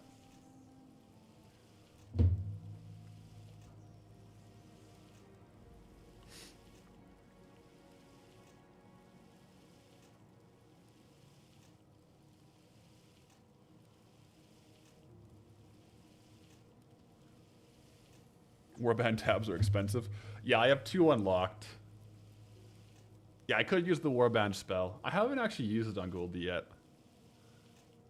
Yo, Jens WS with a Twitch Prime. Appreciate the Twitch Prime and the follow. The follow to the Twitch Prime. Appreciate it. Yeah, unlocking future warband tabs is crazy expensive. Absolutely mad.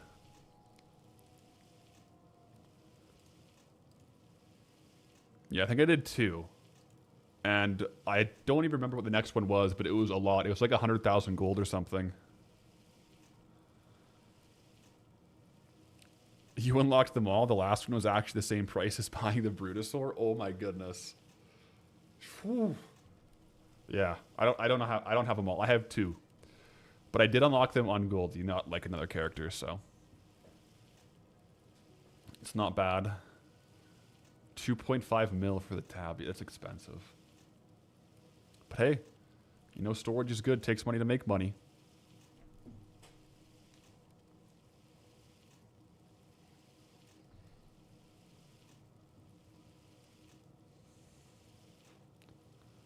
Same as the auction mount. That's highway robbery. Yeah, the auction. I bought the auction house mount recently with the gold. It was, I think I ended up spending like 2.2 or 2.3 million gold worth. Because I bought WoW tokens with gold, and then I redeemed the Battle.net currency to buy the mount on the Battle.net shop. And I think it worked out to like 6 tokens or something like that. But it is a very handy, very handy mount to have, I'm not going to lie. Especially for transfer between characters. Like, I could use the warband, but I can also just like mount up, and I have a mailbox everywhere now. So that is pretty darn handy. Okay, but we're getting to the end of these mithril bars. Let me see what the next craft is in the guide. So, it's saying to make solid grinding stones. Okay, so I gotta make sure to send the solid stone as well over to the crafting alt. Let's do it.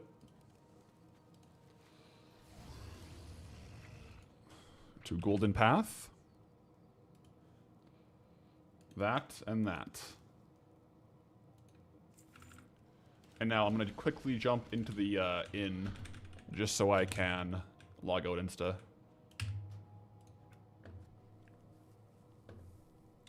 And if you have not seen the alt yet, this is the warband alt. These are just my mains that are playing midnight right now, but this is the warband alt. Golden Path.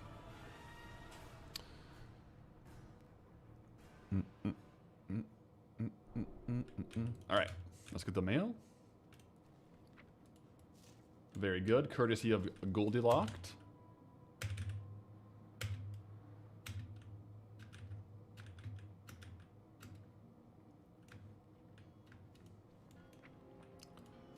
So, make sure I have the most recent training, actually. Oh.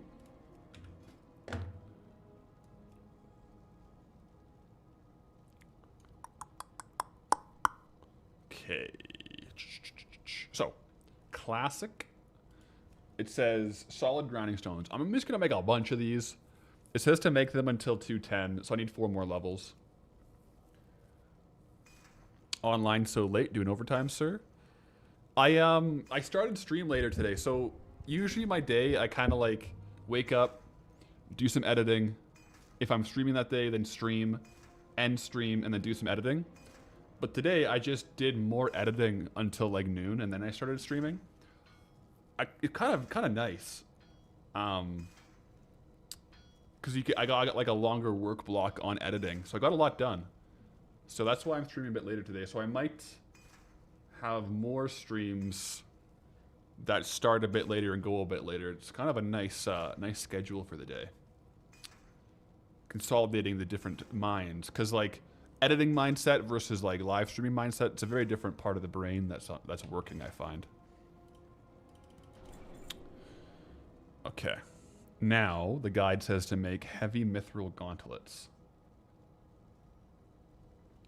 Heavy mithril. Mage weave. Please tell me I have mage weave. Please tell me not Pathalar. Goldilocks has mage weave. Let's see. I don't know if I do. It's obviously not in the warband bank. If it was there, I would have it.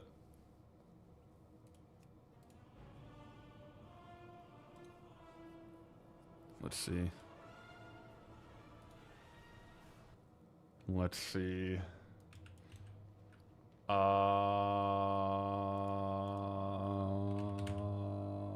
Okay.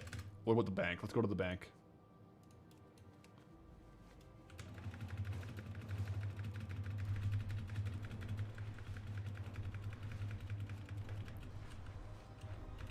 Let's see.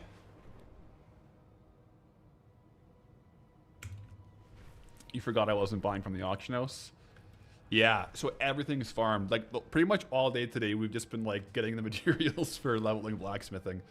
I did, like, an hour farming copper ore, like, an hour farming tin, gold, silver, and iron. Farmed the mithril, so it's kind of fun that way, though. It's like you're going out on a quest. And that's why, like, unlocking different zones is so impactful, because some zones unlock a new trade good for us. And then that one trade good might unlock like 3 crafts. So it makes it pretty impactful to get some new zones when that happens. Alright, let's see if I have any mage weave cloth here though.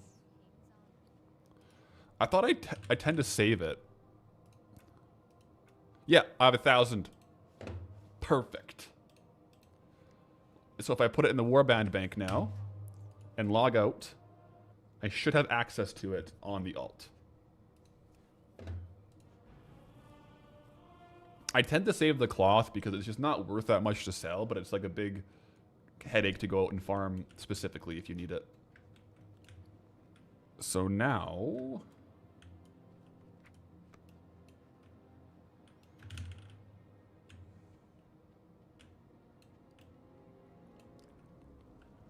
let's craft it up. Blacksmithing. Classic.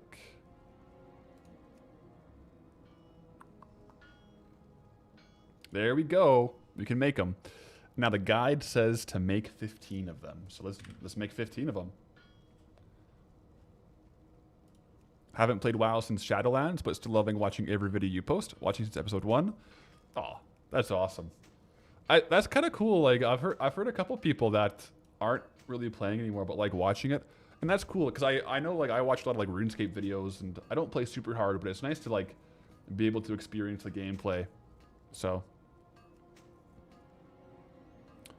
Appreciate the support. And this should get us to 225. At 225, yeah, we just got the achievement Professional Expert. And now here's the thing, at 225, we are crafting steel.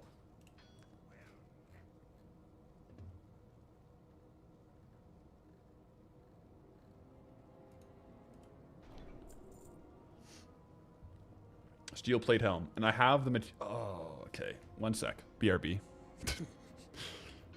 I should have some citrine. I didn't really look into this that far. The guide didn't say I needed citrine. Interesting.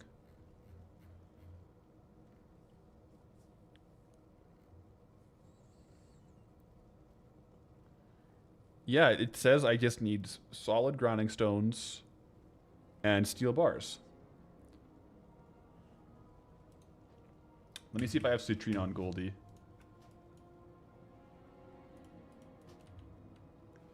Do I want to keep some of these? Most of these, you get the Transmog appearance if you vendor them. So I already have the appearance of these from Goldie, because every craft that I'm doing right now, I have made on Goldie already. So I already have the appearance from vendoring it on Goldie.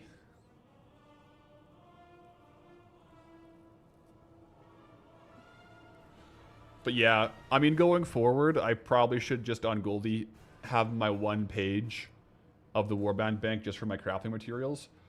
This is just the first time I've been able to like trade between the characters, so it looks like I have 4 citrine here and 46. So I'll probably do a bunch later, but for now I'll just do it one at a time.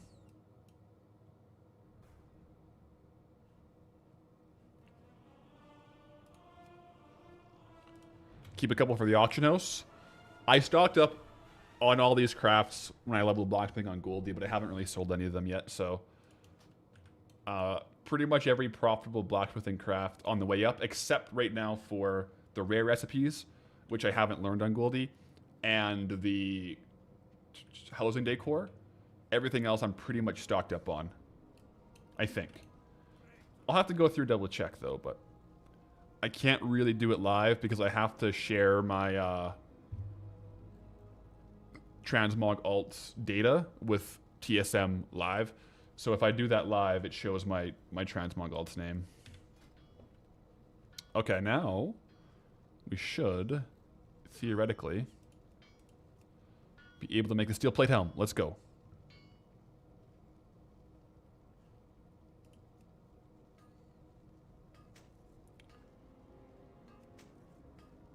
And this should get us to 235.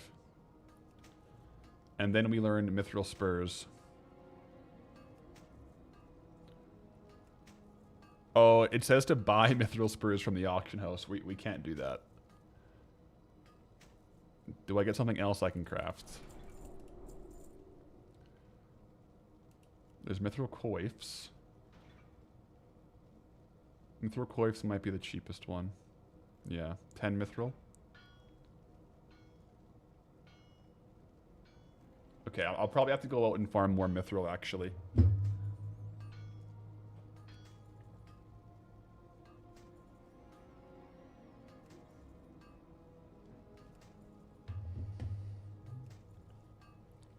Okay, look at this, though. We now have the level for the Shadowforge sconces. Pretty big. Pretty big. That'll be good. So that's kind of really where I wanted to get to, because I'll probably make these, and once I need to farm the lumber, the dark iron bars, the lava cores, and the shards. But I'll make quite a few of these, and that should give me a lot more levels. So I'm pretty happy with that. That's kind of where I wanted to get for blacksmithing. So, heck yeah. But I think that is where we'll end today, guys. Pretty productive stream, though, for the warband alt. We will have to transmog Golden Path eventually. 100%. But yeah, thanks for hanging out, guys. And I'll probably get a bit of work done here this evening, but we'll catch you the next one. Very, very productive crafting day. Crafting and gathering, so. GG's, and have a good night, everyone.